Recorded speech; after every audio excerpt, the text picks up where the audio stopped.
especial a la Universidad Ana G. Méndez por ser anfitrión y auspiciador principal de la convención. En la actualidad, el comercio exterior se ha convertido en un elemento clave en el desarrollo económico de los países. La globalización ha sido un factor determinante en la creciente interdependencia entre las naciones, lo que ha llevado a una mayor integración de los mercados y a una mayor apertura de las economías. En este sentido, la pandemia ha tenido un impacto significativo en el comercio internacional, lo que ha planteado importantes desafíos para los países y las empresas que dependen de las exportaciones. En la era del post-pandemia, la importancia del comercio exterior se ha vuelto aún más evidente. La necesidad de diversificar las fuentes de ingresos y reducir la dependencia de un solo mercado se ha vuelto crítica para muchos países. Además, la pandemia ha acelerado la digitalización de los procesos comerciales, lo que ha permitido a las empresas expandir sus operaciones en línea y llegar a nuevos mercados de manera más eficiente. Por esta razón, consideramos muy importante unir y conectar a empresarios a nivel mundial. Tal es así que en la convención tenemos representantes de diferentes lugares, por supuesto Estados Unidos, de diferentes estados de Estados Unidos, como la Florida, tenemos Nueva York, Michigan, pero también tenemos gente de Canadá, tenemos gente de Dominica República. Lamentablemente nuestra delegación de África no pudo llegar por el tema de la visa, pero tenemos varios países que nos están representando y están listos para hacer estas actividades de networking y lo que le llamamos la rueda de negocios. Agradezco especialmente el apoyo de la señora Cindia Nazario Cardona, Acting Counselor de la Universidad Ana G. Méndez, y por supuesto el apoyo de la cabeza principal de esta maravillosa institución, el señor José Méndez, presidente de la universidad. Gracias, gracias a todos por el apoyo. Y con esto quiero dar la bienvenida e invitarle a que venga al escenario al presidente de nuestra institución, el Global Trade Chamber, quien es un líder en todo lo que hacemos de comercio exterior y también de todas las actividades. Voy a invitarle a que venga al escenario al señor Alotero.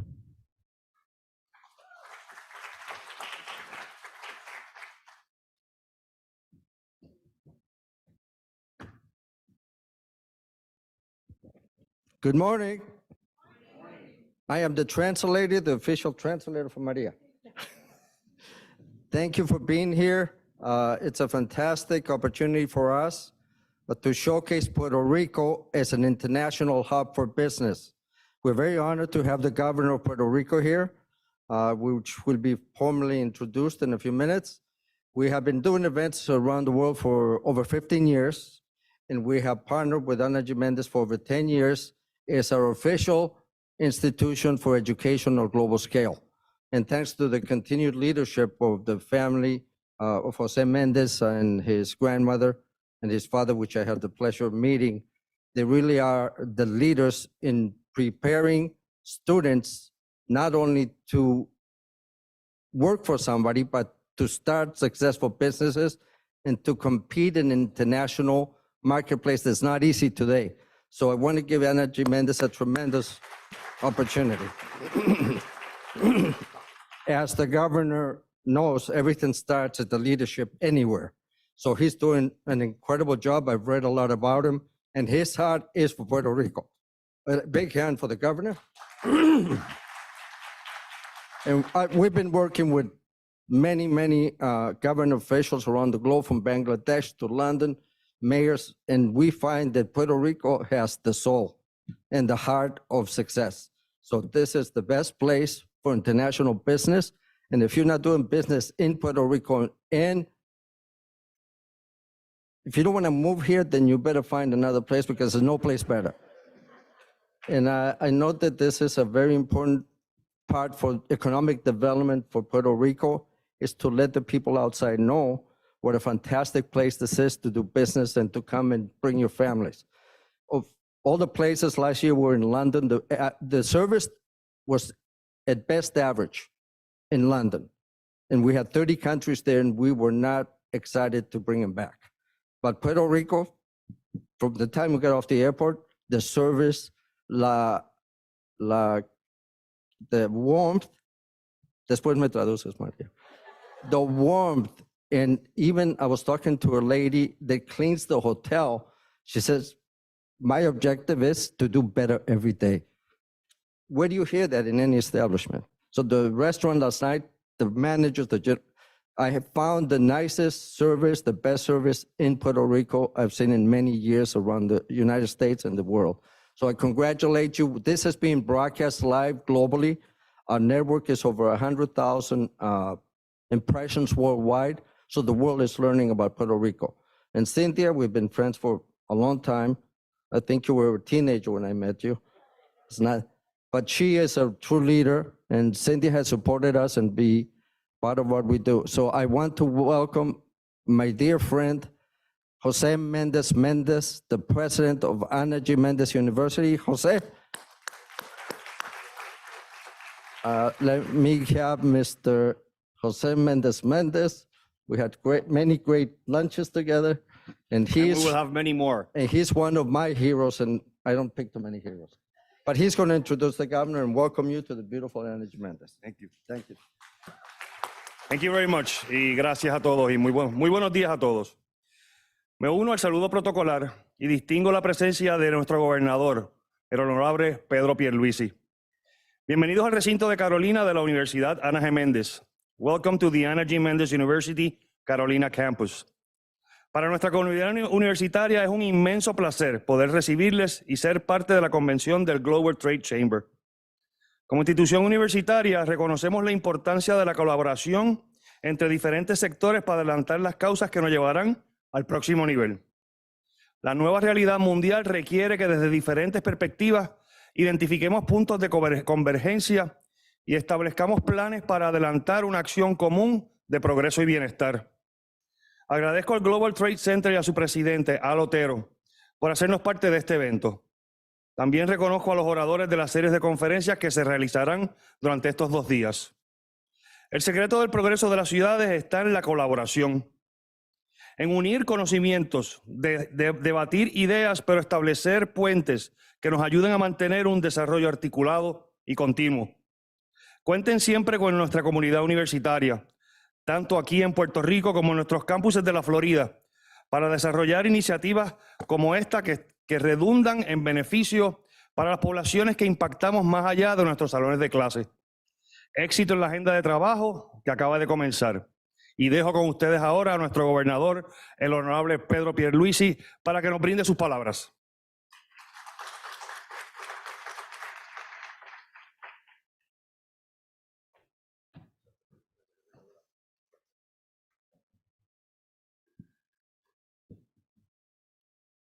Buenos días a todos y a todas. Good morning to all. Mi mensaje oficial lo voy a brindar en el idioma inglés, pero espero, aquí en Puerto Rico tenemos 2 idiomas oficiales, el inglés y el español, así que espero que todos puedan entenderlo. I'm honored to welcome the Global Trade Chamber and 100 Successful Women Network to Puerto Rico. As governor, it is my distinct pleasure that our island, and particularly the distinguished Ana G. Mendez University system, is hosting this important business event. Muchas gracias, José Méndez, Pepo, por presentarme y por ser anfitrión de esta conferencia. Y de igual manera, tengo que agradecerle a Al Otero, pero lo voy a decir en inglés.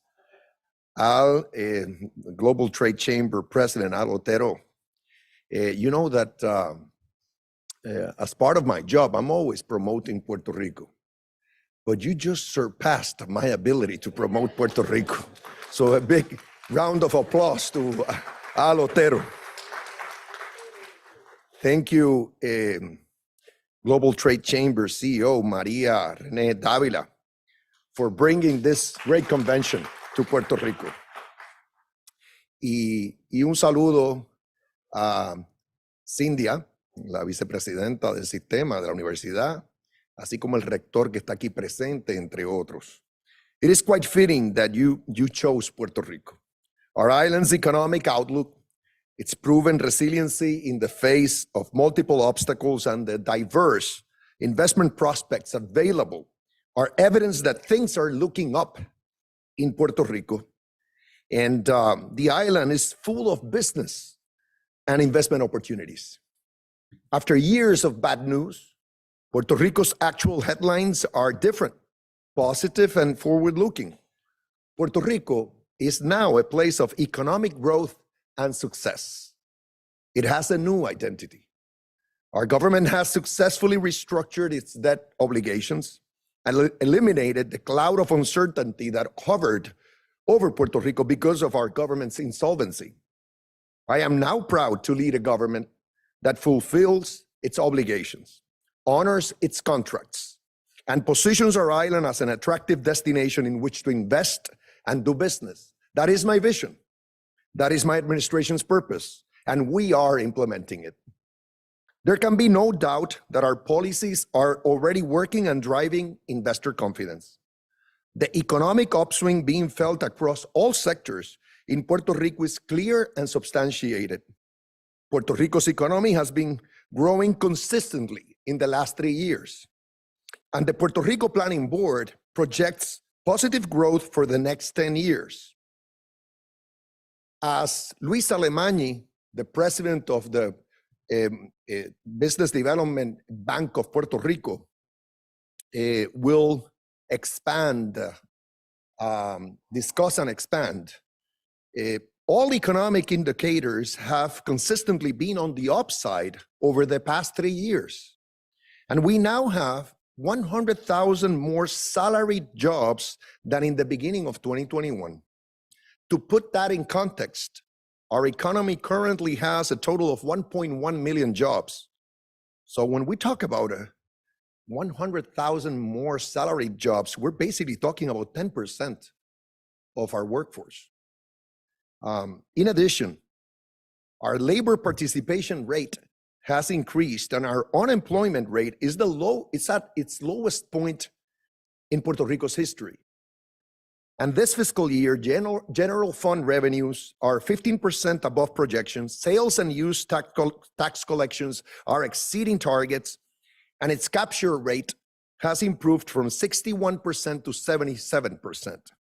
These are real and undisputed numbers. And as I said before, I know Luis will expand. He'll bring other statistics confirming the growth that we're experiencing in Puerto Rico and the good prospects for our economic future. In light of global economic challenges, we have formulated an economic development framework consisting of a multi-sectorial and multifactorial strategy intended to improve our business climate, invest in our human capital, speed up the ongoing reconstruction and modernization of our infrastructure, and improve the island's quality of life. I have to thank the Ana Jiménez University because it is assisting the government of Puerto Rico in its workforce development initiatives. The latest one, the 21st Century Tech Force Initiative, which has the goal of adding 50,000 digital jobs to our economy in a span of 10 years. So thank you, Pepo. In addition to our strength in the manufacturing sector, which represents 43% of our GDP, we have also been able to build sectors such as consulting services, advertising and public relations, software development, professional services, research and development, and call centers. We are seeing expansions in our business community and are welcoming a wide variety of new corporations from all sectors of the economy choosing to invest and do business in Puerto Rico, such as Amazon Web Services, Aerobindo, Cytoimmune, Honeywell, Organon, and many others. We're also in the midst of a total transformation of Puerto Rico's electric power system, pursuant to my administration's public policy, local legislation, and the US government support. Energy challenges are affecting all jurisdictions, And Puerto Rico is looking to lead in the renewable energy sector, with the goal of meeting 100% of our electricity generation needs from renewable sources by 2050. This is an area of great opportunity in Puerto Rico. On the other hand, Puerto Rico has very attractive tax incentives for professionals and investors interested in relocating to our island. Our individual resident investor program and our export services program have the laudable objective of attracting new human and financial capital to Puerto Rico. Over 5,000 individual investors have taken us up on our offer, and more than 3,000 exempted businesses have created more than 3,500 jobs, with capital investments exceeding $1.2 billion and covering markets such as the United States, Canada, Spain, Germany, Colombia, United Kingdom, Mexico, and India. We have also strategically invested all available U.S. pandemic recovery funds as well as disaster recovery funds to generate economic activity, stimulate growth and job creation, modernize our infrastructure, and lay the groundwork for sustainable economic development in multiple areas and sectors of our economy. For example, we allocated $100 million from the American Rescue Plan to stimulate our tourism sector, including improvements to our local attractions and natural resources, investments in our cultural sector, and the promotion of top-tier events. This has elevated the island's profile, and our tourism sector is breaking records. We have surpassed pre-pandemic numbers. We have more jobs in the hospitality and entertainment industry than ever in our history. Visitor spending is up, revenues keep rising, and we are having all-time high usage of our international airport in San Juan. Again, I have to praise the Ana Jiménez University in its role in educating our young ones, particularly to serve in the tourism and entertainment industry. And actually, you took the lead in this area before other higher education institutions stepped in. So I thank you. Moreover, the modernization and revamping of our infrastructure is clearly one of our priorities, because it will serve as the foundation of the resilient economic development of Puerto Rico. Right now, there are thousands of projects in various phases of design and construction, funded by over $50 billion coming from the U.S. government disaster recovery programs. These include projects in the energy, transportation, water and sewer, housing, and education infrastructure sectors, among others. The pace of the island's reconstruction has significantly accelerated and will continue to move forward based on the capacity of our construction industry and our workforce availability. Not intending to deal with politics, I have to say, putting politics aside, that the Biden-Harris administration has been working very closely with our administration in Puerto Rico, going out of the way to expedite the ongoing reconstruction of Puerto Rico and to assist us in transforming our energy sector. I can give so many examples of things that the federal government has been doing with us. And that is something that is unprecedented, and it couldn't have happened at a better time, because we are in the midst of an unprecedented reconstruction of our infrastructure, and our economy is seeing growth that we hadn't seen in decades.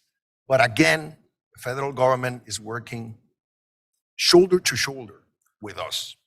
The pace of the island's reconstruction, as I said, has accelerated. And as in any area impacted by a major natural disaster, this massive reconstruction will be ongoing for multiple years and will provide Puerto Rico with the enhanced and resilient infrastructure it needs for its future. In short, In Puerto Rico, we're looking to be leaders, not spectators, in global issues such as energy independence, technology innovation, and cybersecurity. In closing, Puerto Rico is happening, and I know that once you get to know Puerto Rico, you will become fans for life. So welcome to Puerto Rico.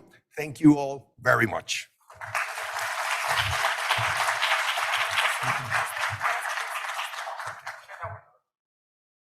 Thank you so much, Governor. Gracias a todos. Nuevamente, beautiful speech. Y le voy a invitar al gobernador a que se quede en el escenario porque quisiera proceder al corte de cinta, al ribbon cutting. Y para esto voy a invitar al escenario al presidente José Méndez, a nuestro presidente Al Otero, la señora Cindy Nazario. Creo que el alcalde no llegó, ¿no? Ok. Gracias. Al frente, por favor, si podemos hacer la cinta. Diana.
Y vamos a pedirle al gobernador y al presidente que se queden con nosotros porque tenemos algo especial para ellos y al presidente Al que nos dé el honor de darles el reconocimiento.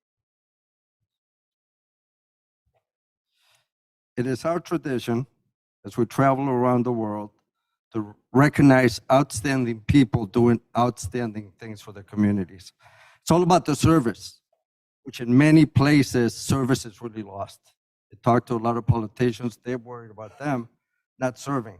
So the fact that I see such a massive wave of service attitude in Puerto Rico, I congratulate you. Very special, very special. I'm going to start with a very special recognition to the governor of the beautiful island paradise of the Caribbean, the jewel of the Caribbean, which will become, with our help, the new Center for International Trade in the United States. So I commit to that for the next 12 months at least. So the award of appreciation presented to the Honorable Pedro Piertucci Urula, if I mispronounce it, I'm not Puerto Rican, which is the long years to come governor of Puerto Rico. And we, for your commitment and determination to serve the people of Puerto Rico and your dedication to navigating Puerto Rico to a great and high, bright future around the world. So it is our honor from the Global Trade Chamber and the 100 Successful Women to present you with this.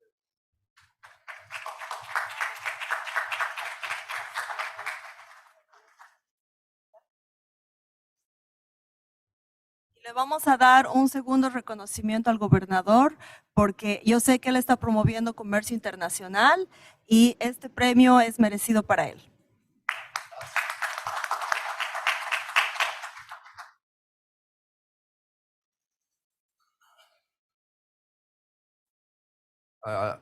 After 10 years, I finally am able to pronounce Jose Mendez. This award of appreciation is presented to the amazing leader, third generation visionary, because it takes a vision to build something this amazing university, very impressive. President of Energy Mendes University, for your outstanding contributions and impact on higher education and for equipping students to compete and succeed in constantly changing global markets. Jose Mendez.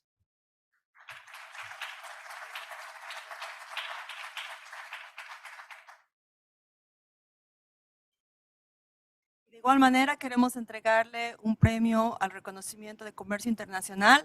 Desde que yo lo conocí al presidente, siempre él hablaba de su pasión, que es la globalización, y de todo lo que es el comercio internacional y la importancia de la educación global. Así que este premio también bien merecido al presidente. Felicidades.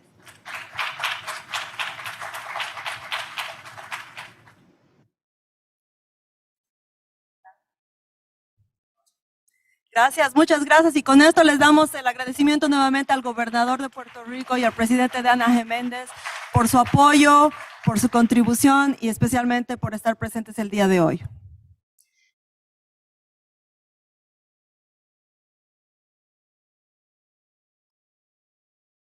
Y vamos a poner con esto la música para algunos, si el gobernador no se nos va todavía para que se saquen algunas fotos.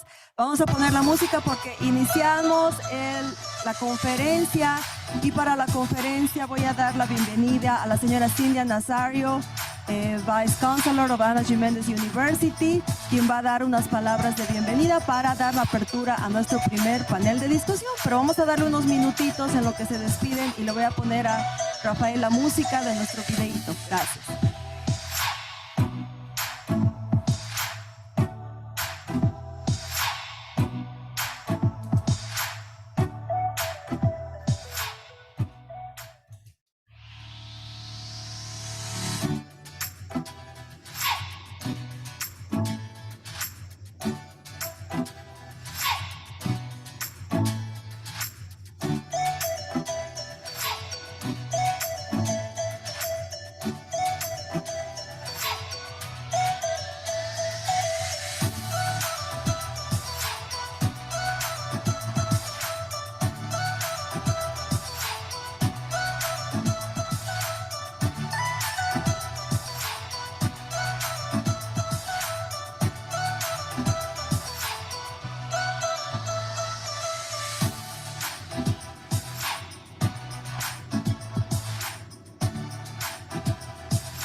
Bueno, muchísimas gracias y volvemos entonces a Rafael que baje el volumen. Recuerden que esta presentación está siendo transmitida en vivo y es bilingüe, así que vamos a tener algunas en español y otras en inglés y algunas en Spanglish. Bueno, voy a darle la bienvenida entonces a la señora Cindia Nazario Cardona.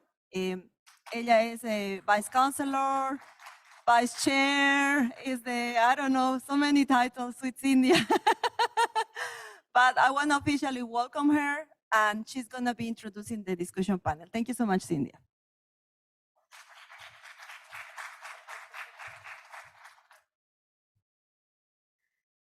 Good morning, buenos días. Me uno al saludo protocolar. Es un inmenso placer compartir con ustedes en la mañana de hoy en el inicio de esta convención del Global Trade Chamber.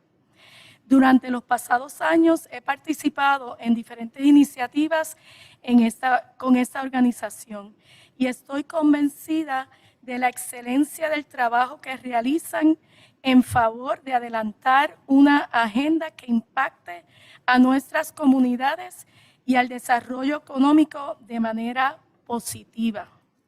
Unirnos a las iniciativas del Global Trade Chamber toma ahora un rol más significativo en la visión de nuestros campuses universitarios en la Florida.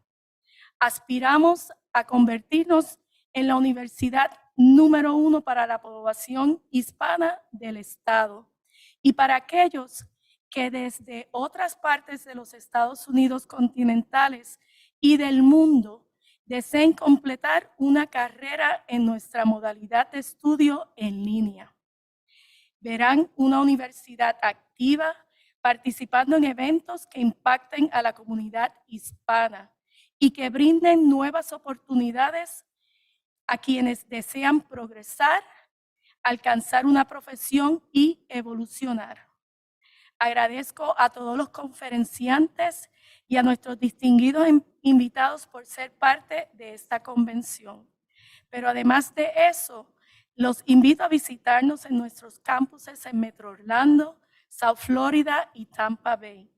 Cada uno tiene características particulares que sirven de puente para impactar a la diversidad de las comunidades hispanas que distinguen al estado de la Florida. Visualicen siempre a Ana Jiménez University como un aliado en sus planes y futuras iniciativas. Éxito en la convención y buenos días nuevamente. Tenemos en la mañana el placer de tener 2 paneles que vamos a estar hablando sobre el ecosistema de negocios en Puerto Rico, donde estamos y hacia dónde vamos. Y tenemos un segundo panel sobre Tech Synergy, Navigating E-Commerce, Technology and Innovation. Le voy a pedir a los panelistas del primer panel, valga la redundancia, de los ecosistemas de negocio en Puerto Rico, donde estamos y hacia dónde vamos, que se vengan aquí al stage para que comencemos el diálogo. Y como bien mencionara María René, estos talleres van a ser algunos en español, otros en inglés, Spanglish, bilingual. Así que si usted, if your language is English, make sure that you sit next to someone that can translate some of the conversations that we're going to have here today. So our first panel.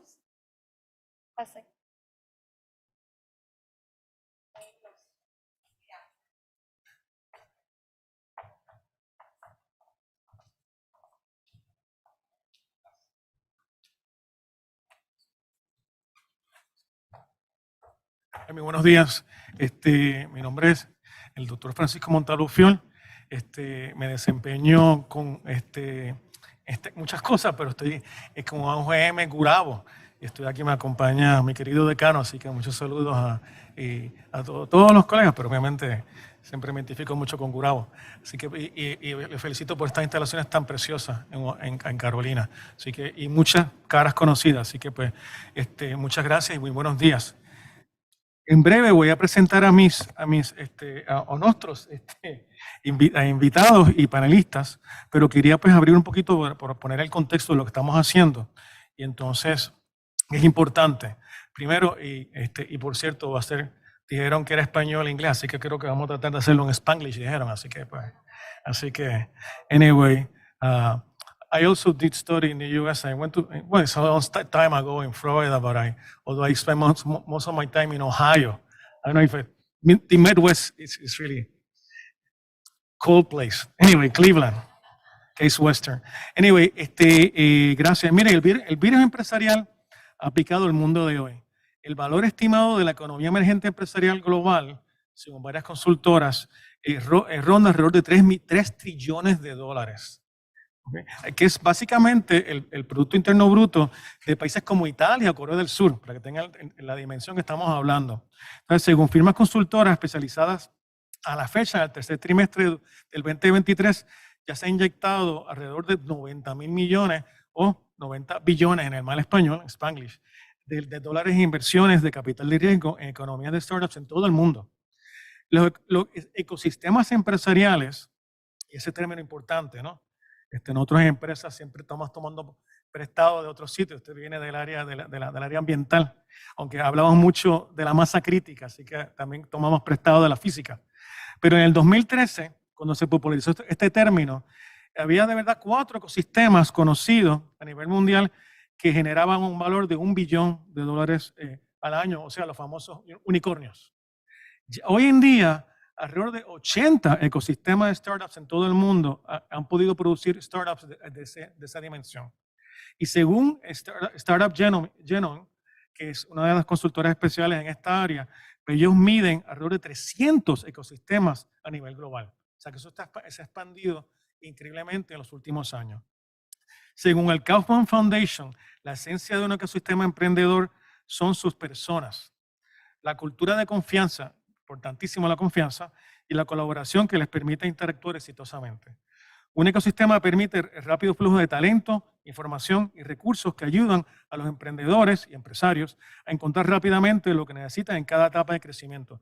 Como resultado, el todo siempre es mayor que la suma de sus partes separadas, la famosa sinergia. Hoy contamos con 3 líderes, de verdad, tremendos líderes, en el campo del emprendedorismo. Siempre me da trabajo decir esa palabra.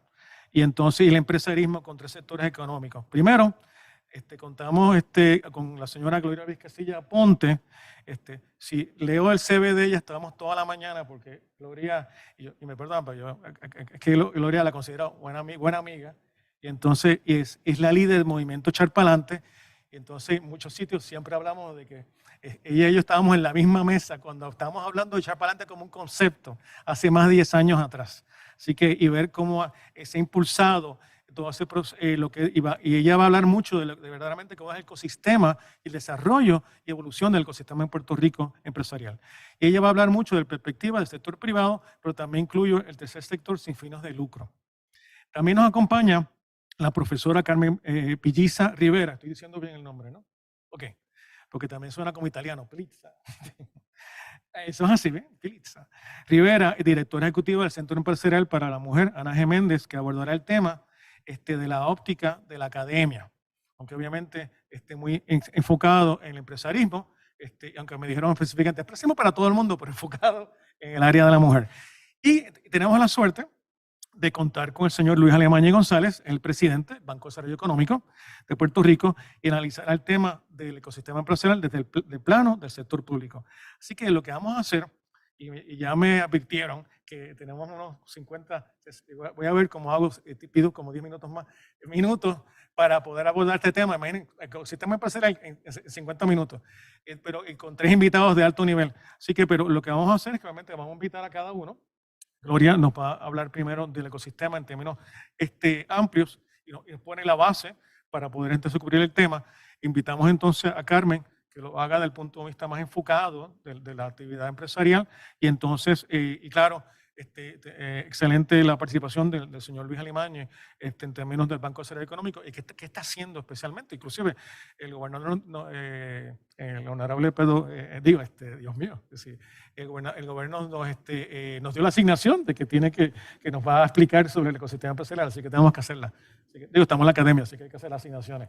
Así que pues, invito entonces ahora a Gloria.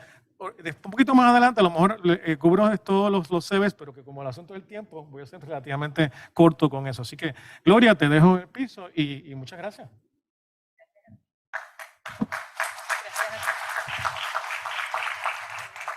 Muy buenos días y muchas gracias a Francisco por sus hermosas palabras siempre. Y un saludo y bienvenidos a todos los que están aquí, un saludo a todos los que nos están viendo remoto. Tengo el privilegio de liderar la Alianza Multisectorial Echar Pa'lante desde hace exactamente 11 años y medio.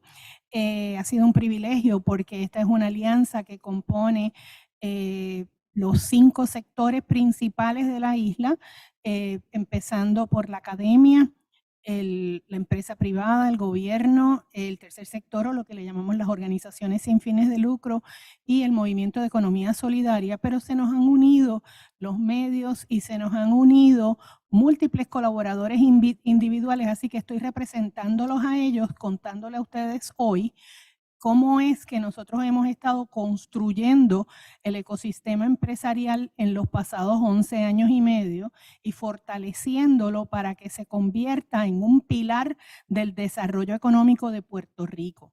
Echar Pa'lante lo que ha hecho es estudiar la situación en la isla, estudiar la situación mundial, identificar las grandes áreas de oportunidad y nuestro Think and Do Tank se ha ocupado de generar ideas que tengo que decir que se han co-creado, lo que le llamamos en inglés collectively engineered, pero han sido producto de esa gran colaboración, primero local, y después hemos invitado tanto a gente a nivel nacional como internacional que se han convertido en nuestros hermanos en esta gesta y nos han ayudado a co-crear ese ecosistema empresarial que ya en este momento se ha convertido en uno de los 5 pilares del plan, del framework de desarrollo económico de Puerto Rico que se conoce como propósito. Tiene 5 ejes ese framework y el segundo eje es nuestra misión, transformar a Puerto Rico en la isla emprendedora. Habiendo dicho eso, ¿dónde paso los slides? Gracias. Esto no se mueve.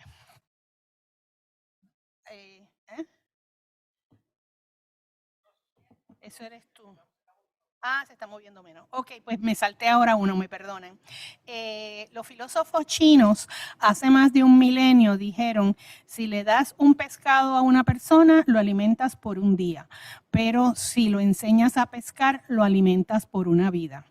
También dijeron los filósofos chinos hace más de un milenio que si enseñamos a un hombre, a un maestro a pescar y ese maestro enseña a los demás a pescar, estamos alimentándolos por toda una vida. Nosotros pensamos que tenemos que empezar por nuestros niños. Perdonen, pero creo que hay un issue con el timing.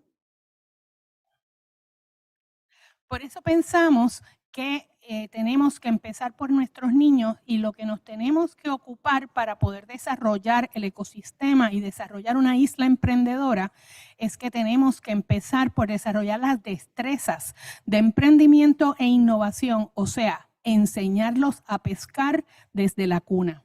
Habiendo dicho eso, quiero darle 2 datos muy importantes sobre el futuro del trabajo.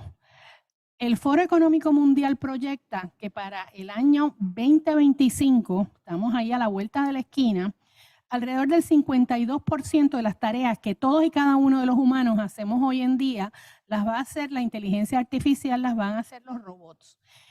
Pero más allá de esa proyección que ustedes ya conocen cuáles son sus implicaciones, para el año 2027 están proyectando que la mitad de la fuerza trabajadora mundial, no la mitad de los adultos, la mitad de la fuerza trabajadora mundial va a depender de la autogestión, va a depender del emprendimiento. Y esa cifra ya está en 60% para aquellos que están por debajo de los 30 años. Va a seguir creciendo y se estima que va a estabilizarse en algún momento en un 70-30, 75-25. ¿Qué quiere decir eso? Que 3 de cada 4 personas van a depender de la autogestión.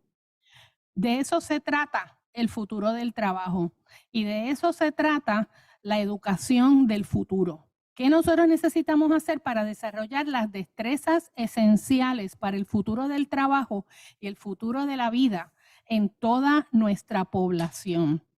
Pues tenemos que ocuparnos a propósito, de manera diligente, estratégica y sistémica, de transformar nuestros sistemas educativos para que desarrollemos las destrezas de futuro que necesita toda nuestra población. Estamos hoy aquí con nuestros anfitriones de la Universidad Ana G. Méndez, representando a la academia que debe ser y afortunadamente ha asumido el rol de liderato para que desarrollemos los ecosistemas y transformemos nuestro sistema educativo y verdaderamente desarrollemos esas destrezas de futuro en nuestra gente. Esto no es algo que esté pasando en Puerto Rico nada más, esto es en el mundo entero. Nosotros necesitamos que toda nuestra población esté lista para el futuro ahora. Y eso significa que tenemos que trabajar con el skilling de los que están entrando o los que van a entrar en la fuerza trabajadora, el reskilling de aquellos que ya pasaron por el sistema educativo y el upskilling de aquellos que van a necesitar unas destrezas superiores para poder estar preparados para ese futuro que les espera. Cuando nosotros empezamos, ya teníamos una base de conocimiento. En el 2010 habíamos hecho un estudio profundo que lideró el doctor Daniel Eisenberg, antes de Harvard, ahora de Babson, experto mundial en desarrollo de ecosistemas. Y él analizó el ecosistema de Puerto Rico, a donde vino gustoso porque le encanta bailar salsa. Y el doctor Eisenberg tiene un modelo de 6 componentes esenciales y este visual que ustedes ven aquí refleja cómo encontró a Puerto Rico. Básicamente lo que dijo fue el ecosistema en Puerto Rico es inexistente. Y lo poquito que hay, que era quizás un esfuercito en cada uno de los 6 componentes esenciales, él nos dijo que era muy frágil, que había muy poca comunicación entre unos y otros. Algunos era la misma gente en 3 de los distintos componentes esenciales y el impacto que estaban teniendo, aún con las muy buenas intenciones y haciéndolo con cariño, lo mejor que lo podían hacer era lo que él le llamó negligible. Habiendo dicho eso, no había ninguna otra cosa que hacer que ponernos a trabajar, a remangarnos y diseñar, estudiar nuestra situación y diseñar el ecosistema que queríamos y construirlo. Al día de hoy yo tengo el gran placer de mostrarles a ustedes lo que hemos logrado en los pasados 11 años y medio por medio de la colaboración multisectorial.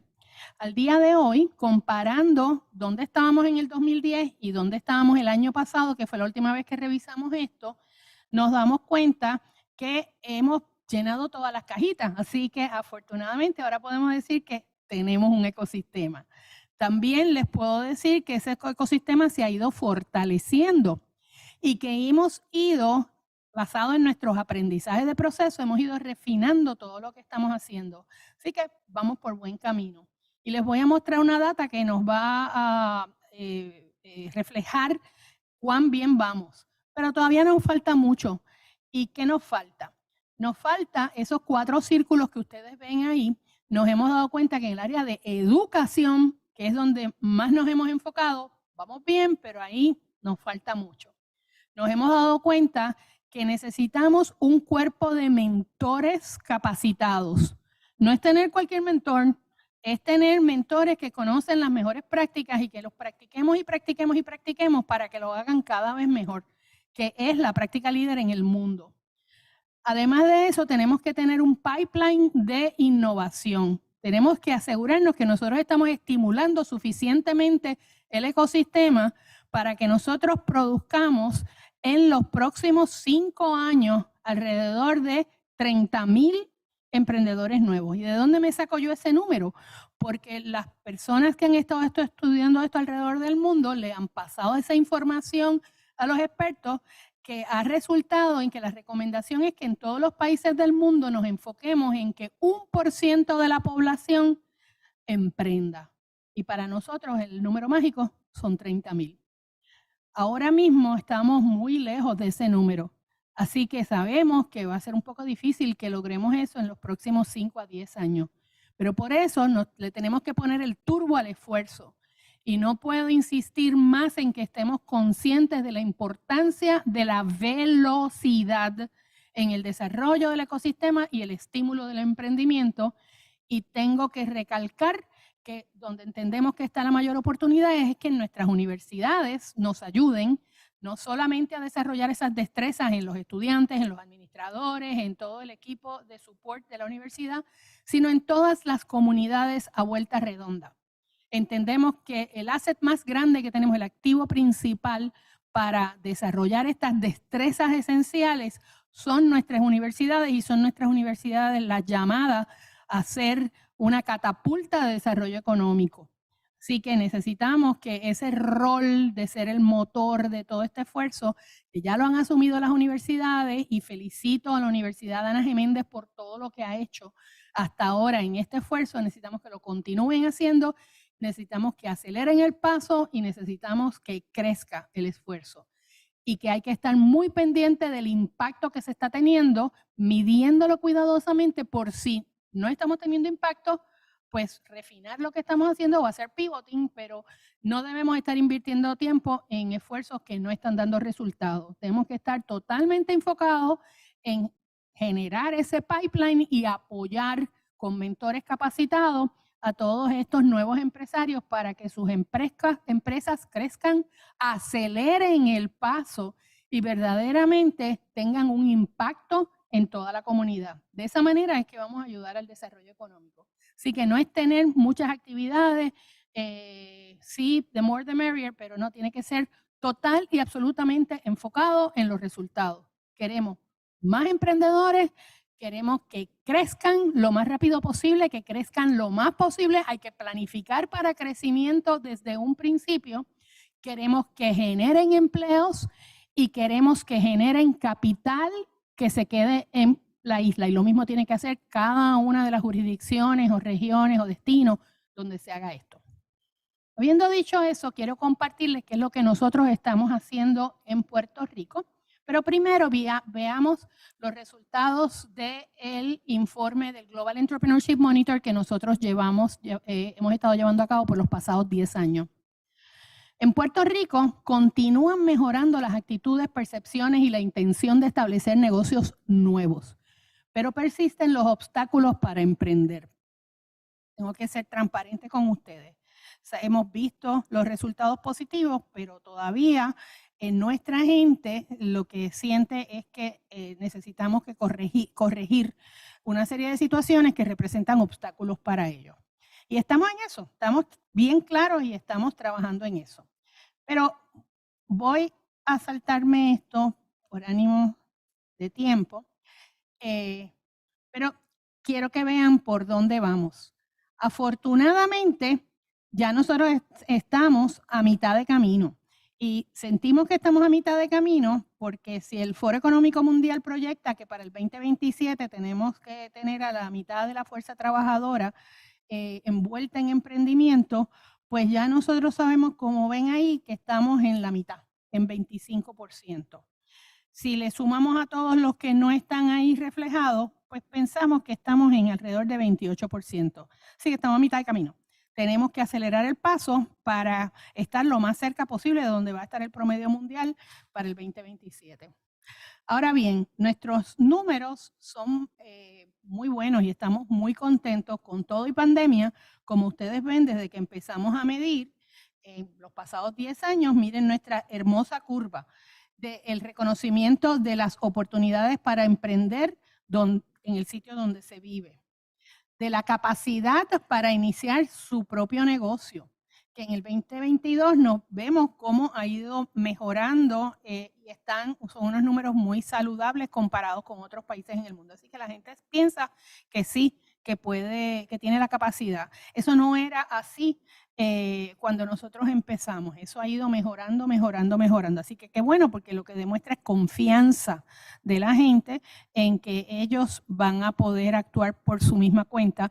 Y eso nos encanta porque eso refleja que estamos saliendo también de la mentalidad de dependencia de que otro nos tiene que dar el trabajo.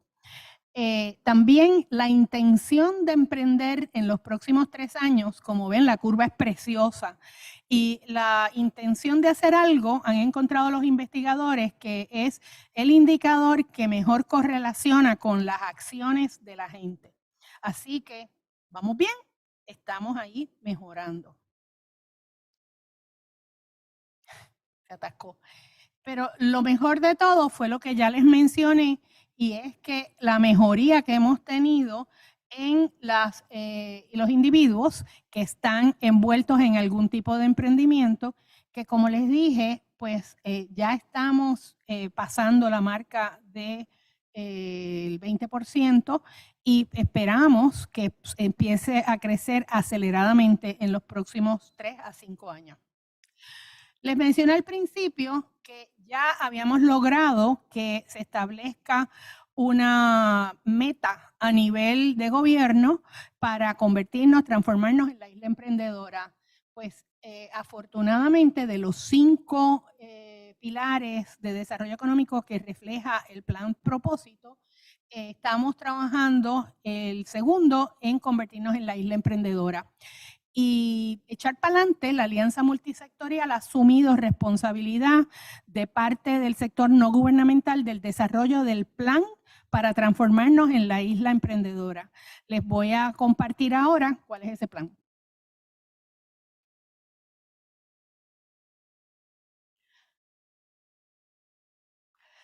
Primero, la misión de echar para adelante desde un principio ha sido integrar, aglutinar a todos los sectores para desarrollar una cultura global de emprendimiento, innovación, resiliencia, que eso lo añadimos después de los huracanes del 2017, y sostenibilidad.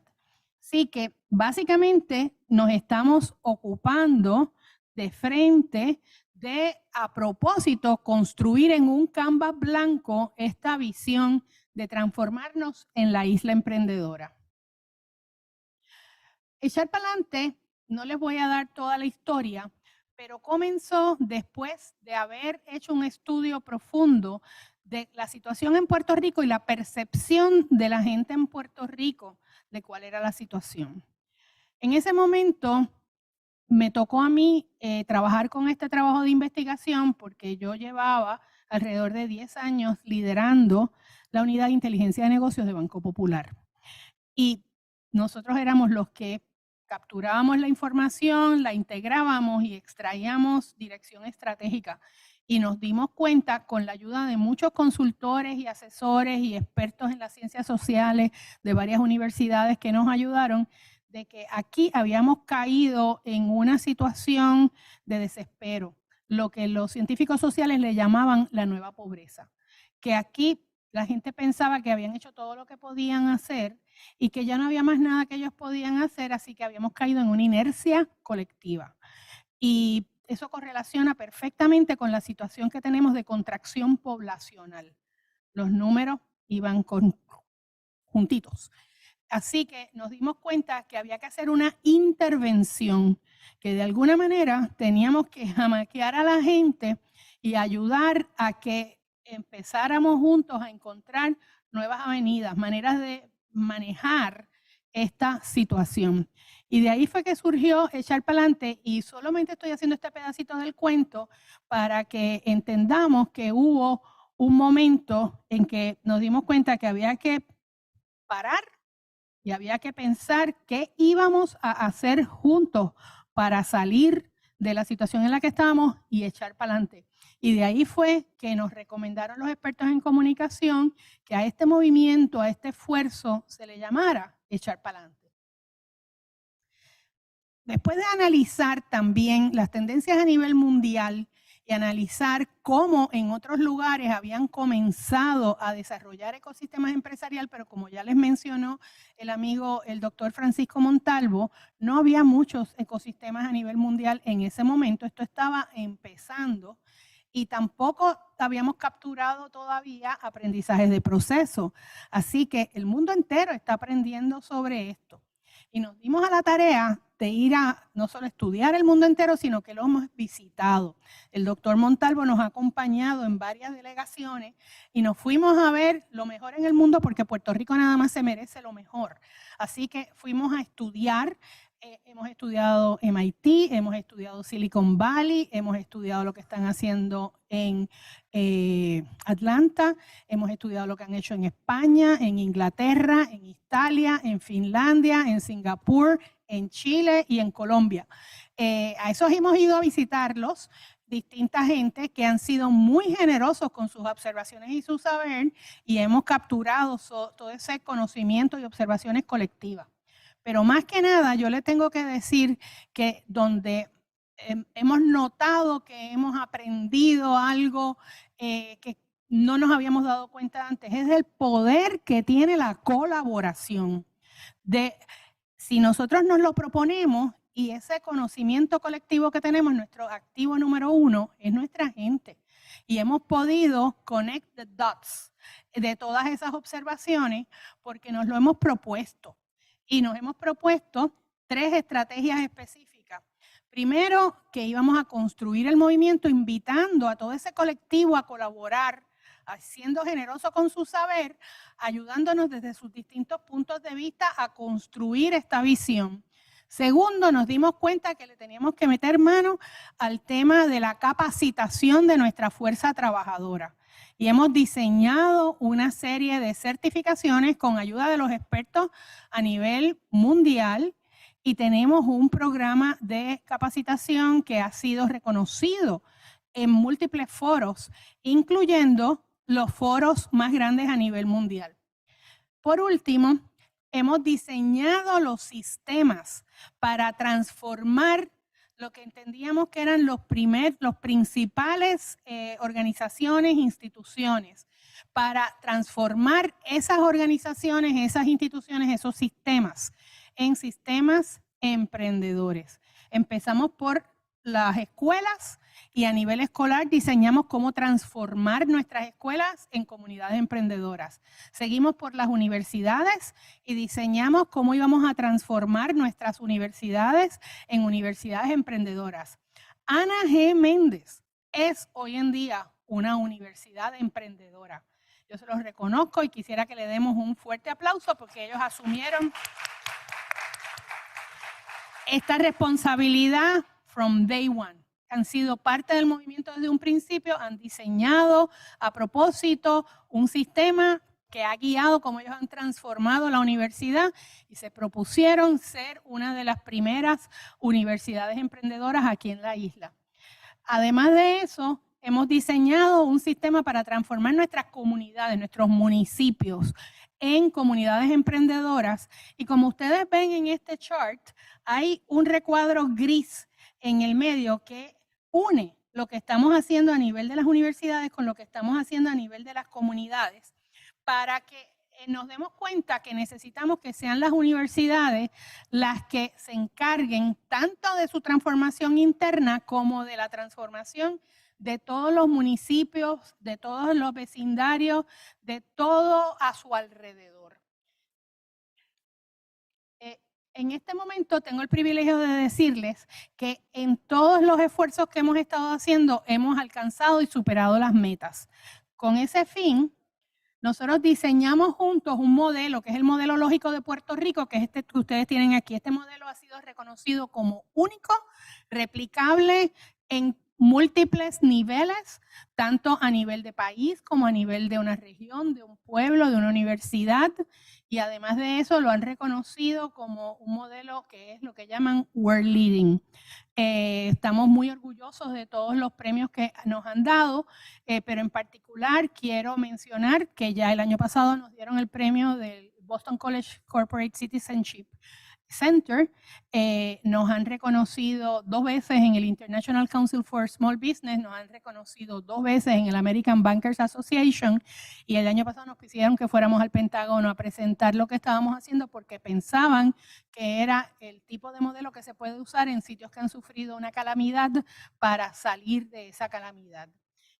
Así que este es nuestro modelo boricua, y el modelo boricua empieza con que hay que capacitar a nuestros profesores universitarios. Nos propusimos capacitar una masa crítica de profesores universitarios y ya vamos por 1,106 profesores universitarios capacitados y alcanzamos masa crítica hace 3 años.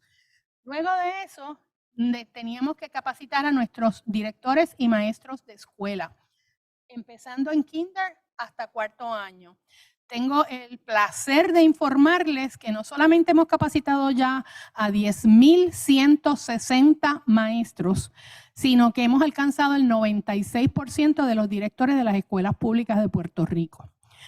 Eso se merece un aplauso. Pero se merece un aplauso no doble, triple, porque los que están capacitando a los maestros son nuestros profesores universitarios de las 7 universidades aliadas que están ofreciendo estas capacitaciones de manera gratuita. Son voluntarios que ellos se capacitaron, ellos juntos ayudaron a diseñar la certificación que estamos dando, que le llamamos Emprende 100%, y ellos son los que lo están ofreciendo. Y vamos camino, nos hemos propuesto que vamos a llegar por lo menos al 75% de los maestros de la isla. En este instante estamos capacitando al 100% de los maestros de escuelas católicas por petición de la Diócesis de Escuelas Católicas de Puerto Rico. Y además de eso, empezamos a establecer una red de apoyo a los empresarios, a las personas que le dan support a los empresarios en la isla, a todos los emprendedores, y nos propusimos inicialmente, eso no existía, crear una red de alrededor de 300 y capacitarlos para que conocieran las mejores prácticas. Eso yo llevo de líder de niños escucha 45 años, así que pues como los Boy Scouts que tienen un letrerito que dice trained, pues nos estamos ocupando de que estén propiamente capacitados. Pues vamos por 496 profesionales al servicio que ya se han capacitado. Y luego de eso, lo que ustedes ven es el proceso emprendedor según lo define el Global Entrepreneurship Monitor, porque para nosotros la medición es muy importante. Es muy importante porque, como les dije antes, necesitamos saber dónde estamos para ver si necesitamos corregir algo. Para terminar, porque se nos acabó el tiempo, esto es prácticamente lo que le estamos llamando una carrera de relevos con obstáculos. Pero como ustedes saben, las carreras de relevos con obstáculos no existen. Hay carreras de relevo y hay carreras con obstáculos. Pues afortunadamente siempre íbamos a tener que tener la carrera de relevo porque una gente empieza y otros van a tener que darle continuidad y una gente tiene unas destrezas para una parte del proceso y otros tienen que cogerlo y crecerlo. Así que eso nos iba a pasar con cualquier cosa que estuviéramos haciendo. Pero la carrera con obstáculos es lo que hace esto diferente, que definitivamente una cosa nueva que estamos montando necesita de mucha voluntad, de mucha perseverancia. Pero tengo el placer de decirles que nosotros en Puerto Rico somos campeones olímpicos de carreras con obstáculos, tanto en mujeres como en hombres. Primer lugar y tercer lugar. Así que nosotros tenemos what it takes. Nosotros tenemos el activo que necesitamos. Hemos demostrado que somos perseverantes y estamos seguros de que nosotros vamos en camino a ser campeones mundiales en esta carrera de relevos con obstáculos. Así que cerrando, porque es que tuvieron que recortar un poquito el tiempo que teníamos para esta presentación, solo quiero mostrarles rápidamente. Lo que estamos haciendo es construyendo desde abajo, empezando por este support system, educando a nuestros profesores universitarios y construyendo ecosistemas en las universidades para que ayuden a capacitar a nuestros maestros de escuela, para que esos desarrollen los sistemas a nivel escolar para transformar las escuelas en comunidades emprendedoras. Y eso tiene un spillover effect en nuestras comunidades, en nuestros vecindarios. Y eso es construyéndolo de manera sistémica, estratégica, disciplinada, todos colaborando es que vamos a llegar a ser la isla emprendedora. Les doy las gracias por la oportunidad de compartir con ustedes y denme un segundito nada más porque esta cosa me está dando trabajo. Esto se ha estudiado con mucho cuidado cuáles son las destrezas que vamos a desarrollar y eso es lo que les estoy saltando. Ok, tenemos una estrategia de masificación de la cultura empresarial en Puerto Rico que hemos desarrollado para cada uno de los grupos de edad. Tenemos una estrategia específica. Estas son las certificaciones que estamos dando para profesores universitarios, para maestros de escuela y para los support practitioners. Todos reciben unos digital badges. Nos estamos moviendo a usar las metodologías de avanzada y aprovechar la tecnología de hoy en día. Con mucho gusto puedo compartir esto con ustedes después. Esto es lo que les quería enseñar. Tenemos diseñado el sistema para transformar nuestras escuelas en comunidades emprendedoras y ya nosotros hemos compartido esto con todas las escuelas de Puerto Rico y con todos los maestros de Puerto Rico. Es política pública de Puerto Rico y en este instante estamos integrando en cada grado y cada materia en las escuelas públicas, privadas, de educación alternativa y homeschooler. Estamos integrando el desarrollo de las destrezas de emprendimiento e innovación. Eso ya está pasando. Y por último, todas las universidades aliadas, que son 7, han desarrollado sus propios ecosistemas y los están implementando. Este es el de la Universidad de Puerto Rico, este es el de la Universidad Interamericana, este es el de la Universidad Ana G. Méndez, que nos está sirviendo hoy de anfitrión. La Universidad Ana G. Méndez ayudó a desarrollar el modelo inicial de cómo debían lucir los ecosistemas, que incluye programas de educación en emprendimiento, desarrollo de infraestructura, centros de apoyo a los emprendedores y programas para la comunidad. Así que con esto los dejo. Muchísimas gracias.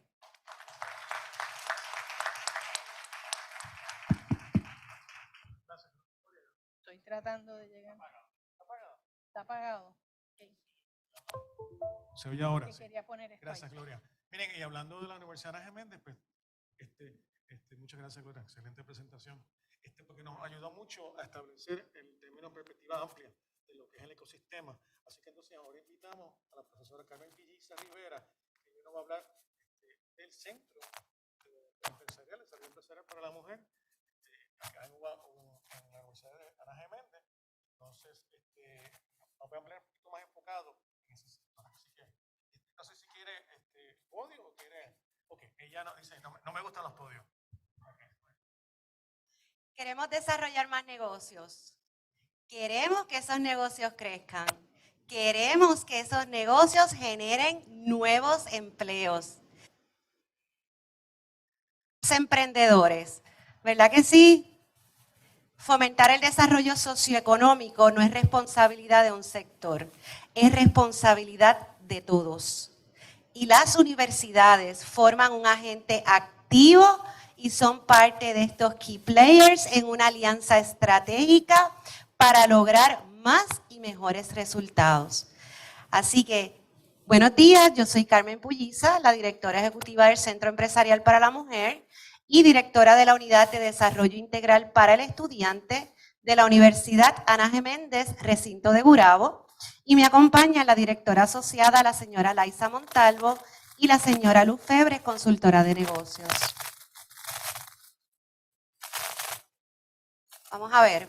La Universidad Ana G. Méndez siempre ha sido pionera y siempre ha estado a la vanguardia de los cambios que requiere nuestra sociedad.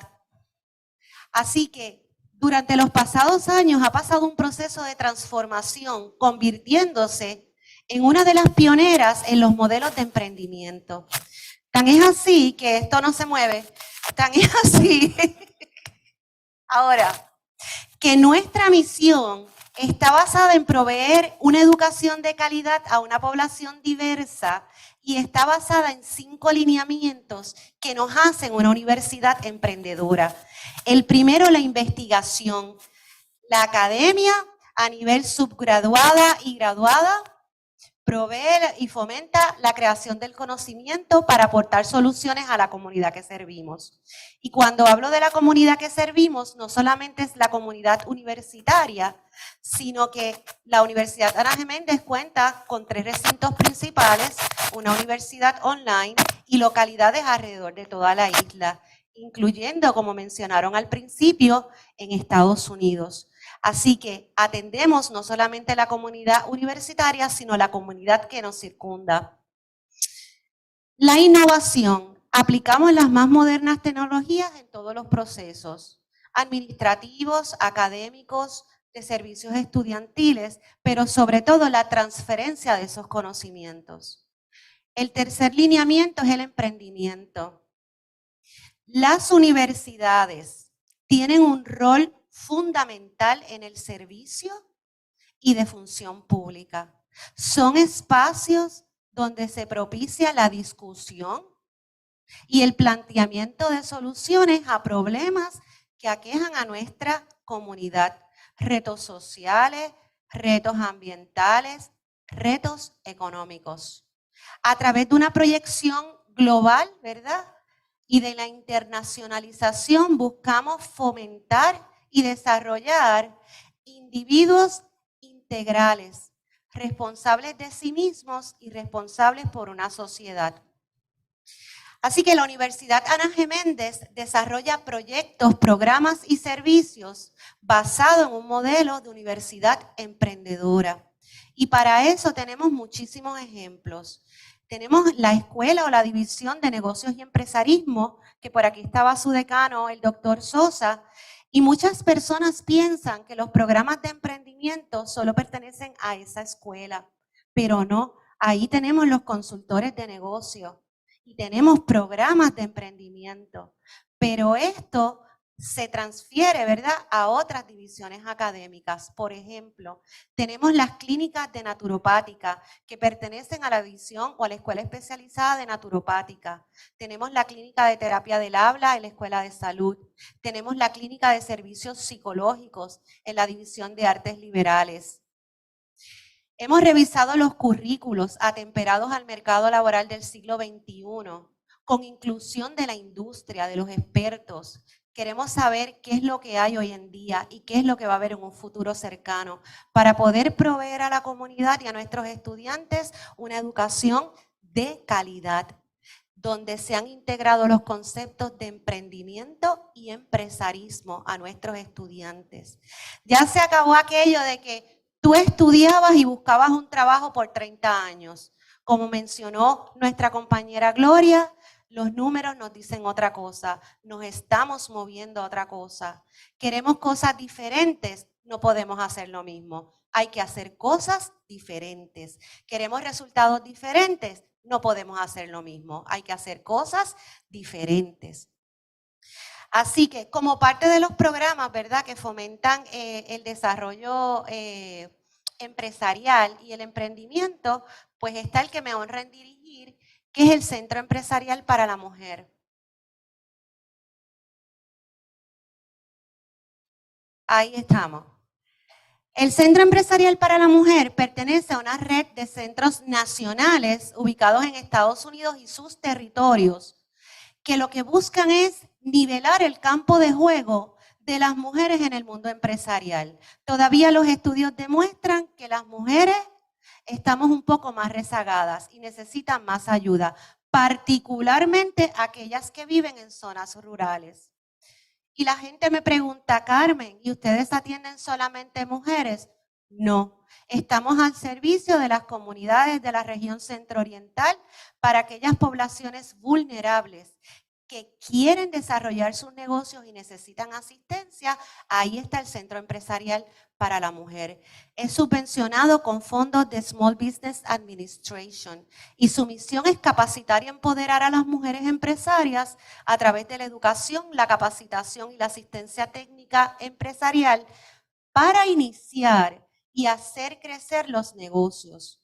Porque una vez que comienzan con nosotros, luego de desarrollar su negocio, continuamos proveyéndole asesoría y mentoría para que ese negocio sea sustentable, cree empleos y se mantenga.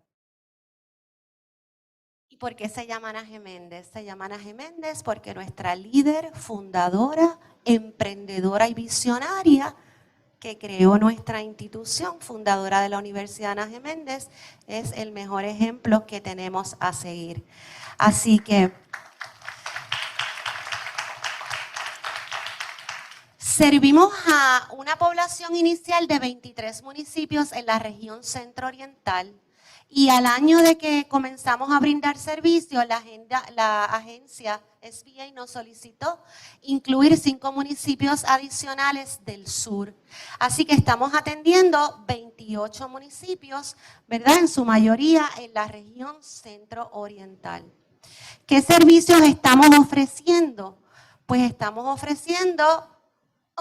ahí está. Ahí es que... Capacitaciones empresariales en diversos temas. Estructura legal, propiedad intelectual, cómo hacer contratos de local, cómo hacer contratos de personal, mercadeo tradicional, mercadeo digital, permisología, financiamiento y todos estos temas que son, ¿verdad?, necesarios para poder educar a una población en que puedan desarrollar un negocio sustentable. Al igual brindamos asistencia técnica one-to-one a los clientes del centro para que puedan, ¿verdad?, lograr eso que necesitan o que nos requiere el Departamento Libre de Estado de Puerto Rico.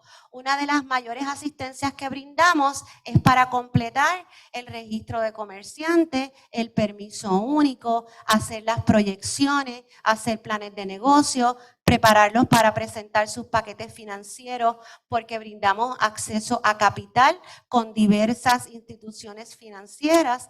Así que en todos esos servicios, los consultores de negocio ayudan a los clientes para que puedan preparar un buen paquete. En año y medio hemos logrado más de $300,000 en Capital Infusion, que eso es un logro grandísimo.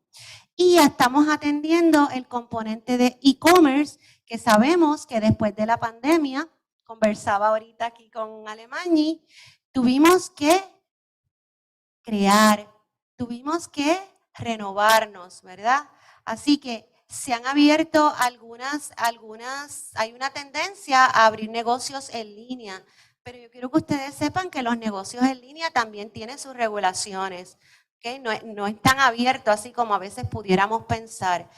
Y además de crear los negocios en línea, estamos educando y capacitando sobre ciberseguridad. ¿Por qué? Porque el tener un negocio en línea, hacer un mercadeo digital, ¿verdad?, requiere también de tener al pendiente otros asuntos. No podemos hacerlo solos, tenemos que trabajar en equipo. No queremos duplicar esfuerzos, todo lo contrario, necesitamos aunar esfuerzos. Así que el centro empresarial cuenta con una junta asesora compuesta por 12 miembros. Hay representación del gobierno estatal, municipal, hay empresarios de la comunidad y participantes de la academia. Tenemos la colaboración del gobierno federal, del gobierno estatal y de los 28 municipios. Tenemos alianzas con las instituciones financieras, cooperativas, ¿verdad?, banca y otros programas que ofrecen incentivos en la región centro-oriental. Igual que la colaboración de la empresa privada y de voluntarios expertos en el área de desarrollo de negocios y de emprendimiento que asisten a nuestros clientes. Esto es parte de los eventos que hemos realizado en este año y medio. El pasado 8 de marzo, en el Día Internacional de la Mujer, llevamos a cabo el evento Mujer Impacto, donde 3 empresarias puertorriqueñas presentaron a jóvenes universitarios y a la comunidad en general sobre sus experiencias y pudieron compartir cómo sobrepasar los retos que se presentan. Aunque en Puerto Rico hemos tenido algún adelanto en lo que es el proceso de formalizar un negocio, todavía nos falta camino. y hay varias iniciativas que se están trabajando para ello. Pero mientras tanto tenemos que trabajar con lo que hay. Así que nosotros ayudamos a esos empresarios a través de todas estas actividades a que puedan lograr su objetivo. Todos merecemos brillar, todos. Así que ahí va a estar el Centro Empresarial para la Mujer para ayudar a cada una de esas mujeres empresarias y empresarios de poblaciones vulnerables. Visitar los municipios es para mí lo más gratificante. El que sabe de Puerto Rico, llegar a Orocovis se llega cuando vas de chinchorreo. Al que viene de Estados Unidos, pues hablamos del chinchorreo ahorita. Pero ¿quién llega a Orocovis a servir? Cuando visitamos Orocovis, quedé pasmada. Todos los recursos que entraban, lo primero que le decían a los participantes, hace tiempo que no venía, esto está lejos. Orocovis es un municipio en el centro de la isla. Así que tenemos que llegar a los municipios que no tienen estos servicios tan disponibles como otros, ¿verdad? En el área metropolitana o en las áreas más grandes. Tuvimos el gran honor, y a eso nos dirigimos, de haber sido seleccionados por la administradora de SBA, la honorable Isabela Casillas Guzmán, de visitar nuestro centro. Y tuvimos la oportunidad de reunirnos con ella en la Universidad Ana G. Méndez, recinto de Gurabo, para ver y mirar, buscar y seguirnos moviendo para continuar fortaleciendo los servicios que brindamos a la comunidad. No tan solo eso, tuvo la oportunidad de compartir y entrevistar a empresarios locales que han sido clientes del centro y ver sus necesidades y cómo estos servicios le han ayudado. Así que quiero culminar, ¿verdad?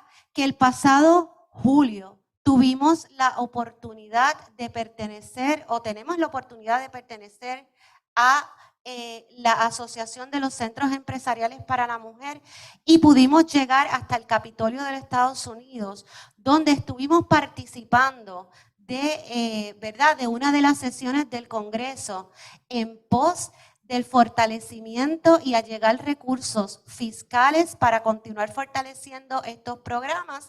La comisión del Senado estuvo a cargo del senador Benjamin Cardin y allí estuvo UAGM y Puerto Rico presente. ¿Hacia dónde vamos? ¿A hacer catapulta, Gloria? A hacer catapulta, a continuar fomentando el emprendimiento, el empresarismo. Puerto Rico tiene mucho potencial de desarrollo todavía. Nuestra gente tiene la capacidad, la destreza, el liderato y las ganas de echar para adelante. Así que nosotros vamos a estar ahí para ellos. Que tengan un buen día y estamos a la orden en la Universidad Ana G. Méndez. Excelente, muchas gracias por estas palabras, profesora Belliza. Como muy bien están destacando, Gloria y también Carmen, están hablando del ecosistema, los diferentes componentes y la sinergia. Y uno de los componentes más importantes y los factores de un ecosistema empresarial exitoso es acceso al capital. Y hoy tenemos la suerte de contar con una de las personas más relevantes aquí en Puerto Rico, el presidente del Banco de Desarrollo Económico, el señor Luis Alemañi González, así que lo invito a que pase aquí al proscenio. Okay. Eso lo perdón, vamos a ver. ¿Aló? Ahora sí, dice que sí. Sí, ¿me oyen? Yo hablo duro como quiera. Okay, yo creo que no se oye. ¿eh? ¿No se oye? ¿Sí? ¿No? Ahora. Sí. Buenos días. Un honor, un privilegio estar aquí hoy. Yo creo que cuando se pone a la academia de frente, de por medio, el éxito es seguro. Reconozco el interés del señor Al Otero, ¿verdad? Presidente del Global Trade Convention, ¿verdad? El que se acerca a Puerto Rico, con el interés de hacer este evento. Y según dice Al, hay un interés grande en Puerto Rico, hay apetito en Puerto Rico. Hay apetito de hacer negocios en Puerto Rico. Y cualquier negocio que venga a Puerto Rico, no importa, como dijo el gobernador, si es una farmacéutica la que se establece, eso crea a su vez un ecosistema empresarial. Sepan ustedes que cuando estuvo Al reconozco tu trabajo, reconozco tu interés. Gracias por estar en Puerto Rico. Gracias, Al, por creer en nosotros. Creo que te mereces un fuerte aplauso.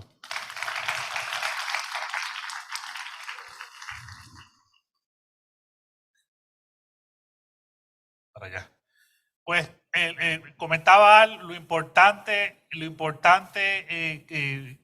es Puerto Rico, sobre todo cómo nos hemos posicionado post pandemia. ¿Por qué? Porque Puerto Rico quizás antes no estaba en el mapa, ¿verdad? Mucha gente no sabía, nos confundían inclusive con Costa Rica. Pues sepan que después de la pandemia han habido ciertos retos que han llevado y retos como lo que es la cadena de suministro, el supply chain, donde han surgido iniciativas como es el nearshoring, el reshoring, y Puerto Rico ahora está en el mapa junto, ¿verdad? con las Américas, junto con Estados Unidos. Yo creo que es una gran oportunidad en este momento para que nosotros continuemos insertando en el mapa, que nos sigan viendo como una alternativa y sobre todo que nosotros veamos a nuestros negocios como emprendedores, como empresarios, que no solamente el mercado de Puerto Rico es el límite. Hay una capacidad enorme de nosotros exportar nuestros servicios, nuestros productos fuera de Puerto Rico. Nosotros en el Banco de Desarrollo Económico somos una alternativa de acceso a capital, que buscamos ayudar a estos empresarios. Y se hablaba hace un rato de cómo está esa tasa o ese indicador de emprendimiento en Puerto Rico. Sepan que post pandemia, de cada 4 casos que llegan al Banco de Desarrollo Económico, 2 son nuevos emprendedores. Esto es un número significativo. Esto es un número que hay que mirar. Muchos de estos son jóvenes. Nosotros estamos próximamente firmando una alianza precisamente con la Universidad Ana Geméndez con el objetivo de desarrollar estos jóvenes, estos nuevos emprendedores y que vean a Puerto Rico como una alternativa y que no necesariamente vean otros destinos como Estados Unidos y se nos sigan yendo los jóvenes y los sigamos perdiendo. Nosotros somos una alternativa viable de crecimiento, somos una alternativa viable de desarrollo económico. Y eso es importante que los jóvenes lo sepan y estoy seguro que esta es la misión que tenemos todos nosotros en este momento de impactar a los jóvenes.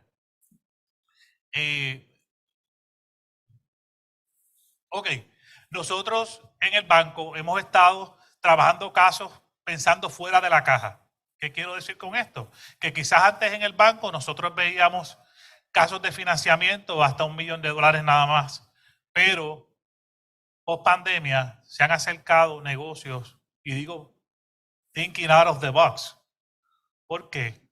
Porque estos son negocios que de repente esto era un empleado ejecutivo en Amgen, que como ustedes saben es una líder de biotecnología basada en Puerto Rico. De hecho, es la manufacturera más grande que exporta productos de biotecnología desde Puerto Rico a nivel mundial.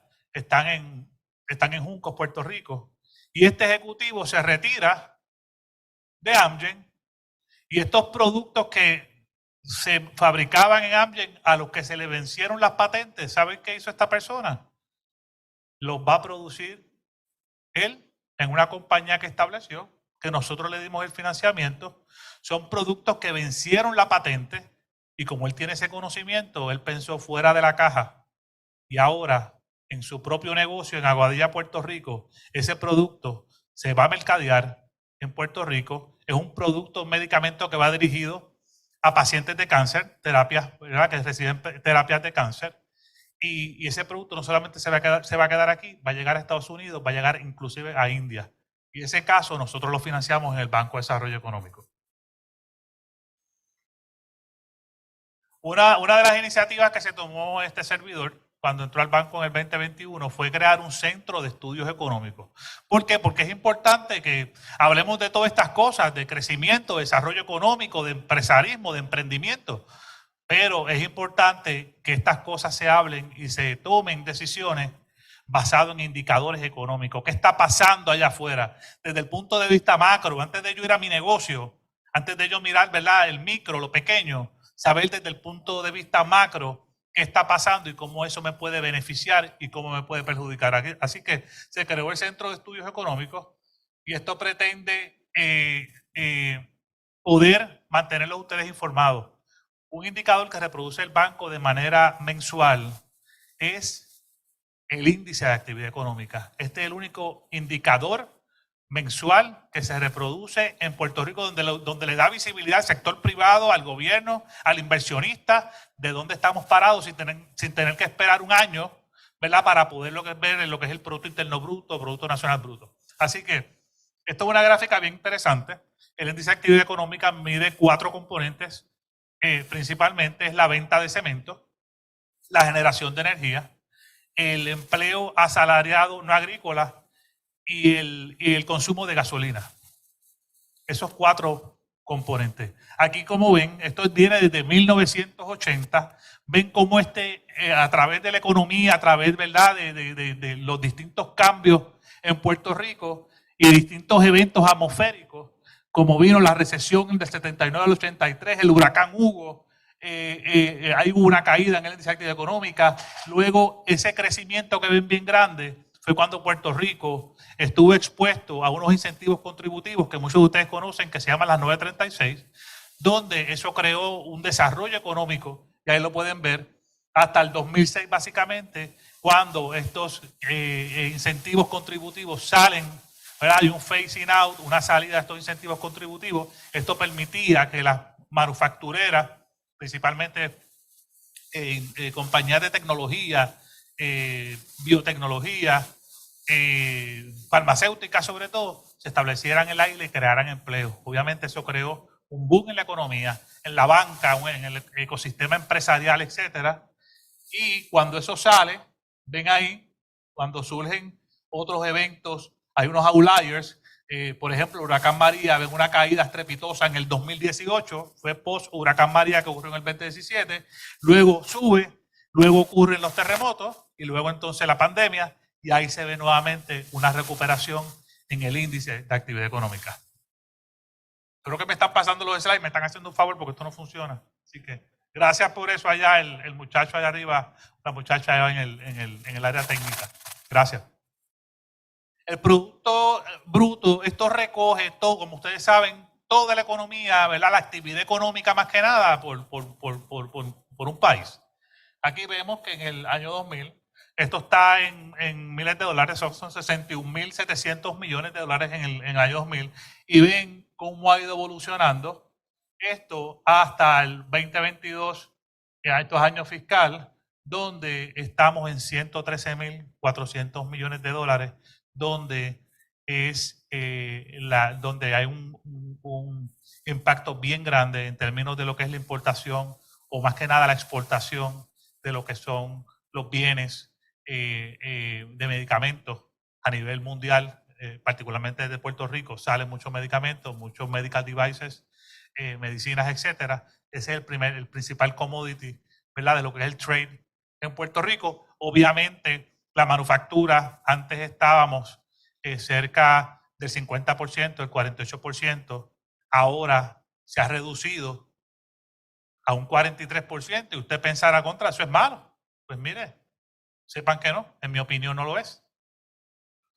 ¿Por qué? Porque el tener una dependencia en un solo sector económico, en este caso la manufactura, pues pudiera ser un riesgo, ¿no?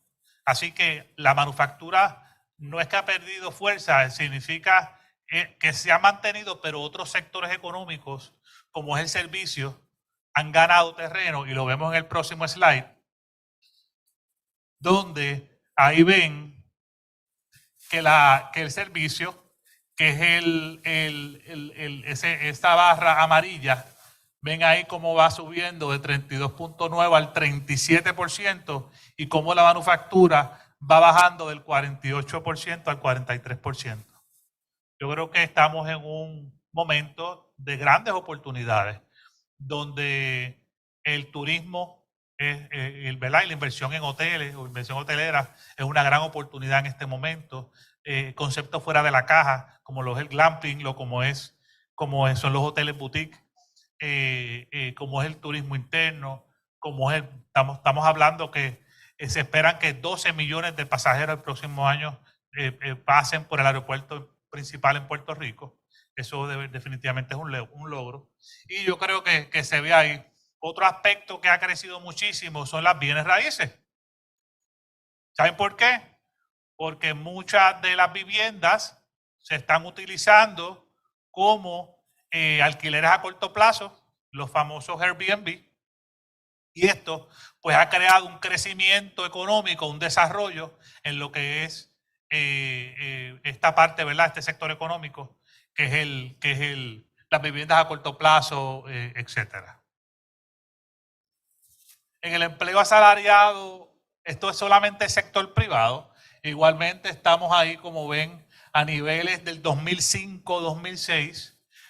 La caída más estrepitosa que ha habido a nivel histórico, 30,000 empleos se perdieron, fue post pandemia. En abril 2020, cuando surgió el lockdown, que cerraron, nos guardaron a todos, ¿verdad? Por la pandemia, hubo una caída estrepitosa de sobre 30,000 empleos se perdieron en Puerto Rico, y ha habido una recuperación, ¿verdad? Ven ahí el 2020, ese outlier abajo, en el 2020 pues fue cuando la pandemia, y ahí se ve la recuperación, que estamos a niveles del 2005, 746,000 empleos asalariados en Puerto Rico, y estamos cortos.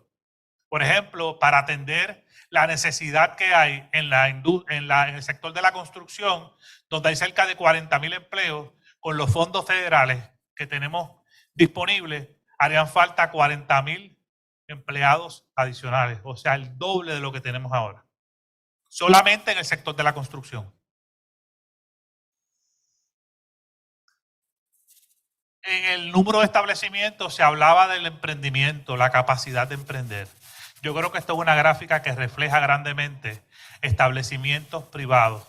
El número de establecimientos privados, 49 empleados o menos, se consideran pequeñas y medianas empresas. El 95% de las empresas en Puerto Rico se consideran pequeñas y medianas empresas. Estamos hablando, como ven ahí, 2006, 2007 fue la salida de lo que les explicaba de las 936. Se van las compañías de Puerto Rico, las compañías multinacionales. ¿Qué pasa? El ecosistema, este ecosistema que estamos volviendo a crear en este momento, y que usted está siendo parte de esa inserción, ese crecimiento, salen, ese ecosistema también desaparece, bajan los establecimientos privados porque cierran los negocios pequeños y medianos, pero a su vez vuelven los establecimientos nuevamente. Hay una caída ahí en el 2018, que es cuando, ¿verdad?, el año post al huracán María, pero ahí se empiezan a recuperar y ya estamos en 50,000, sobre 50,000 establecimientos privados en Puerto Rico. Aquí vemos cómo está lo que son las ventas al detalle. Ha habido un crecimiento doble dígito, ¿verdad? Todo lo que es retail, tiendas de artículos electrónicos, ferreterías, restaurantes, sobre todo. Los restaurantes no se vacían. Vemos que hay crecimiento doble dígito. Hay un aspecto importante que hay que mencionar aquí, que esto no está deflacionado, lo que significa que el aspecto inflación impacta estos números. ¿Okay? Significa que nosotros en este momento estamos al 3% aproximadamente de inflación. Se ha ido reduciendo. La Reserva Federal ha estado, como ustedes saben, aumentando las tasas de interés con el objetivo de poder reducir ese efecto inflacionario, pero todavía pues se ve, ¿verdad?, que hay inflación, y eso no ha impedido que la gente deje de consumir. Y yo creo que ahí se ve claramente cómo ese consumo ha seguido doble dígito, a pesar de que las ayudas federales han ido saliendo de Puerto Rico, han ido saliendo del mercado, todavía la gente sigue consumiendo. Y yo creo que eso está reflejado en este slide. Un reto que tenemos en Puerto Rico, igual como está pasando en muchos países en el mundo, es el asunto de la población, sobre todo el envejecimiento de la población. Esto refleja claramente, están naciendo menos personas, menos niños, las parejas están decidiendo tener menos niños o no tener niños. El índice de mortalidad pues ha subido, ¿verdad? La tasa de mortalidad ha subido. Las personas están durando más tiempo, y sobre todo el reto que tenemos todos es lograr que los jóvenes se queden en Puerto Rico, que no se nos vayan los jóvenes, que no se sigan yendo. Yo creo que es el reto que tiene Ana Méndez, yo creo que es el reto que tiene el gobierno de Puerto Rico, yo creo que es el reto que tiene el sector privado, yo creo que es el reto que tenemos todos, lograr que los jóvenes se nos queden en la isla, jóvenes capacitados, jóvenes con mucha expectativa, jóvenes con ganas de quedarse en Puerto Rico, pero nosotros tenemos que ofrecerles esas herramientas para que esos jóvenes se queden y no se nos vayan de la isla. Así que esta es mi presentación, traté de darlo lo más rápido que pude. Muchísimas gracias, muchas bendiciones, sobre todo mucho éxito y gracias por la oportunidad. Señor presidente, también. No, miren, gracias a todos ustedes. Tengo que preguntar, estamos semi a tiempo, estamos un poquito over, así que no sé si tenemos tiempo para un Q&A o una discusión, pero ¿cómo? Porque me gustaría saber si tenemos que terminar. Me encantaría, no solamente porque la idea era una discusión entre los invitados, pero me encantaría también tener preguntas de todos los asistentes. Así que no sé si tienen preguntas, incluso en el micrófono, así que...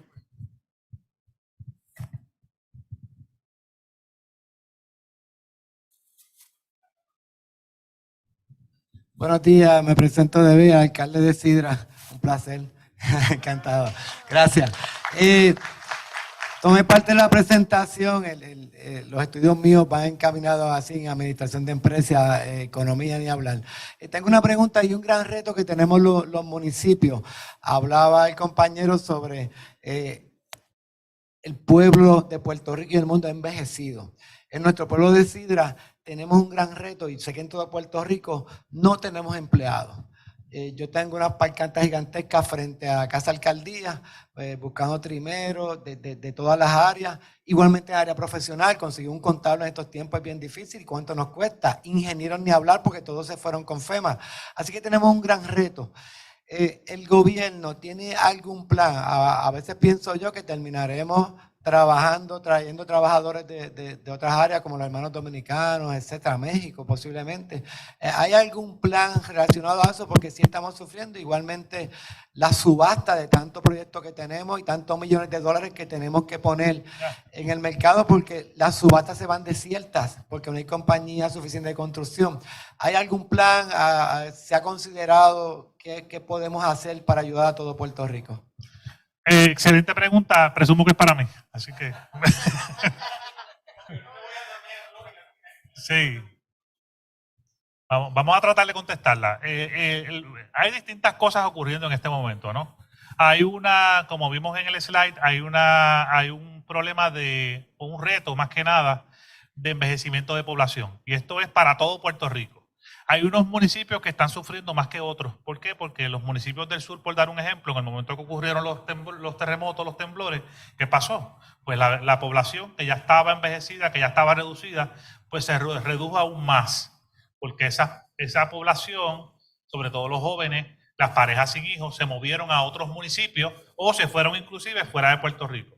A mí me parece que hay un gran paso que se ha dado recientemente y es el aumento del salario mínimo. Eso busca precisamente buscar una justicia salarial, ser sobre todo más competitivos en términos de lo que es la compensación y que la gente pues esté mejor remunerado, atienda el asunto de la inflación, de los costos, todas estas cosas y que la gente pues lograr eso, que no se nos vaya. Yo creo que nosotros y estoy pensando muchísimas cosas, ¿verdad? Muchísimas iniciativas. Yo voy por todos los municipios, hacemos juntas de empresarios con los alcaldes. Ayer estábamos en una iniciativa que la recomiendo muchísimo a que se replique a través de otros municipios. Estaba por ejemplo, en Carolina, con el alcalde Aponte, y allí se inauguró ayer un centro de empresarismo. Eso está en la plaza, ellos cogieron un edificio abandonado, el alcalde pensó fuera de la caja, identificó un edificio que estaba abandonado, consiguió unos fondos que no tenían novio, le buscó novio y dijo, mira, aquí está. Y creó este centro de empresarismo. Ya ayer, señores, salimos de allí, cortamos la cinta, ya que yo estaba lleno de personas que querían emprender negocios, de personas que tenían negocios existentes y querían buscar la manera de expandir sus negocios. Y este tipo de iniciativas, este tipo de cosas están ocurriendo en los municipios. Caguas, por ejemplo, sumamente agresivo en ese sentido. Pero yo creo que es importante que esto no se quede únicamente en los municipios grandes. Hay que ir a los municipios de la montaña, a los municipios, hay que ir al campo, porque no todos tienen la capacidad, ¿verdad? El acceso. Y eso, pues nosotros lo hemos estado haciendo, lo hicimos en Orocovis recientemente, y hemos estado llevando, porque hay mucho interés de nuevos emprendedores, por ejemplo, o de empresarios que quieren expandir sus operaciones. Por ejemplo, yo hablaba en estos días en un municipio que fui y se me acerca un pescador y son cosas que uno tiene tantas cosas al día que uno no lo ve. Y ese pescador me dice, yo pienso que la pescadería en Puerto Rico va a desaparecer. Y yo le pregunto, ¿por qué? Y él me dice, porque no hay pescadores ya los jóvenes no quieren tirar mallas en el mar, el pescado viene siendo más competitivo cuando se importa y eventualmente es un oficio, una profesión, una actividad que localmente va a desaparecer. Yo me quedé pensando y tienen parte razón.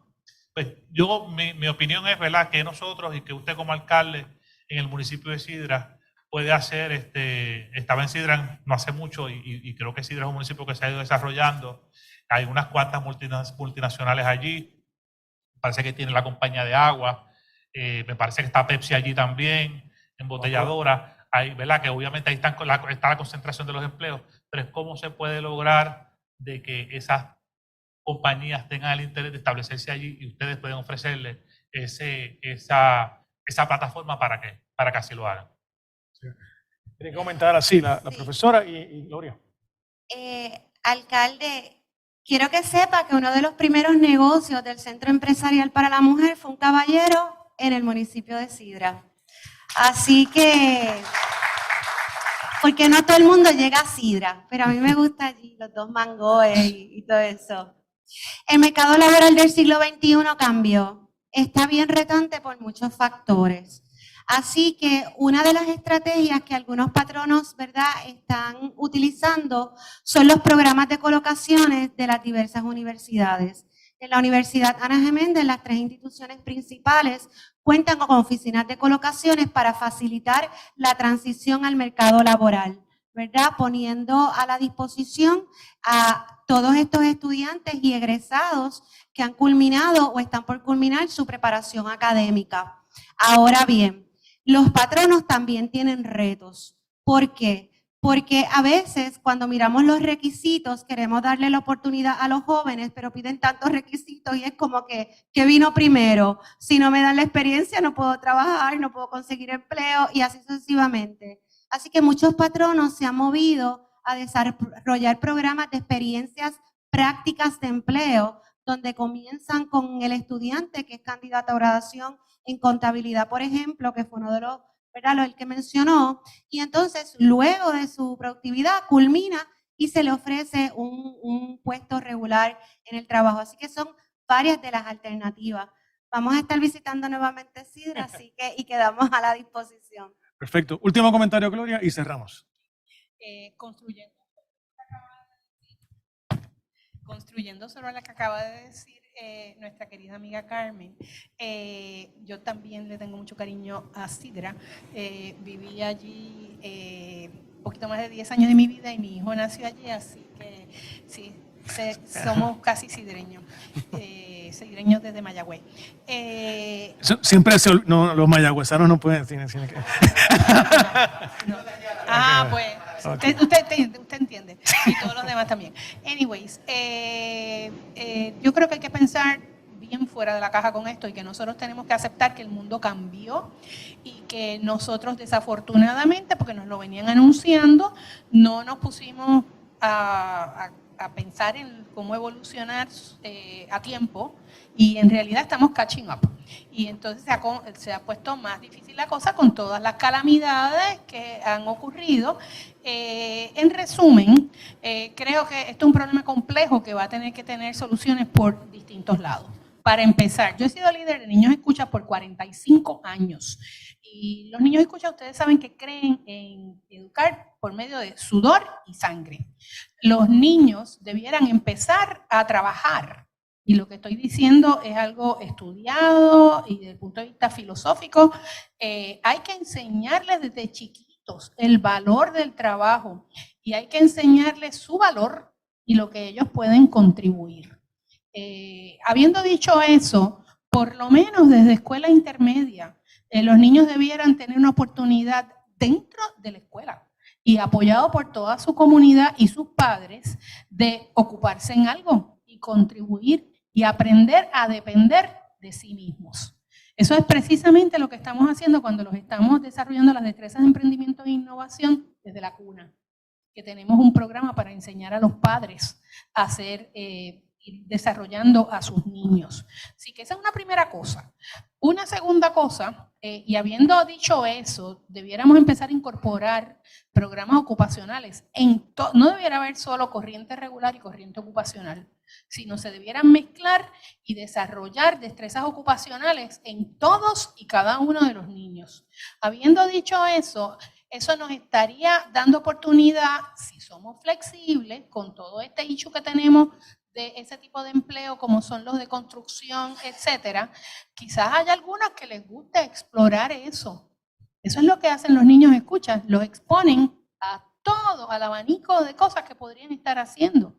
Y entonces, ahora hay un grupo que se llama Comprometidos, que está haciendo una labor maravillosa, y ellos están ayudando a desarrollar destrezas relacionadas a la industria de la construcción, porque es que eso no está en el radar screen. ¿Y a dónde está el problema? Aquí es la tercera cosa, que es que nosotros hemos estado encaminando a todo el mundo a que estudie para ser universitario y tener unas profesiones que están muchas de ellas en peligro de extinción. Así que tenemos verdaderamente que pensar fuera de la casa y empezar a explorar otras opciones. Y hay que ayudarlos a que desarrollen ellos su capacidad de encontrar esas opciones y autodirigirse, autogestionar. Finalmente, me pidió Francisco que hablara sobre el tema de la contracción poblacional.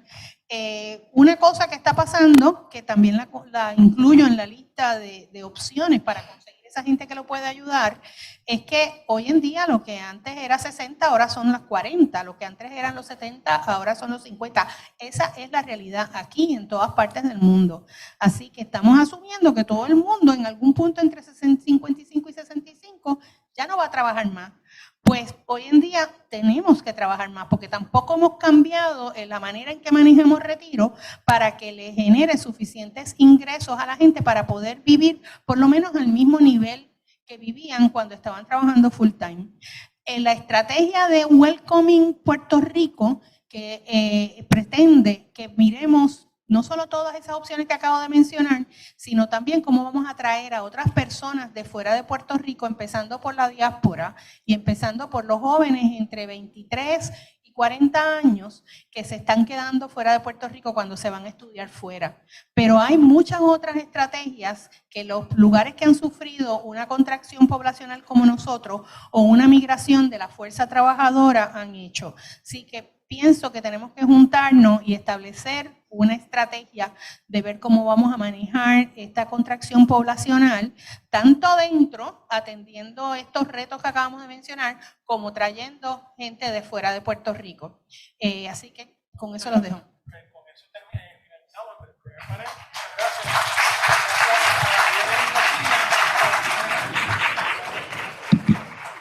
Bueno, muchísimas gracias. Thank you so much for the discussion panel. That was amazing information. And in summary, what I can say about this is that we have to update ourselves, especially after the pandemic. Everything changed. Now we're living a different era. So thank you so much again, our discussion panel. And at this time, I want to call to the stage Mr. Juan Rivera, director of the online campus. And he actually is a big contributor and supporter of this convention. He helped us with the discussion panel, and he's going to introduce the next discussion panel and also welcome again the mayor. Buenos días a todos, a los que nos visitan desde otros estados y países, bienvenidos a Puerto Rico y a nuestra Universidad Ana G. Méndez. Agradezco mucho a los panelistas por aceptar la invitación, muchísimas gracias. Y me gustaría reconocer la presencia del honorable doctor Ángel David Concepción, alcalde del municipio de Sidra. Antes de pasar al otro panel. Muchas gracias, alcalde. Y ahora pasamos al siguiente panel. Le solicito a Jennifer González. Jennifer González es estudiante doctoral del programa de Administración de Empresas de nuestra Universidad Ana G. Méndez, recinto de Gurabo, de la concentración de Sistemas de Información, quien va a estar moderando el panel titulado Tech Synergy, Navigating E-Commerce, Technology and Innovation.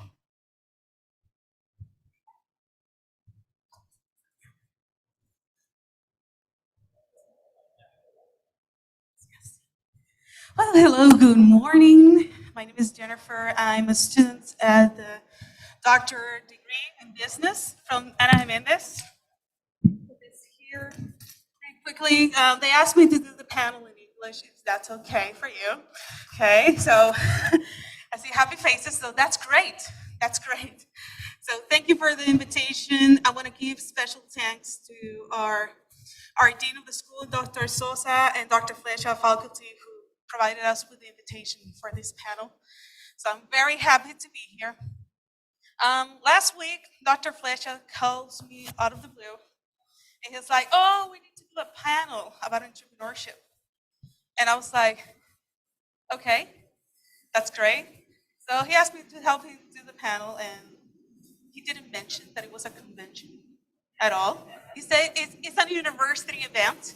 So I was thinking, students, maybe local entrepreneurs and all that. And then I saw this on Sunday on LinkedIn, the poster, and I was like, oh, it's a convention. So I'm gonna get back on him for that. But we're really happy to be here today to talk about technology and innovation. But before I start, I wanna present the people with me. Okay, I have very special friends.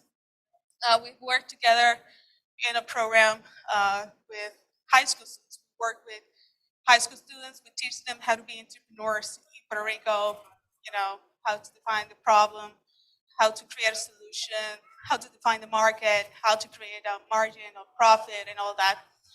So today I want to start with Luis.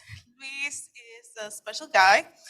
He's really quiet around the students. But don't let that fool you. He has a lot of experience. He has a social degree from information system from University Ana Jiménez from Carolina, so he's from the house. He also was president of the Association of Information System here at the University in Carolina. And he's actually doing his bachelor's degree in information systems here at Ana Jiménez. So Ana Jiménez has this thing that when you start studying here, you can't stop. You start with a social degree, you continue to his bachelor's degree.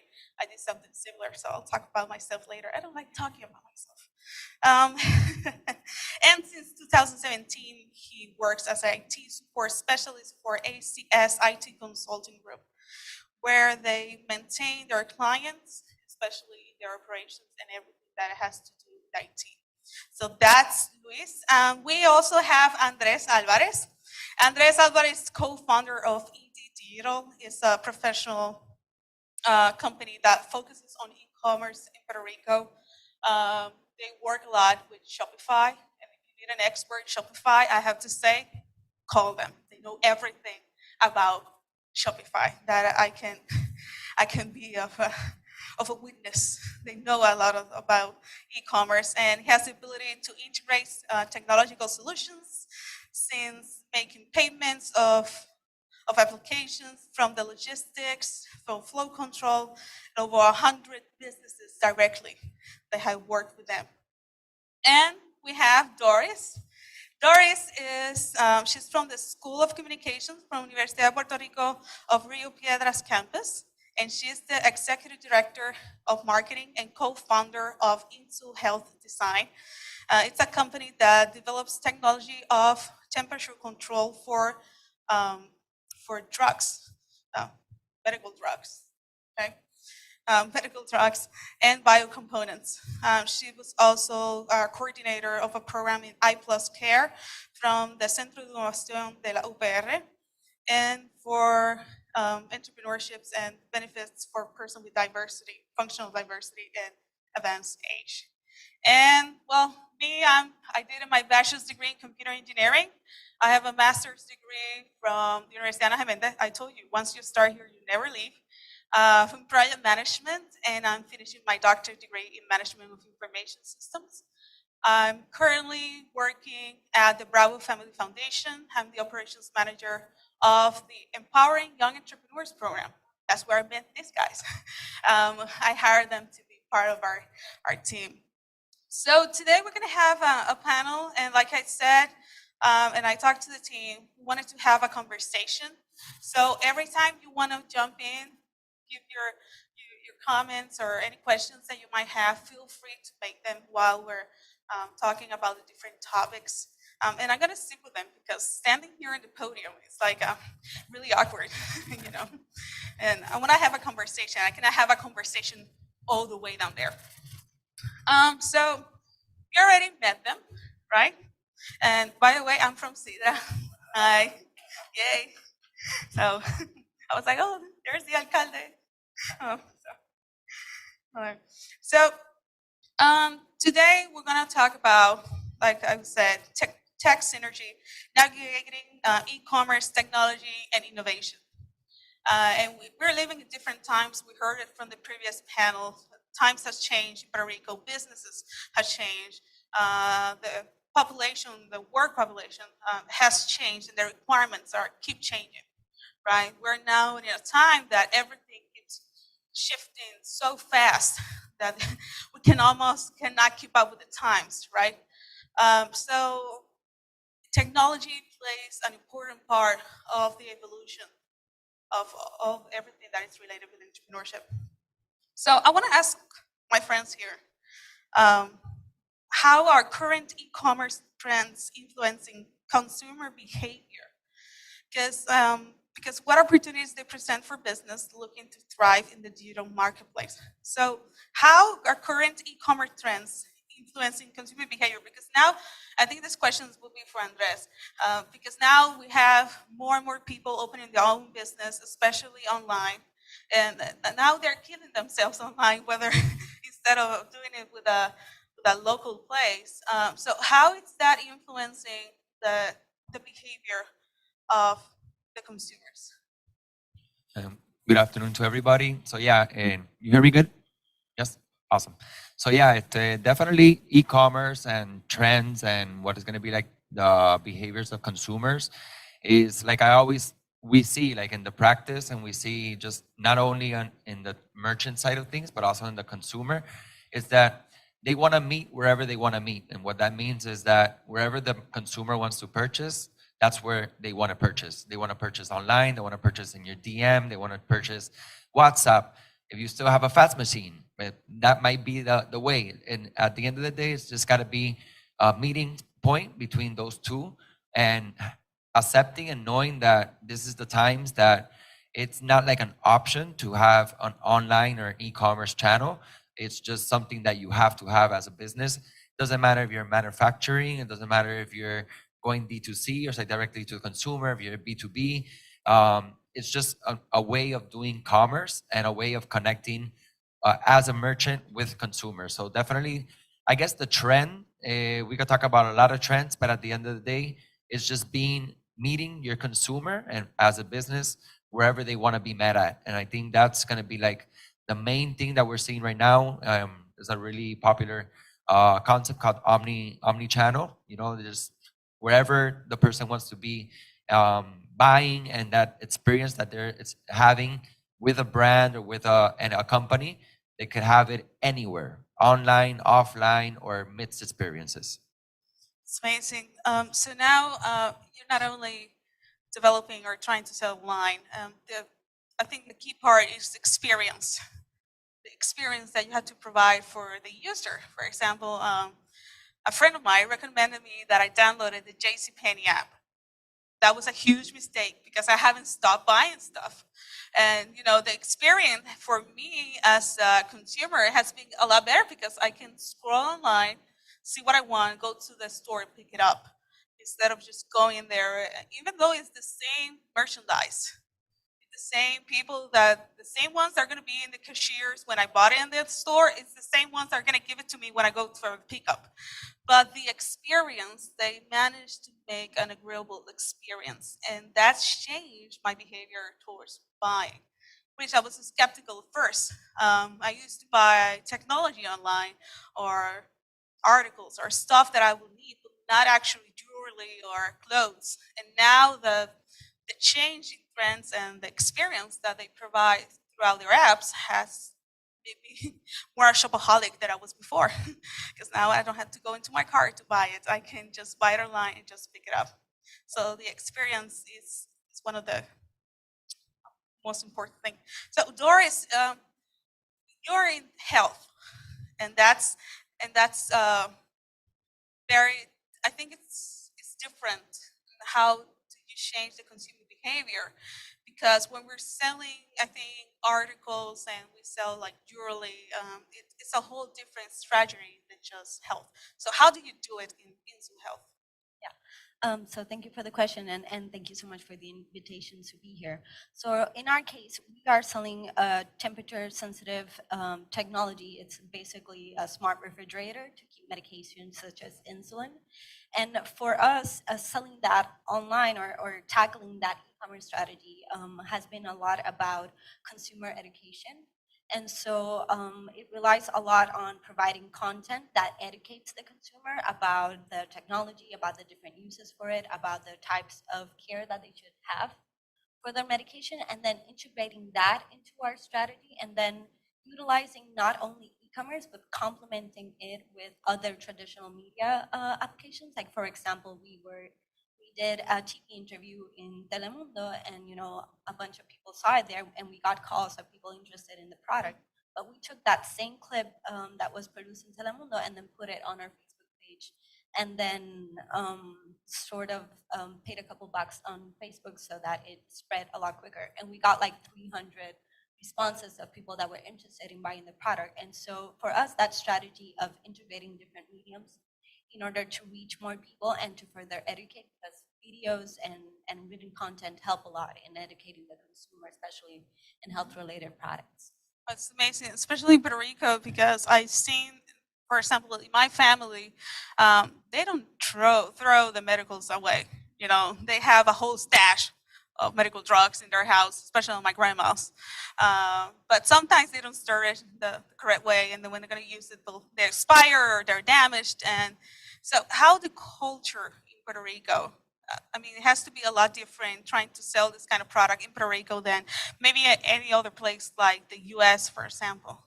Yeah, in our case, it's actually been easier to sell our product in Puerto Rico because since it has a long battery life and multiple charging options, people often use the product to keep their medications safe when there are power outages or when there's warnings of hurricanes. So a lot of people in Puerto Rico learn about our product and they capture what we do. But for example, people in the US, we have to educate them more in terms of telling them like, hey, you have temperature fluctuations in your refrigerator, and sometimes you reach for your bottle of water and it's half frozen. And it's okay if it's water, but if it's your insulin, if it's your medication, it's completely spoiled and it can damage your health. So it has to do a lot with education, especially in people outside of the US that don't have a lot of those issues with the power outages and stuff. But in Puerto Rico, it's actually been a lot easier because people know the problem. People experienced it during the hurricane. And so, yeah, in our case, it's just relied a lot on customer education. Yeah, I think that's because Puerto Ricans we have been in survival mode since 1990. Since Hugo and Georges and then Maria and then Fiona and Irma and all of them that keep coming here. So I think Puerto Rico, with the power outages, you already expect that the light's gonna go out with a couple of drops of rain. So that would make it. I think it's really useful. But something really important you said is about the technology. Right, the type of technology that you will need. Like for example, it has a battery, because of the power outages. It's just not just a fridge. It's a lifesaver, basically what you have there. So technology plays an important part of that innovation. also you mentioned that you went to Telemundo and that you took that video, you put it on your social media, and you have more response, even though it's exactly the same message. So that turns into technology, the importance of the use of technology that we have at hand, right? So Luis, I want to ask you a question. So you see what I did there? I have everyone, like the expert in e-commerce, an entrepreneur, now that we have technology, right?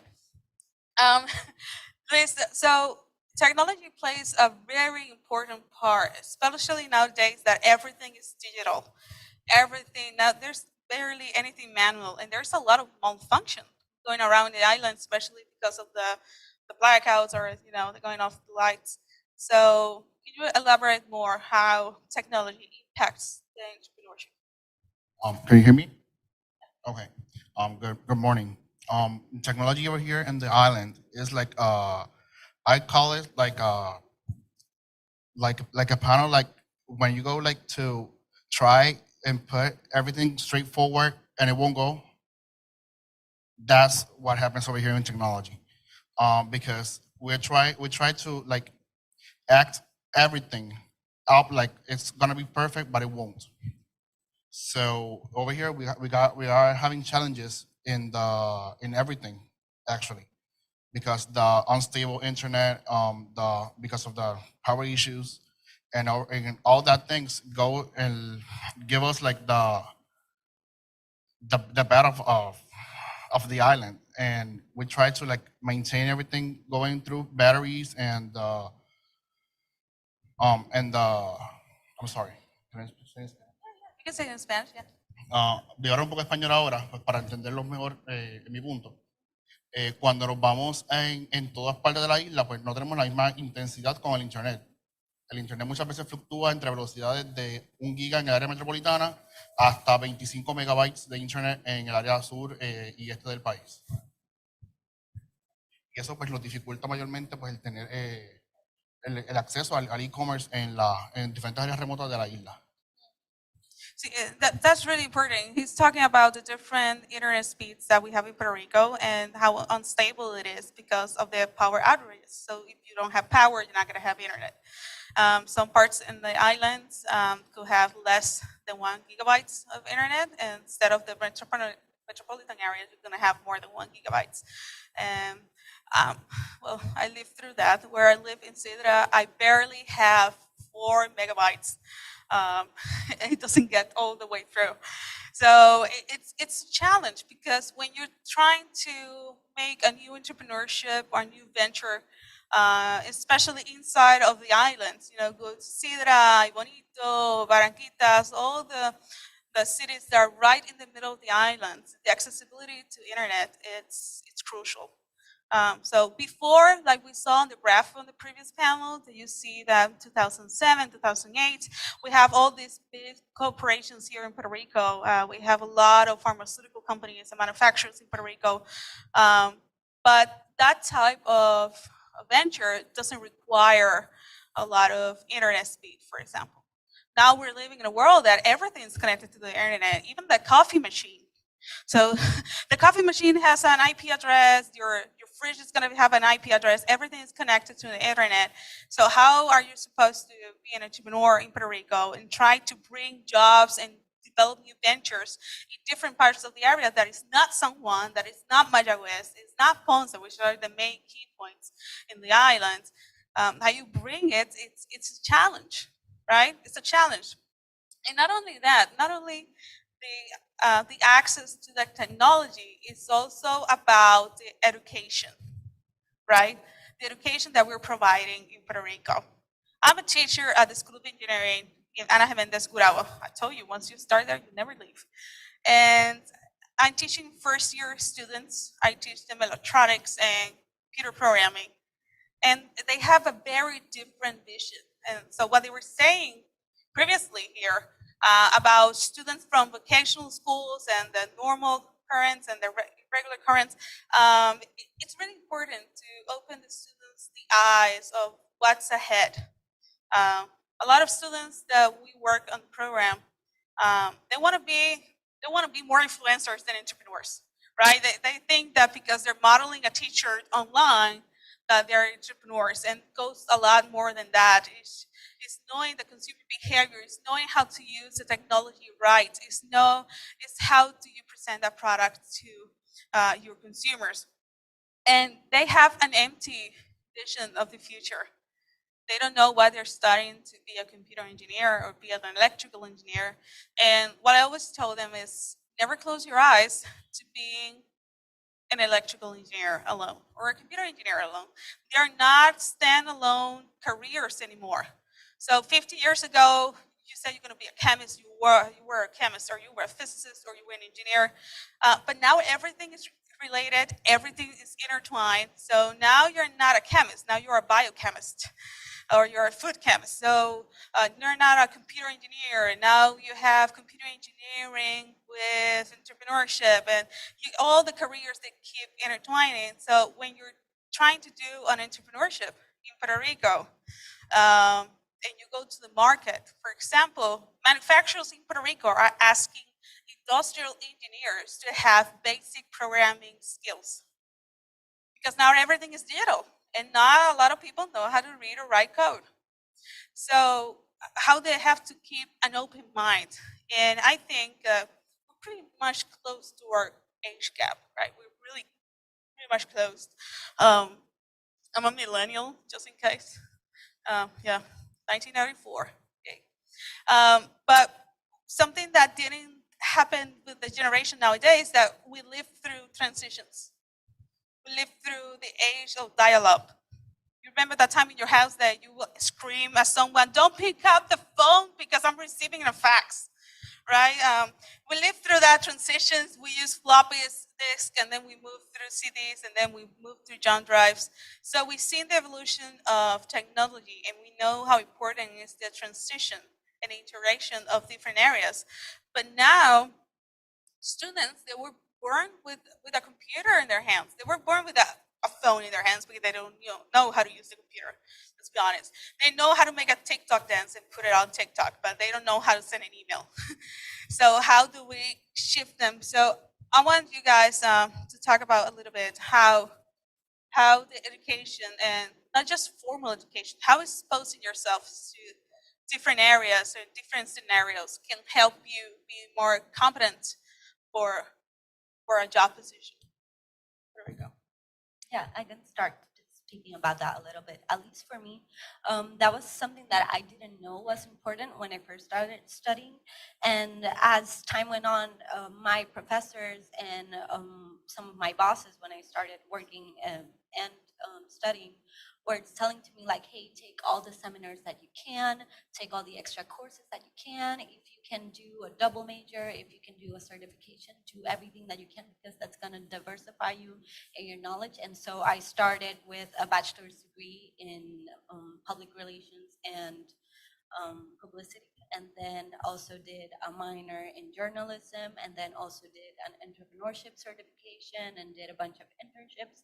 And all of that experience and knowledge have fueled like where I am currently today. And whenever there is an opportunity to take a new seminar or participate in a new program, I always, if I have the time, I always try to take it, because you don't know where life is gonna get you. And so in the exceptional young, empowering young entrepreneurs program that we're giving classes to, that is something that we try to iterate to our students, being as diverse as they can and try to make the best of every opportunity that comes their way, because that's really gonna help them stand out when they are going to hit the job market, or where they're gonna start developing their own entrepreneurship projects. And so that's really important to iterate in our youth. I think it's a really important part that you mentioned was the internships. So I know I just heard one of the questions, how do we bring people, young people, and I said they have a requirements of experience from some positions that sometimes it's not even possible to make. So internships is something that, at least in the US, is very active. There are a lot of internships for pre-college students, for high school students, for college students, and internships provide them with the work experience they might need for when they go to the industry. And that's something that could help in Puerto Rico if the companies and the manufacturers in Puerto Rico start having more internships. I know that Loom women has internships. I know that some of the manufacturers in Puerto Rico have co-op programs for college students. That provides them with the experience they might need when they are applying for a job so they can stay here in Puerto Rico. Because right now, we are one of the biggest exports of professionals. They don't stay in Puerto Rico because they don't see the option of, oh, well, there are job positions that I can actually apply here. And adding to that quickly, it's important to have paid internship opportunities because a lot of students want to work, want to have experience for their careers, but if there are unpaid internship opportunities, a lot of them have to see how they're going to pay for the food that month or pay their tuition or pay for where they are living. So it's important that, you know, when you're establishing your companies or when you're providing those opportunities to students, at least provide some kind of stipend or something, because a lot of students don't you know, make use of those opportunities because they need to make money, so they opt for working at, you know, a fast food place or somewhere else that isn't exactly what they're looking for in their career. Exactly. I think one big factor in there will be distance. In Puerto Rico, the companies are pretty far away. You want to go to Baxter, you have to go all the way to Ay Bonito, or you're going to have to go all the way to Jayuya, or you have to go all the way. So minimum, you have 1 hour or 2 hour drive to get to those places. Sometimes, like you say, like a small reward for at least, you know, for the mileage and the gasoline will inspire the student to keep going. When I was in high school, I worked at the Arecibo Observatory, and I used to go there every Saturday from Sidra to Arecibo. It was almost 2.5 hours drives because Arecibo Observatory wasn't in the city of Arecibo, it was between the mountains of Arecibo. So, you know, you have to drive a lot. And it was a big sacrifice for my parents and for me, you know, you have to get out of the house at 5 o'clock in the morning to get there. And even though I was more in the pursuit of research, but for a student that is trying to come out, is trying to help his family, is trying to make something for himself, it's a lot of sacrifice. So I think paid internships or a stipend that would reward them, because in Puerto Rico, like I said, distance is something that it's a big factor. Let's say something about.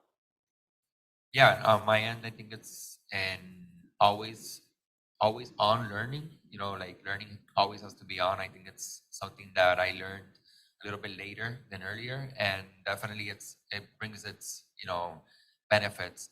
It doesn't matter like what your specialty is. If you're doing one thing, being able to complement with other areas that definitely are gonna add value to whatever you're doing in your day to day. I think that's one of the things. We have so many tools and access to so much, you know, Headway app where you could just go in and get like 15-minute book summaries. You have, you know, so many ways to learn and be able to expose yourself to information.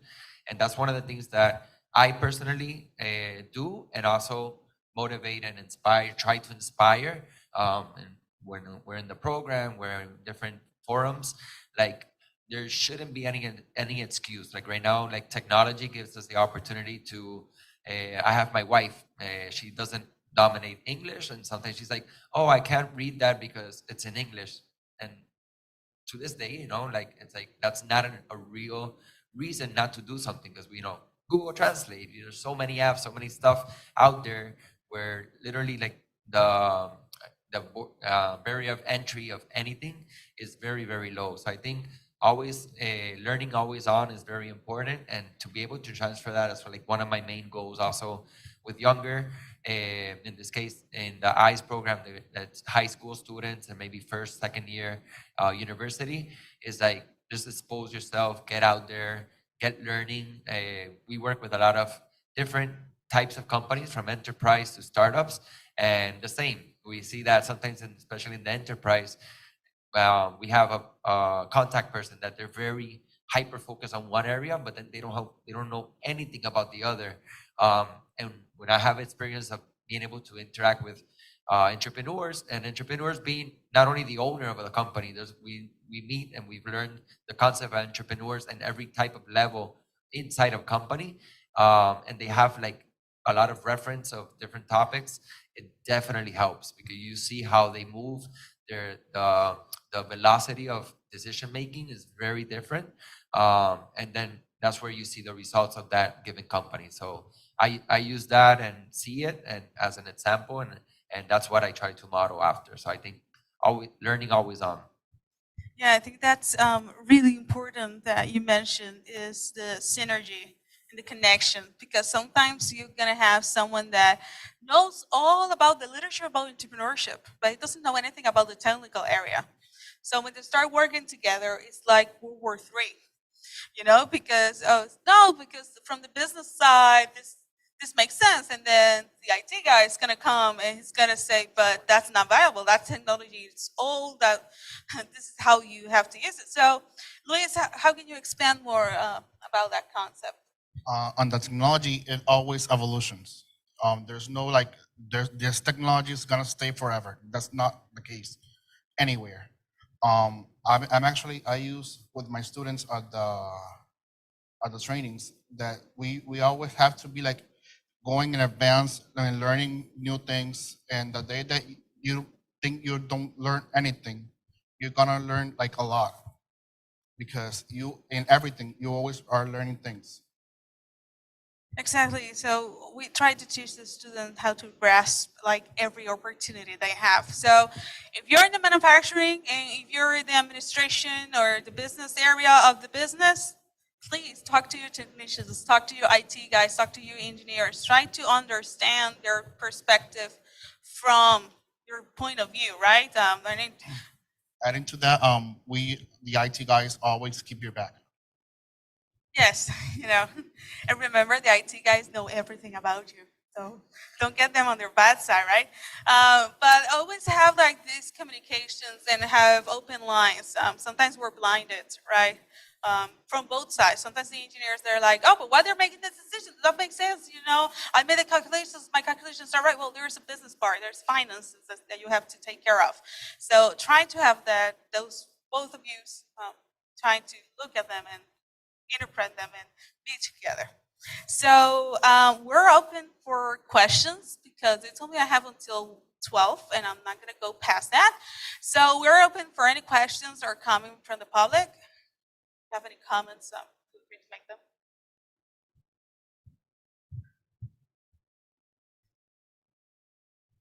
I feel like in my classrooms when I'm speaking almost an hour and a half, and I feel like Dora the Explorer, you know?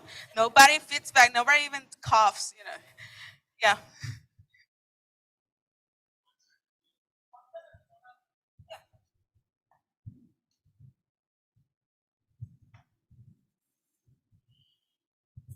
We have another microphone.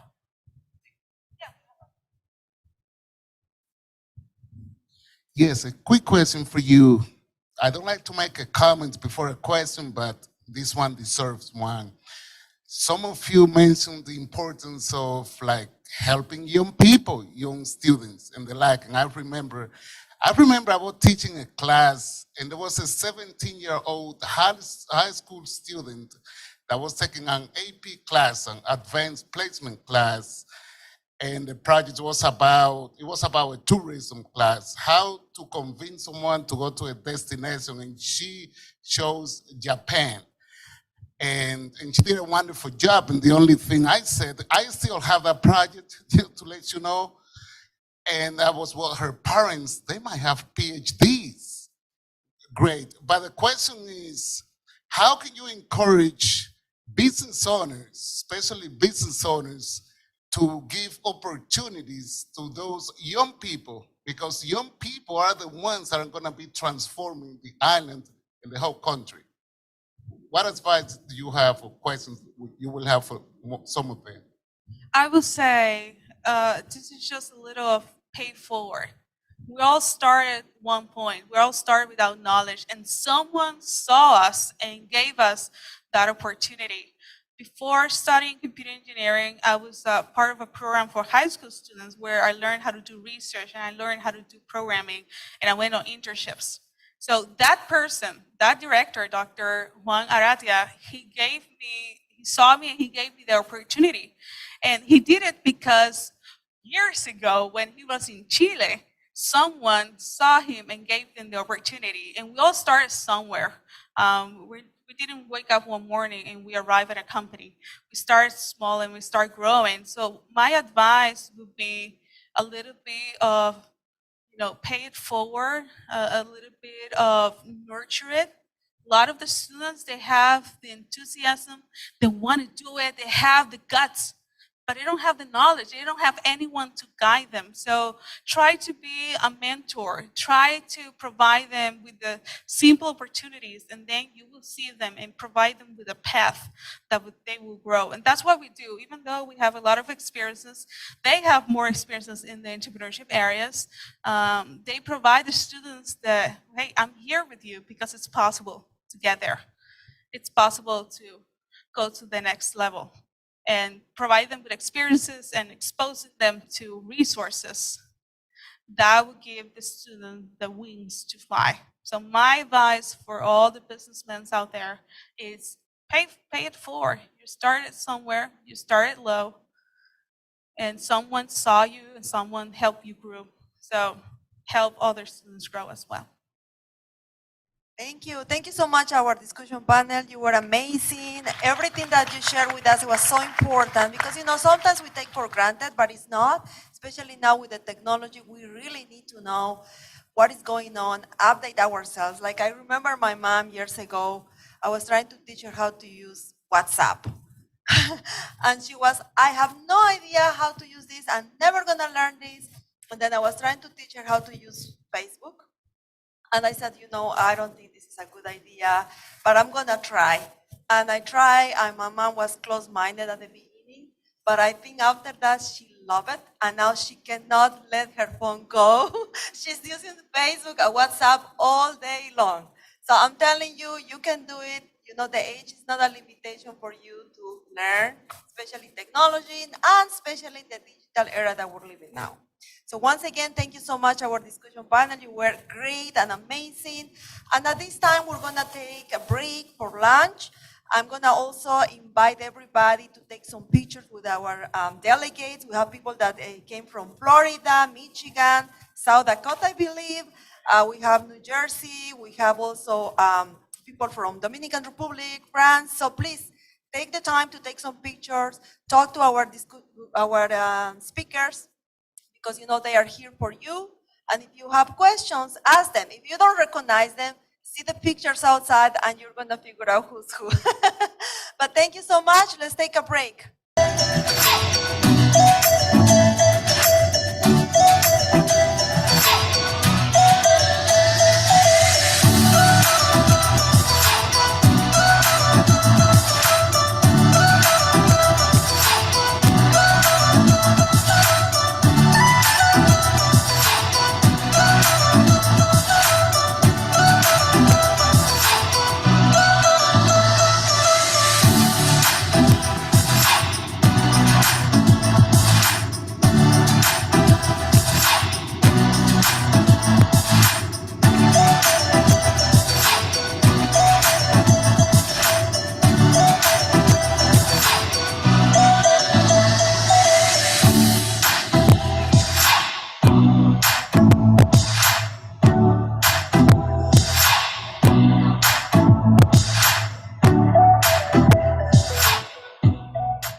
Entonces, Rafael, ¿me das la señal para ir en vivo?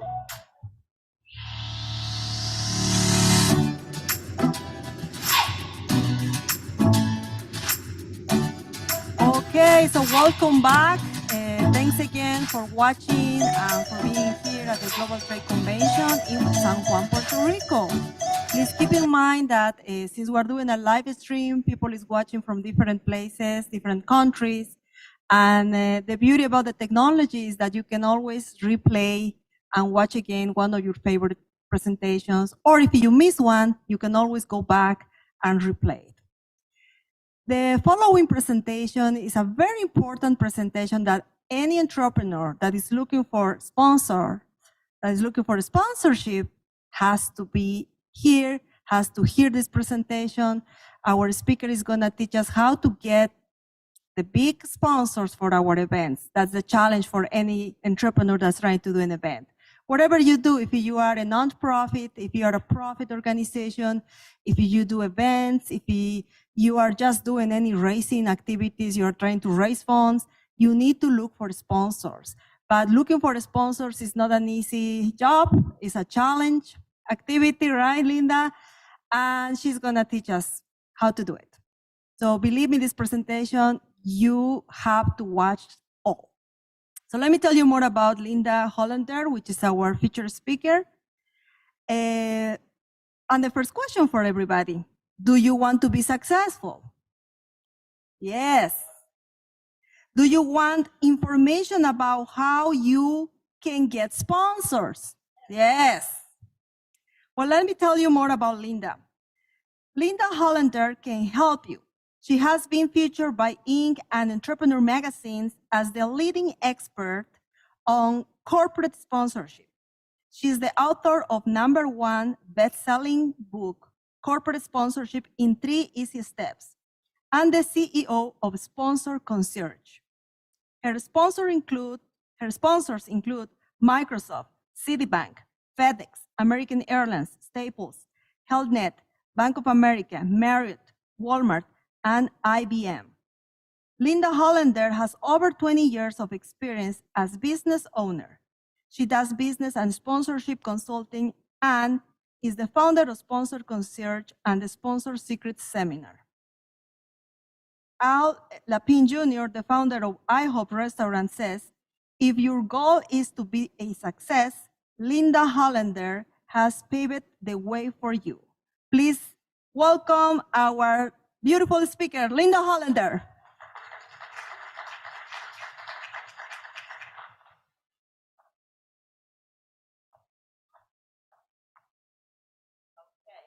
All right, can I have my slides, please?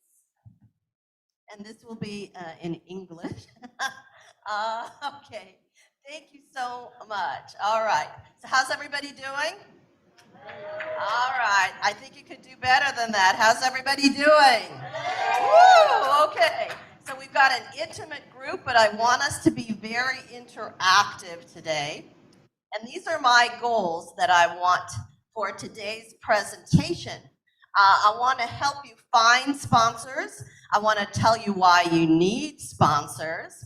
I want to help you get the most money from your sponsors. And then at the end, I'm going to have some gifts. I'm going to have some prizes for you. And I'm going to have you really think of some good questions to ask me, because the person who asks me really good questions gets a gift. Okay? All right, so this is your chance to be interactive. Do we have a handheld mic? Okay, I want you to think about what is your big dream and what's it gonna take to make that dream a reality. So who wants to tell us what their big dream is? And if you don't say, I'm gonna pick on you. Dario, stand up, tell us your big dream. I know you want to, come on.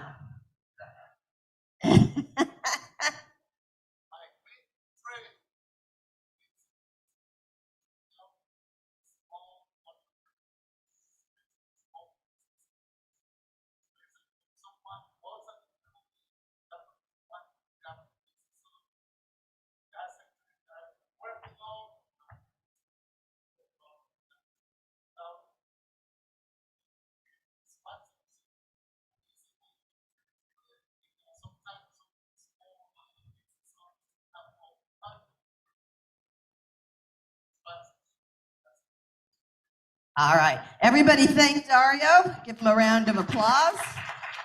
And I'm going to sing a little bit of your praises because I've been getting to know you the past couple days. And he is a wealth of knowledge also on funding your business. He taught business for many years in university. So, check out Dario. Thank you so much. Okay. So these are the most common reasons why people don't reach their big dreams. Okay, one of them is lack of awareness and exposure. So you want to shout your business from the rooftops. You want to tell people, hey, we do trailers, we do water, we do all these great things.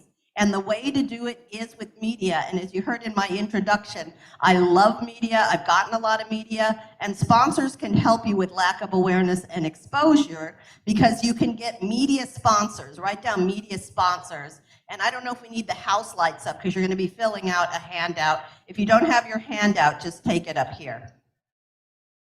Lack of capital. A lot of businesses fail because of undercapitalization. So you need money to run your business, and sponsors can help with that. And then fear. Fear keeps most people from reaching their big dreams. And I want to thank you for showing up today, for coming out here. I want to thank all the people around the world who are watching on the live stream. Okay, here's what sponsors will fund. Your business. Where are my business owners? Business. Okay. If you want to be an author, if you want to be a public speaker, if you want to have a show, if you want to be an influencer, sponsors will fund that. Where are my speakers? Speakers? How about my authors? Where are my authors? Okay. And where are my influencers? Who has a show of some kind, a podcast? I work with a lot of influencers, a blog, whatever. Okay. Your virtual and live events. Where are my event producers? I know there's some. There we are, my event producers. And your nonprofit. Where are my nonprofits? Okay. Now, the typical scenario for a nonprofit is somebody really loves and has a passion for a cause, and they reach into their own wallet to fund that cause. But unfortunately, if you self-fund your nonprofit, eventually you're going to run out of money. And that's when I get the call saying, please, Linda, help me. I'm out of money. I've got all these people depending on me, and you don't want to be in that particular space.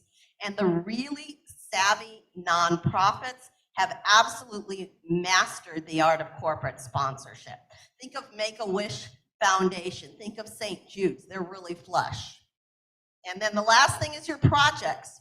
I've helped documentary filmmakers get funding. What I say may help your child. If your child is in an after-school program, or if it's in a sports team, this can help your child. Okay, so with sponsors, you can avoid the cash flow roller coaster. And I definitely know about the cash flow roller coaster. If you've been in business 10 minutes, you know the cash flow roller coaster. 1 minute, the money is flowing in, and there's birds singing, and there's rainbows outside, and everything is wonderful. The next month, you are struggling to make your expenses. I saw a speaker once, and she said, oh, shine your light for the world. And I'm thinking, lady, I can't even keep the lights on in my business. So sponsors will help you with that. And then the next one is profitable. To get profitable events, because one of the biggest, things about the seminar and the event business that people don't know, this is one of the big secrets, is that people do these great events and people come up to them at the end and say, oh my God, your event changed my life, and the person who put on that event lost money. And I am on a one-woman mission that this will never happen to you. If it's happened already, that's okay. But after today, you will never, ever lose money on an event that you create. And then add creative funding to your dreams. There's also a space on your handout to write your dream. Okay, so have you worked with sponsors? Let's take the temperature in the room. Who's worked with sponsors? This side of the room has worked with sponsors, okay? So whether you work with sponsors or not, my presentation will be relevant for you. All right, so here's my personal story. You'll see a picture of me and another lady.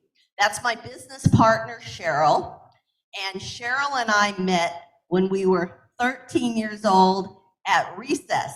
And we were bobby socks and lunch pails, and we became bonded, we became closer than sisters, and we said, oh my God, when we grow up, if we do anything together, it will be phenomenal.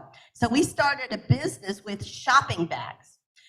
We did the shopping bags that you see at the malls, the shopping bags that you see at trade shows. Those are some of our trophy clients, Disney, Iams Pet Food, Nissan, we did Mattel toys. Barbie is having a moment right now. I haven't seen the Barbie movie. Is it good? Yeah? Okay. So it was great. I loved coming to my business, working with my best friend. But before I started my business, I was not in a good place. I was in a dead-end job. And even though I was working, I would go down from my little rent-controlled apartment to my mailbox, and my hand would literally shake before I opened that mailbox. Now, why was I afraid of my mailbox? Bills I could never, ever afford to pay because I wasn't making enough money at my job. And I borrowed on credit cards. So that mailbox was a constant reminder of my financial failures.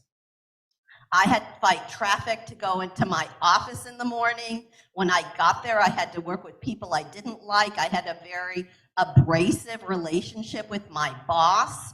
And it was such a toxic workplace that sometimes at lunch, I would just go down to my car and I would cry. Because I had the heart and I had the fire and I had the soul of an entrepreneur, and my soul was absolutely being crushed in that job.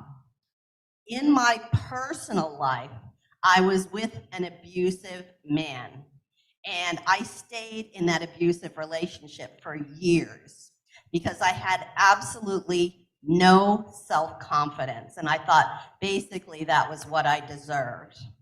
But one day, I had an epiphany, and I said, I don't want to be a victim anymore. I want my life to make a difference. So I fired my boss and I dumped the abusive boyfriend. Thank you. And that's when I called my best friend Cheryl and said, hey, you want to take the biggest adventure ride of our lives together and start a business? And luckily, she said yes. Starting my business, making that decision to strike out on my own, made all the good things in my life happen. I was able to move out of the little rent control apartment, buy my first home as a single woman. I was able to travel the world, but what I loved doing mostly was coaching and mentoring. We've talked about that in the morning sessions, how important it is to have a mentor and then turn around and be a mentor, and I absolutely loved it. So you want to see what my big dream was? All right. My big dream was the Women's Small Business Expo. I wanted to show other women how to do what I had done, to be successful and start and succeed in their own small business and be empowered financially. And by the way, my presentation, the tips, the strategies I'm going to give you for getting corporate sponsors are for the men and the women in the audience. I'm just going to be using women as an example sometimes because that's my experience. So this was the first thing I thought of in the morning. This was the last thing I thought of in the evening. And remember, you have that great idea, but then what's your second thought? How am I going to pay for this? Because I wasn't in the bag business anymore. I was working at home in my kitchen with a cat, and I still wanted to do this event. And Al and Maria is producing a live event Is it cheap or is it expensive? Expensive. So that's when I found out, hey, what are these things called sponsors? And I found out, as we saw, that sponsors will help you fund and underwrite your business, your event, your nonprofit. And it's not just for events. You don't need to have an event, but I found that out. So I think it's important for you to know two things. One of them is that I had absolutely no experience with event. I'd never done an event in my life, and that I had no following at the time. Nobody knew who I was except for my brother-in-law, my parents. So everybody thinks like, oh, when I get this many followers, when I get a fan base that's this size, then I'll go after sponsors. No, don't wait. There aren't any magic numbers out there. So, and I didn't have a fancy office either. So with no experience, no fancy office, no following, my very first sponsors were Bank of America, Walmart, and IBM. And then after that, I got Microsoft, I got FedEx, I got Wells Fargo, Epson, the printer company. I got all these great sponsors, more than even what fits on this slide. I got HealthNet Insurance, I got Marriott Hotels, and people would come to the events, but then they would say, how are you getting these sponsors? I thought you had to be a big business. And I said, absolutely you don't. Yes, write this down. This is a writer-downer. By the way, can you see your handouts to write on your handouts? Because I'm going to be giving you things to write. Or do you want them to turn the house lights up? It's good? Okay. So write it down. You sell them on the concept. Everybody has to start somewhere. And that's kind of what I did. So I did this event for 10 years. Women met their business partners. Women got the missing pieces of the puzzle that they needed to create their own multi-million-dollar business. They were able to send their kids to better schools. They were able to better their lives. And it was all because of sponsors. We went international. Some of these women came from Australia. And on my deathbed, I will be so proud of the work that I did at the Women's Small Business Expo because of sponsors. I never would have been able to do it without them. All right, so here's my first sponsor. So I was in a traffic jam and cursing the traffic jam. I was hot, I was exhausted, but I look up and I see this billboard and I said, oh my God, what if Bank of America could be a sponsor of mine? But here's the problem. I just had an idea in my silly little brain.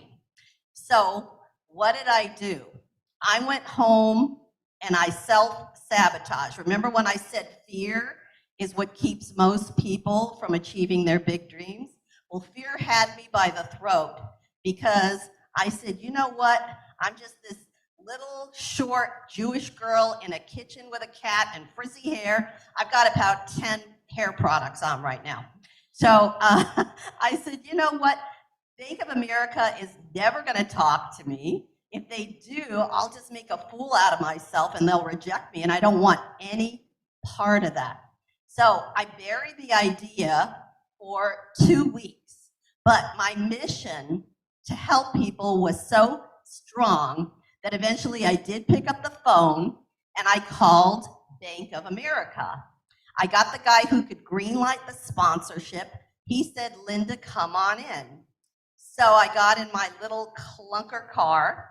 Oh my God, this car, the paint was peeling, the upholstery was shot. I had to park it 2 blocks down. I put on my one good suit, I put on my high heels, and I went to see the guy from Bank of America. Here's another thing to write down. I came in and I showed him my sponsor proposal. So you're gonna need a sponsor proposal. We'll talk about that. And I mean, thank God there was a desk between us because my knees were knocking and I was sweaty. But he hands me back the proposal and he said, yes, we will sponsor you. And I got my very first sponsor that day from Bank of America, and it was over $10,000, my very first sponsor. Thank you. So I wiped my hand, because it was so sweaty, I shook his hand, walked 2 blocks back to the car, and boy, oh boy, when I got in the car, I did my happy dance. Let's see your happy dance. All right, because the reason I did my happy dance is because there is nothing like the feeling of getting your first sponsor. Somebody believes in you, somebody is validating you, and that somebody is a leading edge brand. And sponsorship is the absolute key to funding your dreams. And one sponsor, as we've seen, leads to another, okay? And we want you to have as many sponsors as you can because it puts you in a much better financial position. All right, so remember I said I love media. So this is some of the media that I've done. I've been on all the alphabet networks, ABC, CBS, NBC. And then, as she said, I have been called the leading expert on corporate sponsorship by Inc. magazine and Entrepreneur magazines. Now, I'm not telling you that to brag. I'm telling you that because traditional media is not dead. Because I ask people, I say, how are you going to promote what you do? And they say, oh, I'm going to use social media and the digital platforms. Sponsors are traditional. They want traditional media in the mix. That means television, that means radio, that means print, that means press releases, etc. All right, so here's some sponsors that my clients have worked with. Coca-Cola is an Olympic sponsor. You can work with Coca-Cola, UBS Financial, Verizon. You'll see some examples of some of these. All right, here's what sponsors give you. Money you don't have to pay back with no credit checks. When I found out they weren't going to check my credit, I said, hallelujah, because my credit was like so bad. And you know what? I've never met an entrepreneur with beautiful, pristine credit. Now, why is that? Why is it that entrepreneurs don't have good credit?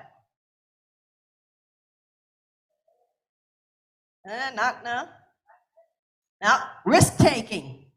Risk-taking. We are risk takers, and you know what? The risk-taking shows up in our FICO scores, so they don't care at all about your credit. Sponsors.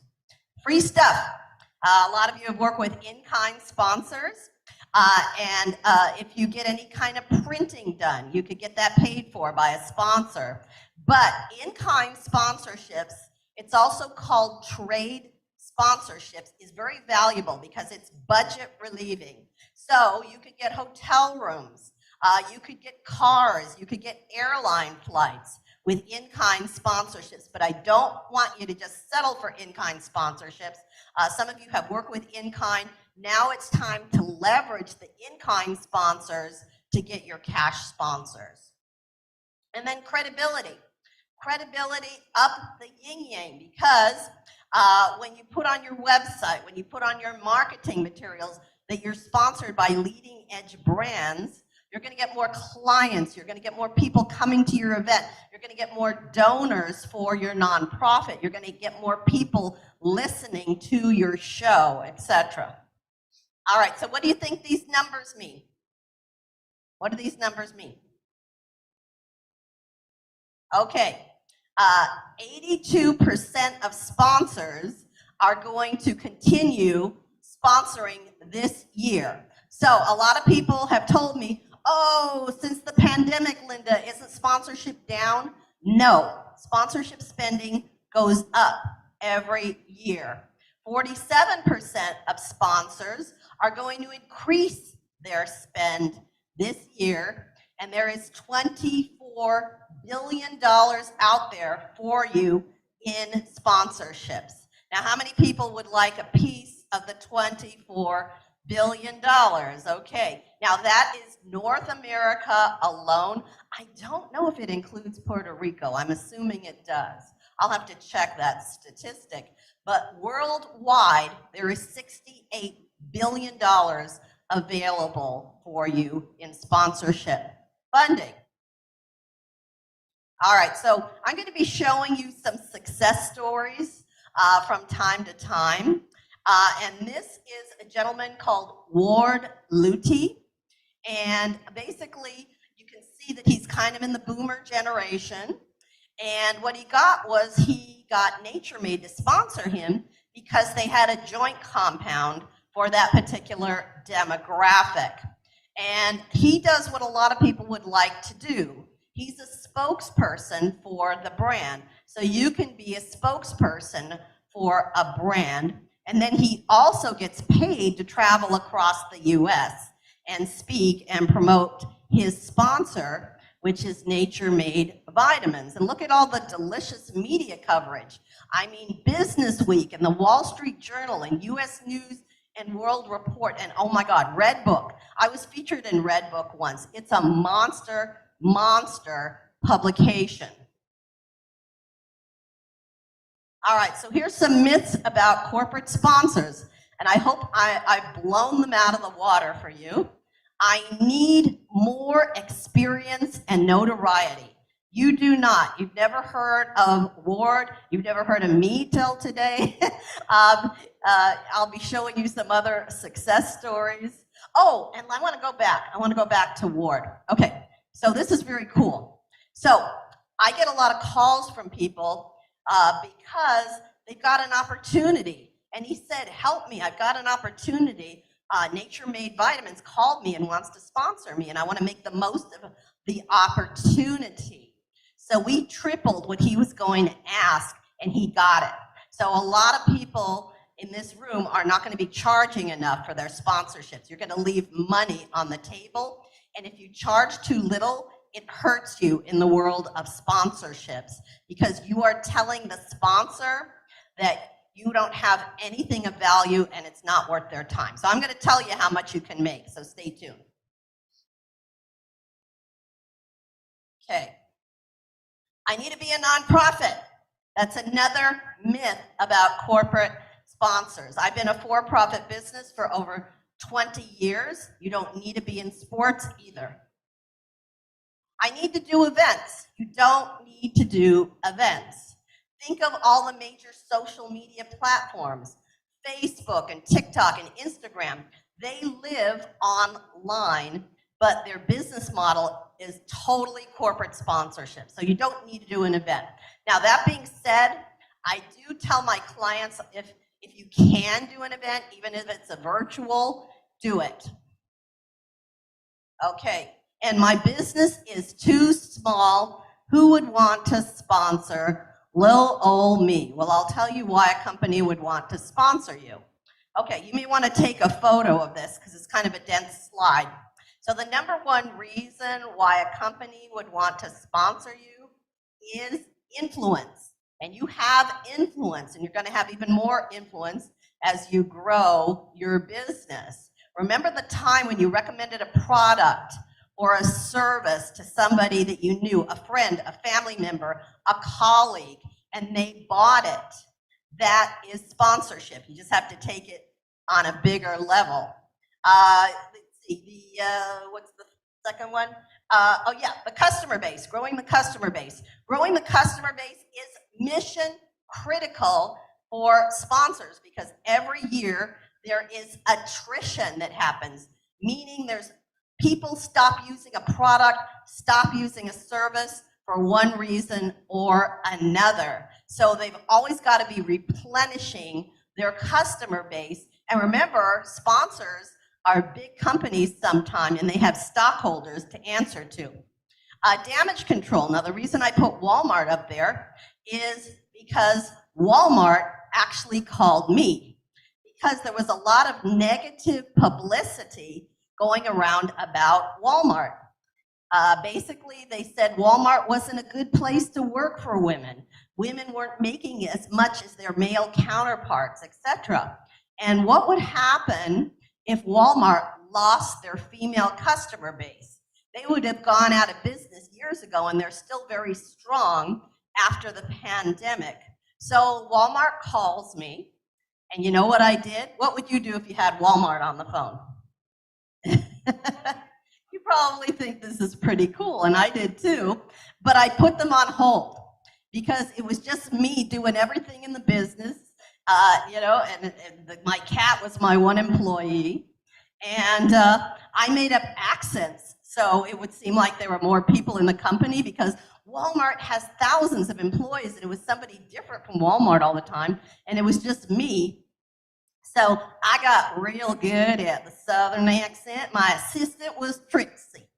And Trixie would answer, and then she would pass the phone to me. Well, it must have worked because this time it was another 5-figure sponsorship deal, this time over $25,000. So I guess my phantom assistant helped me with Walmart. We'll talk about connecting to a target market. We'll talk about visibility, but the reason I put an exclamation mark by driving sales is because you have to show a return on investment. Okay, here's another one you might want to take a picture of. These are my favorite categories of sponsor companies. And my first and favorite category is banking and financial. My first sponsor was Bank of America, and then after that I got Wells Fargo, and I got Citibank. So I love me some banks. They asked the famous bank robber, Willie Sutton, they said, "Why do you rob banks?" Anybody know what he said? Well, he said, "That's where the money is." So that's close, ding, ding. So yeah, banks are still where the money is. So in banking and financial, you've got a few different categories. You've got retail banks, you've got credit cards. I mean, think of how much money credit card companies have, right? They've got our money. There's financial planning, and then credit unions. A lot of my clients have gotten sponsorships from credit unions. So banking and financial is great. Insurance has been called the invisible bankers, and insurance is really cutthroat, and they're very competitive with each other. They even show their competitors' prices. So insurance is great. Consumables are things you use every day. How many people have children or pets? Children or pets? And I have a cat. Think of how many paper towels you use to clean up after the kids, clean up after the pets. So Scott Towels can sponsor you. So after this is done, pay attention to the things you use. Pay attention to the things you buy every day, because when I was doing the Women's Small Business Expo, Walmart wasn't even on my radar. I was thinking, oh, business, women business owners, they buy office supplies and things like that. But no, they had personal lives, and of course, they shop at Walmart. So technology. Technology is huge, including mobile apps. And we're being live streamed today all over the world because of technology. Personal care, okay, we all got up today. We washed our hair, we brushed our teeth, right? Hopefully. So there's toothpaste, there is shampoo, there is skincare, there are cleaning products. And see, what I'm mentioning are the really boring companies. The boring companies are best because a lot of people want to go into fashion and, really glamorous stuff, but there's not as much money there. So think of the boring stuff. And then food and beverage is a huge monster category in sponsorships. All right, so what sponsors would you like to work with? Just shout it out. Would you like to work with banking and financial, insurance, consumables, technology, personal care, food and beverage? If there's a particular company you want to work with, just shout it out. If you haven't noticed, you're doing your sponsor plan right here and right now. Who wants to tell me who they'd want to work with as a sponsor? Yes. Coca-Cola. Yes. Okay. And you know what? Coca-Cola is actually a family of brands because I put it out there, Coca-Cola, to clients, and they say, oh, I don't like soft drinks. I don't think they're good for you. I don't want to promote them. But you know what? Coca-Cola has the Aquafina brand. That's bottled water. So there's all kinds of brands under Coca-Cola. Just look it up. It's a whole, and Pepsi has a family of brands. Nestle has a family of brands, Procter & Gamble. Anybody else have a sponsor they'd like to work with? If you say it, it's more likely to come true. Who else? Home Depot, great sponsor, absolutely. Okay. All right, so we're gonna fill out the handout. Everybody have a handout? If not, we could bring one over to you. Raise your hand. No, you're good? Okay, the definition of sponsorship is connecting a company to people who buy things. So write that on your handout, connecting a company, and in the blank you'll fill out to people who buy things. Okay? Here are the top 3 ways to get corporate sponsors. Be clear about your demographics. So put in the word demographics. In sponsorship, we say demographics are your destiny. When I first started the Women's Small Business Expo, I researched the heck out of the women's business market. I found out that women are starting businesses at twice the rate of men. And of course, Al and Maria knew that, and that's why they work with a lot of women business owners. And that women make or influence over 85% of the purchasing decisions in the US. And that's how I got my first sponsors, because I said, hey, how would you like to connect to the biggest spending block on the planet? Like, women in America spend more than 5 countries combined. So that's how I got my first sponsors, because I didn't have experience, I didn't have a following. So really, really know your demographics, okay? Don't sell yourself short. We already talked about that. And then have a great sponsor proposal. Without it, don't even bother. The sponsor proposal is the most important but the least understood document in the world of sponsors. It has to be industry standard. If it's not only will you be rejected, but you won't be able to resubmit, because they remember if you send in something that is less than professional. And remember, the sponsor proposal, it's all they see about you. So here's what goes in the industry standard sponsor proposal. All right, your demographics, and really be granular about your demographics. That's one thing that changed in the pandemic, is sponsors want to know not just the hard data like your age range and your gender mix and income. They want to know what's called psychographics. They want to know what are their motivations, what makes these people tick, where do they go on the internet, and most importantly, what are their buying habits. And you don't have to hire an expensive market research company for this information. Just kind of take your best guess, because you kind of know who you work with. All right, what else? The benefits, okay? And we're going to go over the benefits, because you have to have the right compelling benefits for a sponsor. Just putting their name on a website and signage is not enough anymore.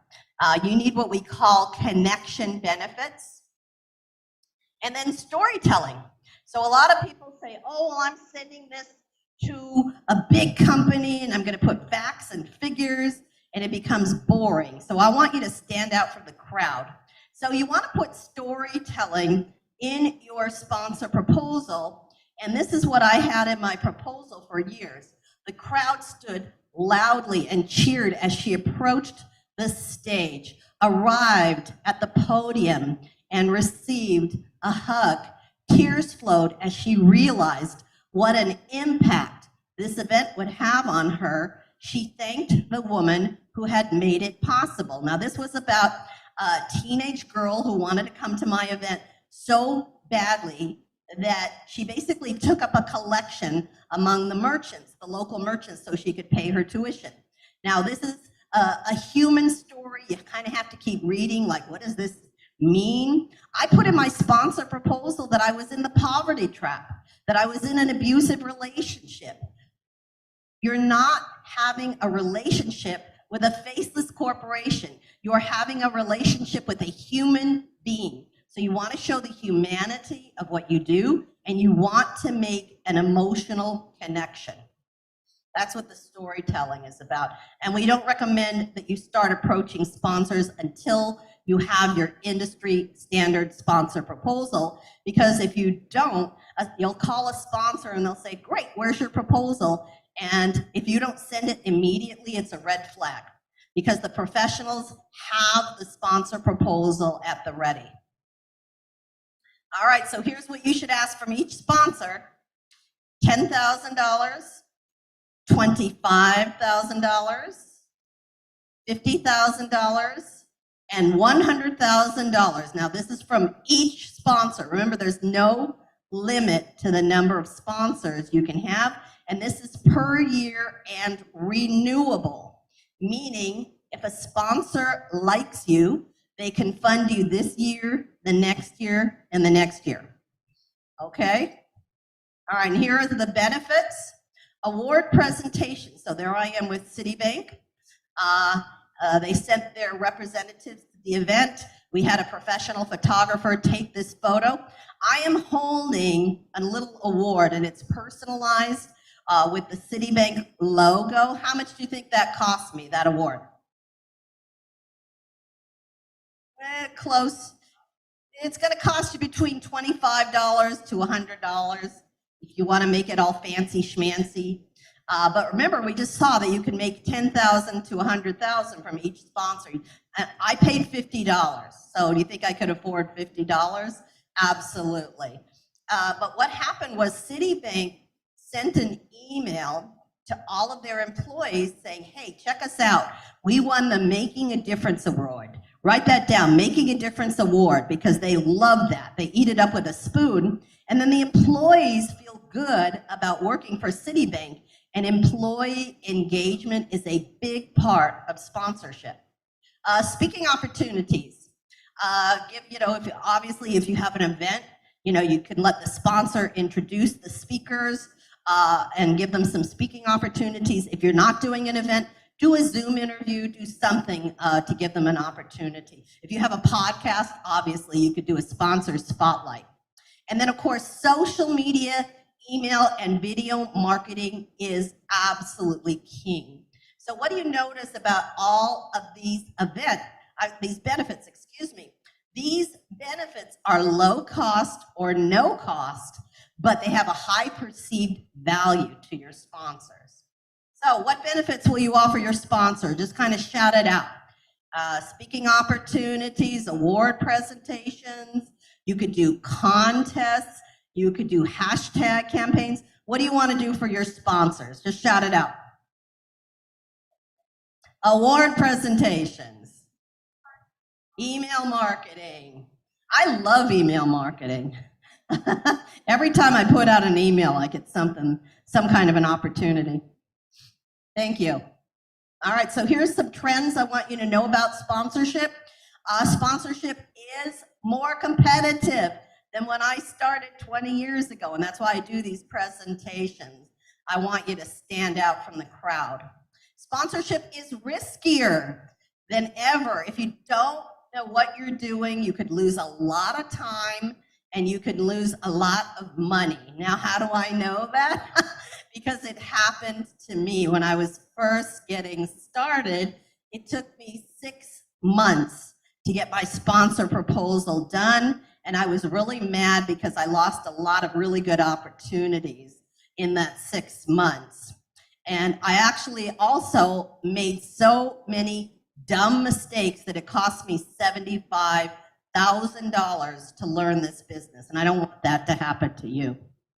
Here's another success story.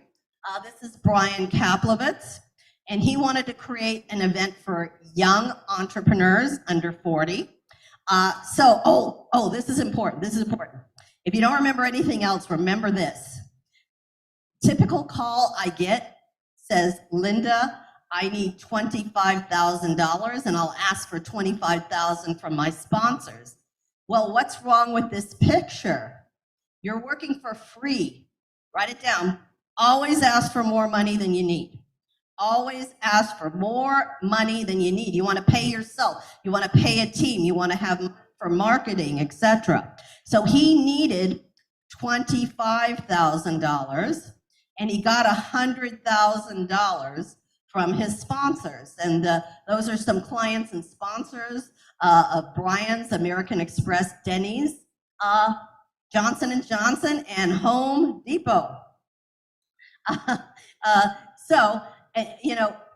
Here's another thing about sponsorship. You don't even have to tell the sponsor how you spent their money. You have to really, do your contract. So if you said on your contract, you'd put the logo on a website, yeah, you got to fulfill the contract. But he could have taken a vacation with the extra money because you don't really have to do a budget report. That's in the world of grants, not in the world of sponsorship. Okay, so you could get sponsors if you're just starting out. You could get sponsors if you want to change people's lives, because we're all in different businesses, but we're all in a life-changing business. You can get sponsors if you want money. You don't have to pay back. I think everybody likes that. You could get sponsors if you have no experience and if you have big dreams. So this is my family. That's my dad on the end. And my dad was about 5'3". I'm not even 5 feet tall. And the reason I'm not behind the podium is you probably can't even see me, right? That's, let's see, my gorgeous sister Patty. I'm the one in the middle in the denim. And I didn't tell you. Remember I said all the good things in my life happened when I made the decision to strike out and start my business. Well, one of them was meeting my wonderful husband, Leslie. I met him 3 weeks after I dumped that abusive guy, and we have been married for over 25 years.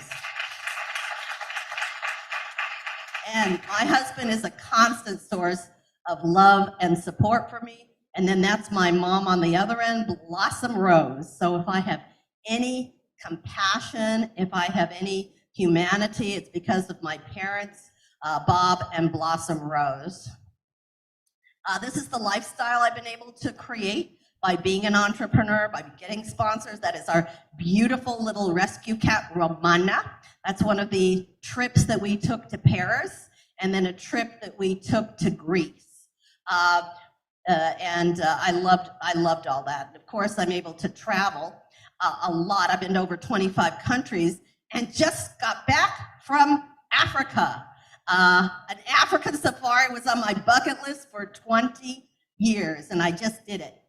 Here's a question for you. What do you think is the most requested animal on an African safari? What do people want to see the most? The answer's on this slide.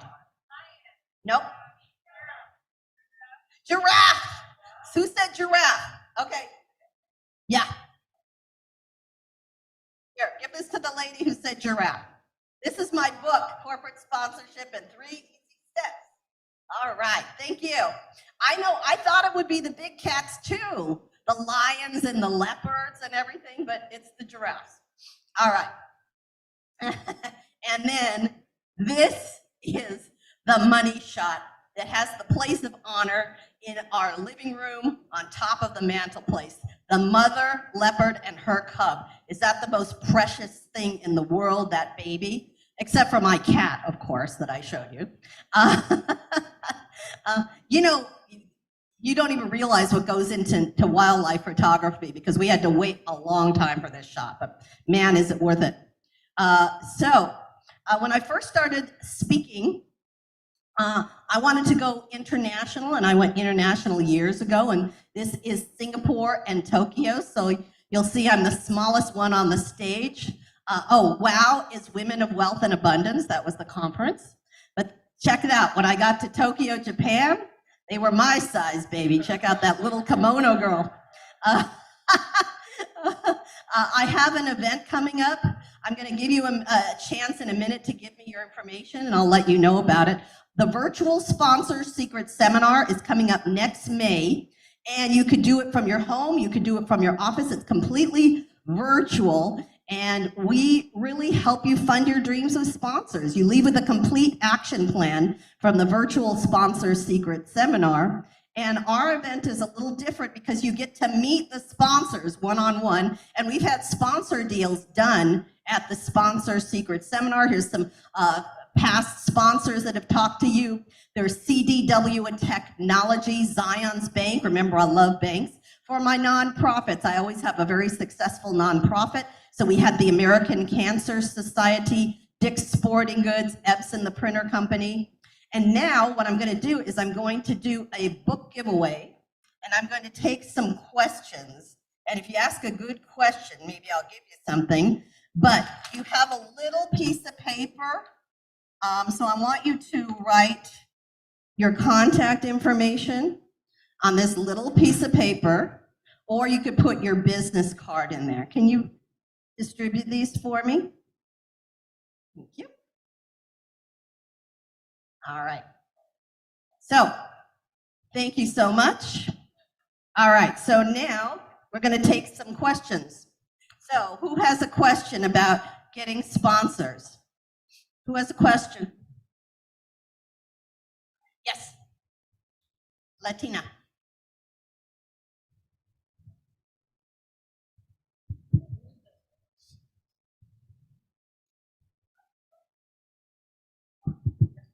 Okay.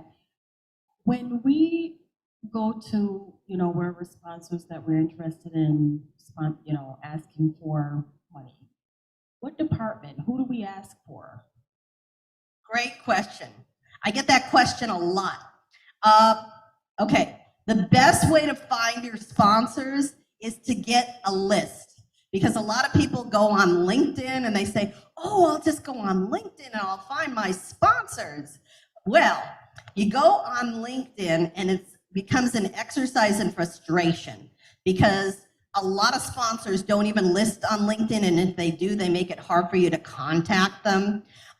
So the best way to find your sponsors is to get a list that somebody has curated, because remember, your relationship is with a human, it's not with a company. Now, if you want to do it on your own, the best place to start is the marketing department. And then the marketing department can lead you to the right department. But you know what? There's no one-size-fits-all answer, because I work with marketing, I work with brand management, I work with community affairs, I work with public relations. But I guess I would start with marketing if you want to do it on your own. Thank you very much. Otherwise, just find out how to get a list.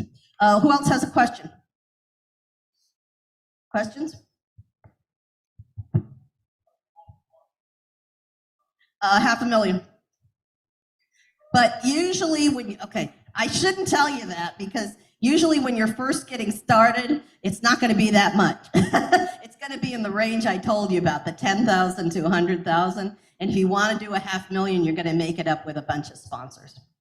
And it was cumulative with a few sponsors, that deal. Other questions? Yes, I wanted to ask, basically when you, let's say you do the industry sponsor proposal, what is the turnaround time, I would say, with the companies once you submit that and you've spoken with them, did an interview? Okay. We recommend 8 months to a year before you need the funding to start getting your sponsors. And I know that sounds like a really long time, but sponsorship is a relationship business, and it takes time to form the relationships. So think about the relationships you have in your life. Weeks. Just give it enough time, because the more lead time you have, the more successful you're going to be with your sponsors. All right, I'll stick around for some questions after the presentation, but I want to just tell you a quick story about my dad, and then we'll do a book giveaway. So, what you don't know about me is that I had 2 failed businesses and art school training. I never took one business class in college. I thought business was boring. So I started 2 businesses that failed spectacularly and publicly, and it was so embarrassing. I was so humiliated. But I came to my dad and I said, Dad, I want to start another business. So he's got this crazy kid with art school training and 2 failed businesses. What do you think my dad told me? He did not say go for it. He said, you're crazy. And I know a lot of people here have been told you're crazy. Now I think it's a good thing, but I was immature at the time. I was really, really hurt by what he said. He also said some things like that I was not qualified for anything. I was living in a dream. And I was always close to my dad, but we did have a rift for about a year. And I went out and I was young and I was rebellious and I started the business. And you know, after a year, he called me and he said, Linda, I am so sorry for anything that I said that hurt you. And then he said something I'll never forget. He said, Linda, I am so proud of you. And when he said that, I thought my heart would burst wide open. So if you have people in your life that want to put a wet blanket on your fire and dampen your spirit, just know that they have an agenda. My father was being a protective dad. My father didn't want to see me fail like I had failed before. And that's why you need to come to places like this, where you meet people who will hold your vision in light.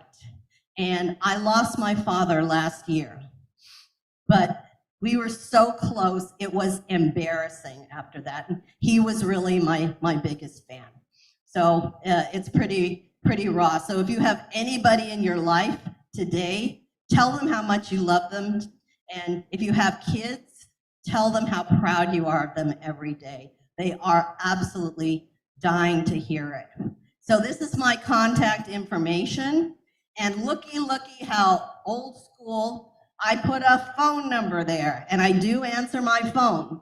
Now I won't this week, but I do answer my phone. I do get back to everybody. I do a free sponsor strategy session. And when we do a free sponsor strategy session together, it is magic. I show you how to find money in ways you never even thought of.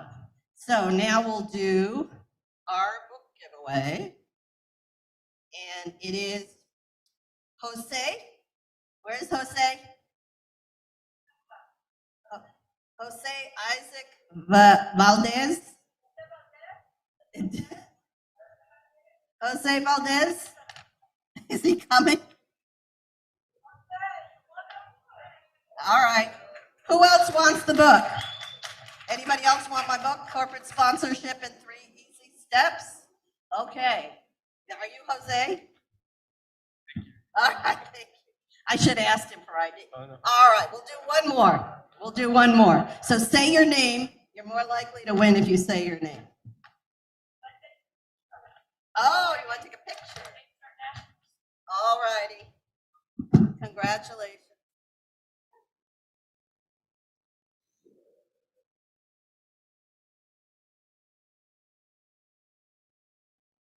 Congratulations.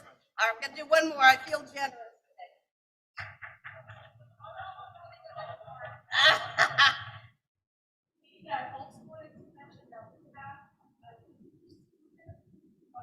Wait, stay there, Maria.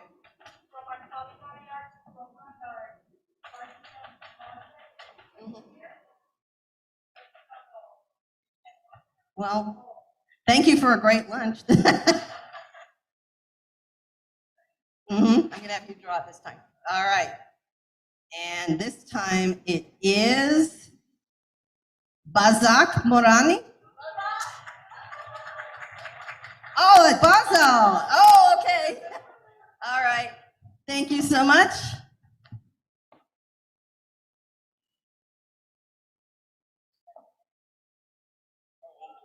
Oh, photo. A photo. Yeah, with the shoes.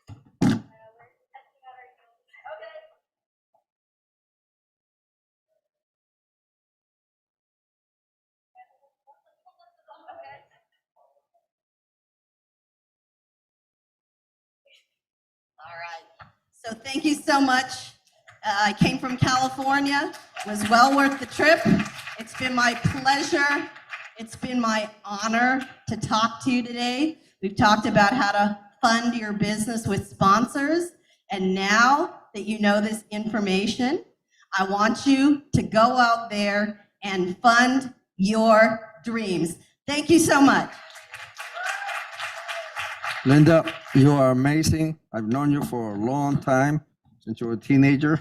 It's like a few years ago. You have always been helpful. to everybody that you meet, and we admire you, and we're great friends, and we could. No matter what happens in life, what gets you through is great friendships and people that care about you and get you through, right?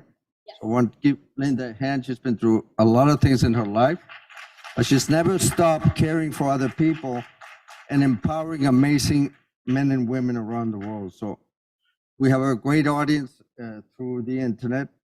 We have no control of what happens when we go from city to city, but God's in control, and good friends stick together, and we move forward. We don't stop. We're like a locomotive. Well, as you said last night, we're all a family now. We are. And we're going to grow together. We've been here for over 15 years, and we'll be here for another 30.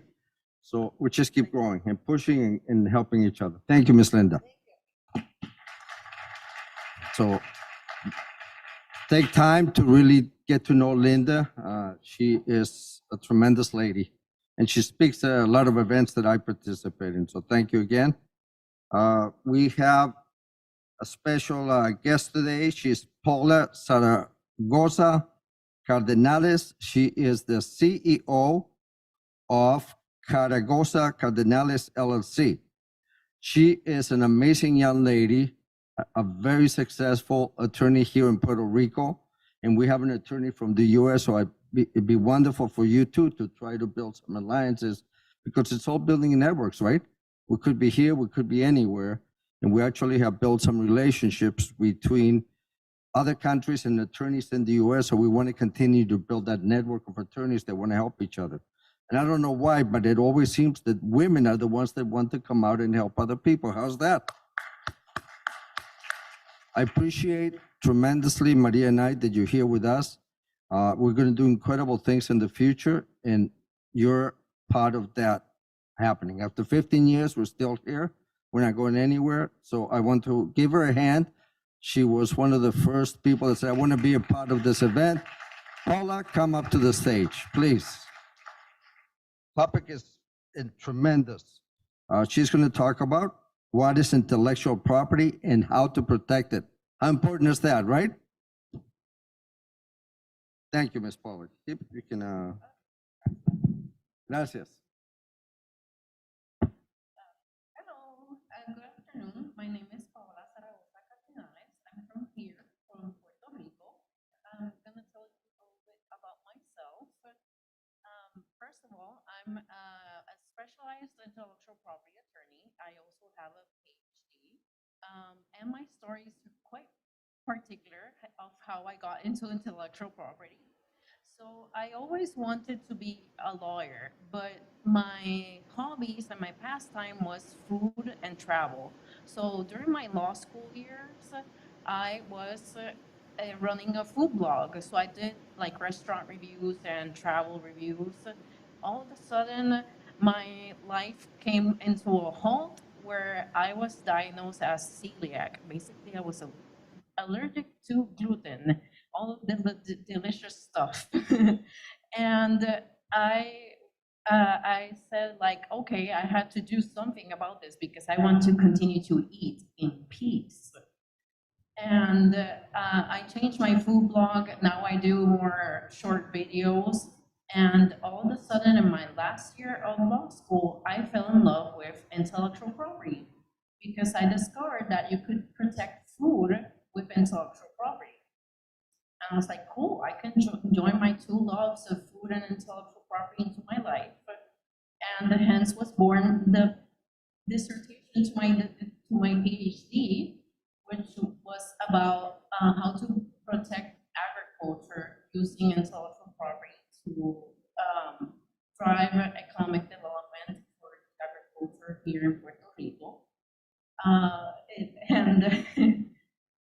have 15 years of experience. I know I still look like a student, but so if the math isn't mathing, it's because I did all my studies, basically one thing after the other, and here I am. I'm a professor at the University of Puerto Rico. I give intro to intellectual property, and I'm also the coordinator for the Masters in Law and the international programs. So if you're interested in the masters-in-law in IP, I'm your gal. To start, intellectual property is everywhere. And it's not just your trademarks, your copyright, your patents. Forget that. Once you're outside the US, which was what happened to me, I was in the World Intellectual Property Organization. They're like the big kahunas of intellectual property. In a nutshell, I discovered that intellectual property is all around us. For instance, this little pretty green thing that we have here, this might be industrial design or trade dress. And you would have never thought of that in your like normal law classes. And so intellectual property, you have to envision it as like an umbrella, or as I usually define it as a house with 4 bedrooms. These 4 bedrooms are trademarks, copyrights, patents, trade secrets. There's a pool where the pool kids hang out, and these pool kids, as I call them, are like the European stuff. Your geographical indications, your traditional knowledge, all those really weird stuff that you're like, we're going to put you, they go there. And these are basically the same all throughout the world, because there are some international treaties where everyone got into an agreement and the same definitions, so that's good. And we have them here in Puerto Rico. These are like the legal foundations, the boring stuff. So first,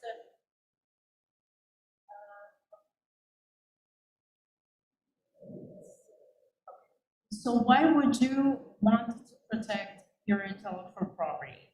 Because it gives you money. It gives you more an attractive way to catch people's attention, and you're registering it.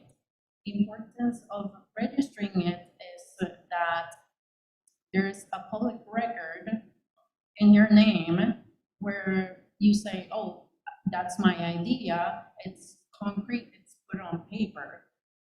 With, for instance, with trademarks, you might have the Global Trade Chamber's logo registered along with the name.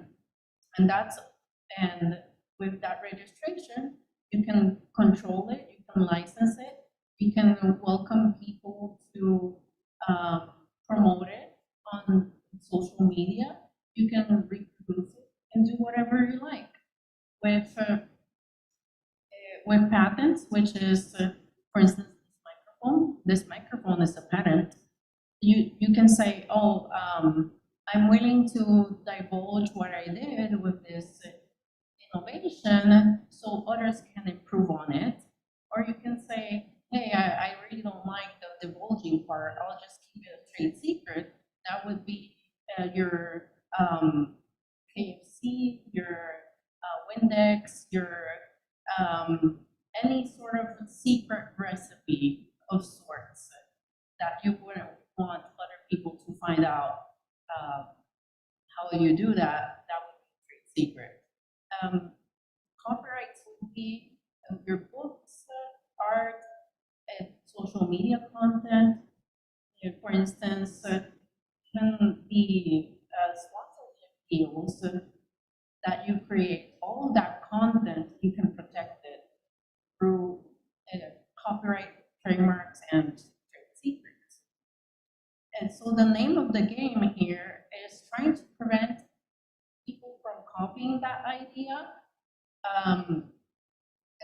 controlling it however you wish, and you take the rules on reproduction.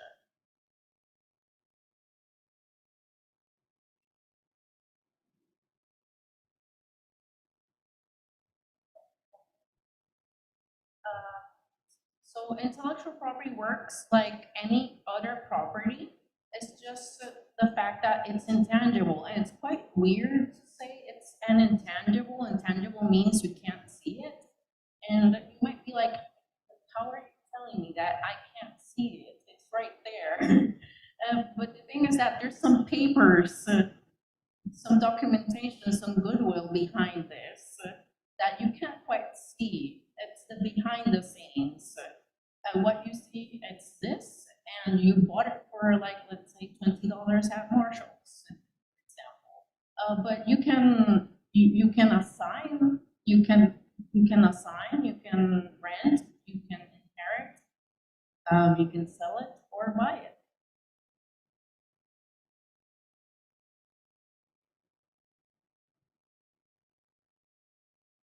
With trademarks specifically, it's, let's put it in a more fun example. I have a client that is a professional diver, and she wanted to change her business because she did like the traditional touristy thing where she takes you diving or kayaking. But all of a sudden, she noticed that there was a huge opportunity with mermaids. So you can rent her out, and she dresses up in a full mermaid costume and does water tricks.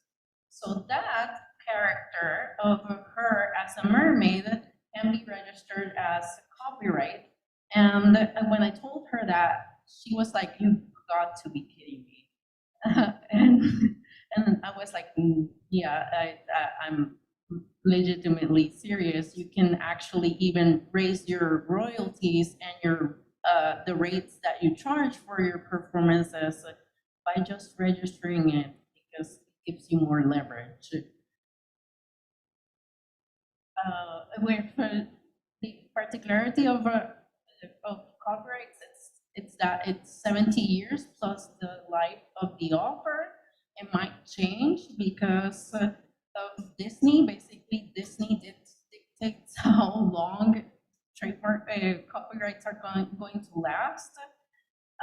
There's this cartoon where they created it in 1928, and every time it expires, they go to Congress and negotiate how many more years they want to protect it. So before the 70 years, it was 40, and then it was 28. So every single time. And now, and in 2024, it's going to expire, and they're going to negotiate 120 years plus the life of the author. So it's basically going to last forever.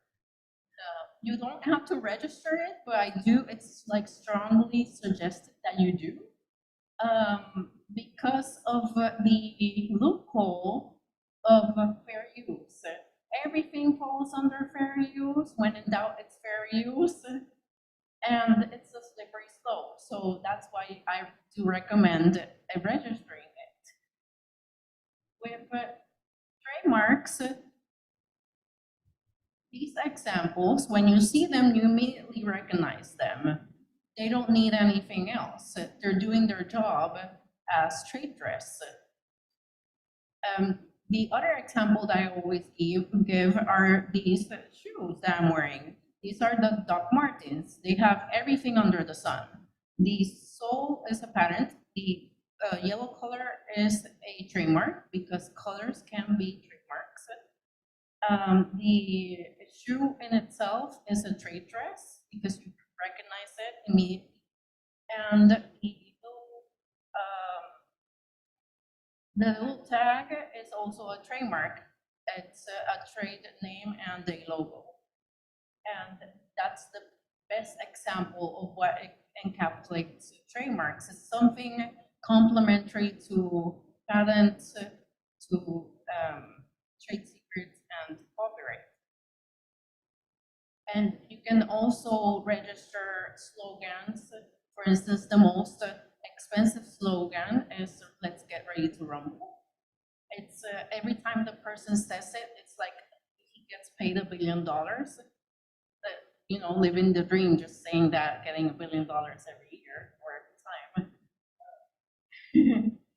But there's various ways to classify these trademarks. One is the first filter. The more fancy, the better you are. In Puerto Rico, we have a saying in Spanish that is sacado de la manga, which is the more random it is, the better. You just improvised it. So for instance, something arbitrary and fancy is your Apple computer. Yeah, it's a word in the dictionary which means a fruit, but by arbitrarily assigning it to a computer, you're like, yeah, cool, that's creative, and that's very arbitrary. The more descriptive, that's not going anywhere. However, with specialists like me, that I would be like, if you come to me with a very descriptive trademark, I would say, let's spin things around and let's see if it's registered. Surprise, it's usually not registered.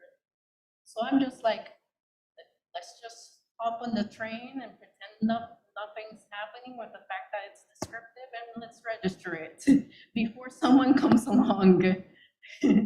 The other part is the types of things that you're going to see. So other than colors, it's smells. So your perfumes are registered things. The most notorious example is Play-Doh. When you open the thing and you smell it, you instantly recognize that it's Play-Doh. Sounds, usually your NBC, ABC, etc. News channels, those jingles are registered. The ones about origin are my favorite ones because it's a personal bias with my dissertation. Because those ones are the ones that you use to protect agriculture. So, for instance, the trademark that you've seen here all throughout Puerto Rico is hecho en Puerto Rico or made in Puerto Rico. That's an origin trademark. And your collective and certification is, again, collective is made in Puerto Rico, they're an association. And your certification might be, if you go to the Guavate region where there's good roasted pork, you will see like a little sign that says 100% certified pork from Puerto Rico. That would be a certification.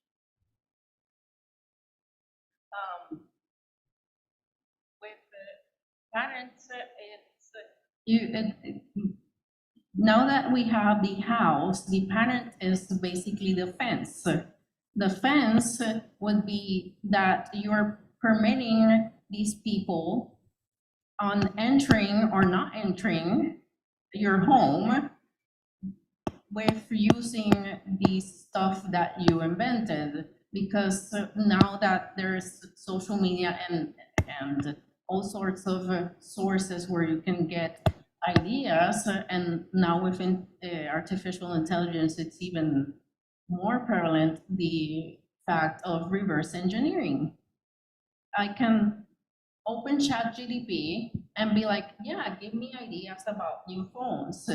And there you have it. A trade secret was leaked, a patent was born, and AI helped you along the way.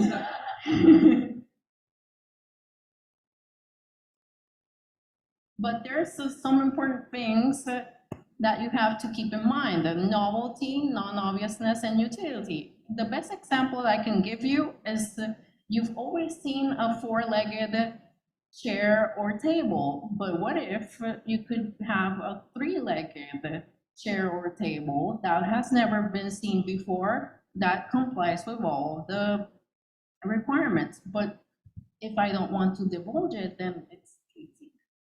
just in case. So that's like the fail safe. I don't want to divulge it, let's just trade secret it, problem solved. But patents are expensive also. If I want to be budget friendly, in big quotation marks, budget friendly, a patent could go for your 5,000-10,000, the easy ones, the non-scientific ones, like the thingy that we have right here. The scientific ones could go up from 15 to 20 grand plus. But the types that you will see are first your products, your processes, your designs, and plants and seeds. So in the process of my dissertation about trademarks, I discovered that intellectual property is in the whole process of agriculture. And one of my case studies was these two students who have started their wine industry here in Puerto Rico. And how did they do that? They were students in El Colegio, or the University of Puerto Rico, Mayagüez. And they wanted to start their wine business. They signed a contract with the university to buy seeds. These seeds were genetically modified to acclimate to the climate of Puerto Rico. So it was a pattern, a plant and seed pattern. They planted the seed, they were successful in making wine. So now they had a process. They gave it a name and logo, so that's your trademarks, and anything written down on paper is copyright. And they successfully have wine businesses. If you go to Utuado, and make a reservation, you can have a nice dinner, a 4-course dinner with some locally sourced wine, and it tastes just like California wine.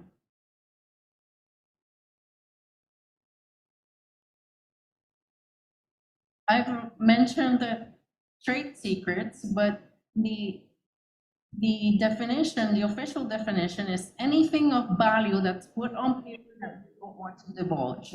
So, and this is going to be your fail safe. Anything that doesn't fit in the other 3 boxes of your trademarks, your copyrights, or your patents, put it here. But make sure to keep it safe.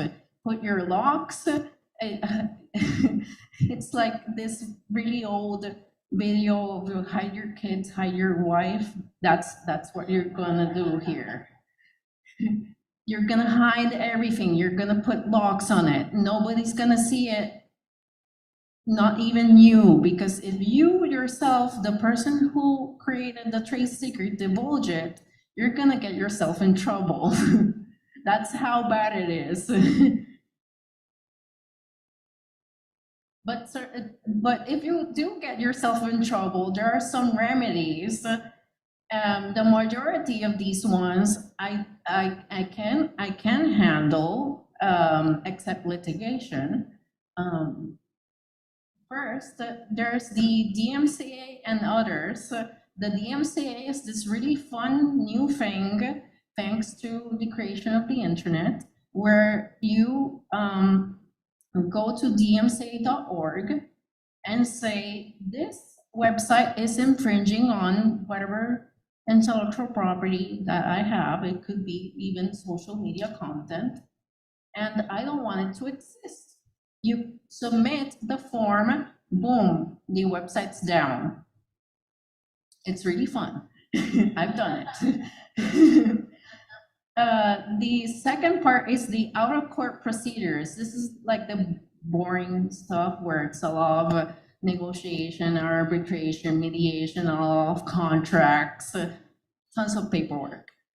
Then there's the negotiations, more formal, kind of like almost court-like procedures.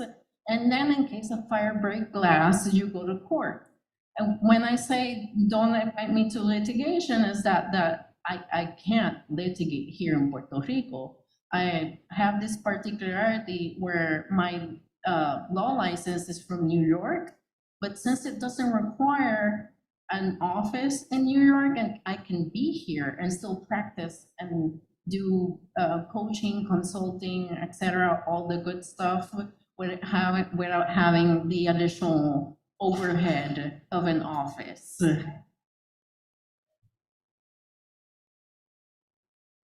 And still, even with that restriction, the law in Puerto Rico provides me all of the really good stuff to solve any of your problems or your questions, or do I have intellectual property? Maybe. I have a ton of questions. I can still answer you those questions from here, from home, so I don't have to, and it's do anything additional, and it's still pretty affordable. My niche, my business niche is small and medium businesses in Puerto Rico.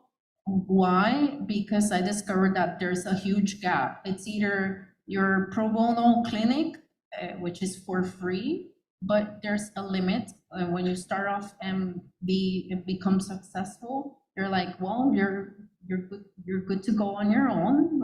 You can find an attorney and pay for it. The bad thing is that when you're in the process of looking for an attorney, the only one you can find here in the island goes for $300 an hour. So that's where I come in. I don't charge $300 an hour, despite the fact that I have a master's in law and a PhD all in this subject. But those are like really fun, free resources. And this is like a little teaser of introduction to IP. If it were in my intro to IP class in the university, it's usually at night, so I give candy out and everything. You keep them, motivated. If they answer the question correctly, I give them candy out. It's really fun.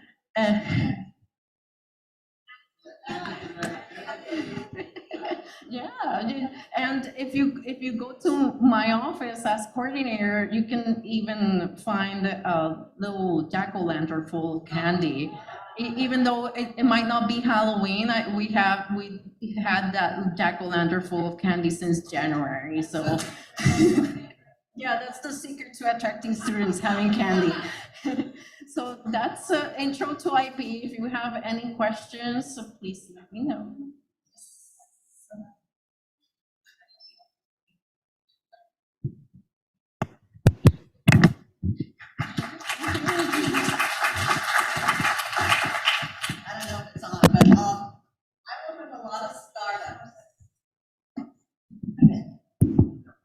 I work with a lot of startups, and they ask me, they say, well, when should I, protect my intellectual property? What's a good thing to tell them?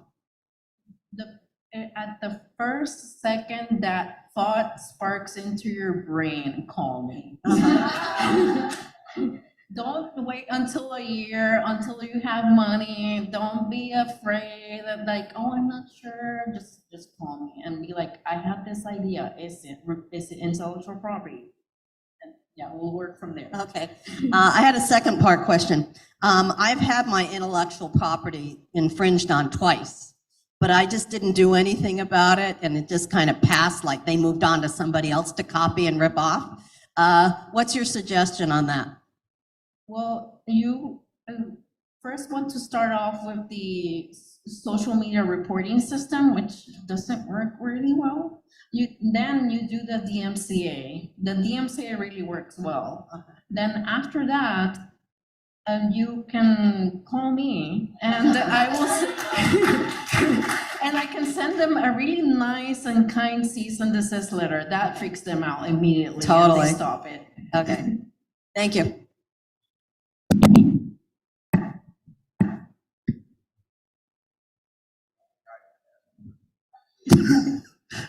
Thank you for being here. So you're licensed all over the United States? Yeah. Oh, great. Yeah, that's the cool part about the New York license. And the fact that it's intellectual property, it's federal, so anywhere. Like immigration. Yeah, it's like immigration. Okay, so Maria has a question. I have another question. One of the things that I always notice, especially with entrepreneurs, small business, they start their business, they start growing, and they never register their name, they never did the trademark, and then when they want to do it, sometimes the name is taken. So is it possible to do something about it when that happens? Yes, the name of the game is establishing ownership. If you have records, and what I mean by records is anything from your good old-fashioned contract to your voice message in WhatsApp, anything goes. Where I can go and prove your ownership, where you were the first one to invent it. And from there, we can say like, hey, he or she was the first one, take that off the record. And we can oppose that register, and you can take the proper ownership of that registration. One more question. In terms of international, what about the name? When you do the trademark, you do it only in US, or actually when you do the trademark is global? That's a really good question. Intellectual property is very territorial. So here in Puerto Rico, we have our local register, as well as all of the 50 states have their own local registers. But on top of that, there's the USPTO. And the USPTO is the federal register. On top of that, there's the international register in the World Intellectual Property Organization. So if you want to, let's say that you're an international corporation and you have business here in Puerto Rico, that would mean you have to register in the USPTO, you have to register here and anywhere else where you have really substantial business. So let's say that the majority of your suppliers and vendors are in Spain, because there's a huge diaspora of Puerto Ricans in Spain. And you're like, okay, then that means that I have to register in the European Intellectual Property Office. And that might be expensive, and that is where WIPO, or the international office, comes in, where they can say like, okay, then let's talk with them and negotiate a price, or make it more affordable with sponsors or money from somewhere else. So for instance, Japan is a really good investor in that sort of thing. And if they see like a startup or an up-and-coming intellectual property that they are willing to invest, they give the money, and that's all sorted out with WIPO. And that's how you get yourself protected from everywhere. But I would say the name of the game is seeing where the majority of the business and income comes from, so that way it's more affordable. Yeah. Hello. With the AI now entering into the industrial world, how updated is the intellectual property law? Because you mentioned that you can go to ChatGPT and say, hey, I want to make a new phone, and gives you an idea, but also that doesn't compete or doesn't looks like to, let's say, to Samsung or an iPhone. So how updated is intellectual property law about the AI? Yeah, so intellectual property law is extremely outdated. The last time that law was touched was with the DMCA amendment, and the DMCA was in the mid-2000s. It doesn't even contemplate the existence of software, of coding, and if it's mid-2000s, it doesn't even contemplate Google. Internet in the baby stages. So there's technologies here, the law's like way over there in the Stone Age. How can we bridge the gap is by the new reporting methods of the DMCA and then with tons of education and attorneys like me who are a little bit more younger and millennial and more being curious about technology, that I can advise you of what to do on like a ChatGPT scenario. Other than that, it's a wild west at the moment with AI. Yeah. Sure.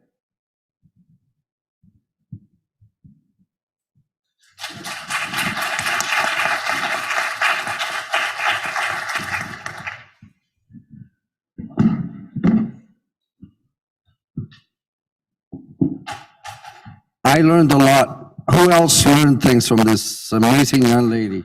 Give her a hand again. That was. It is not only your knowledge, but it's the way that you present your knowledge. I think she did a phenomenal job, and she has a lot of insight that we don't have. So thank you so much. And thank you, Cynthia, for being a host. Thank you to all of you. This is the first day, and we are looking forward to a lot of great things all year. This is the launch of our new activities for 2024. So we're going to have a nice coffee break and networking on the second floor.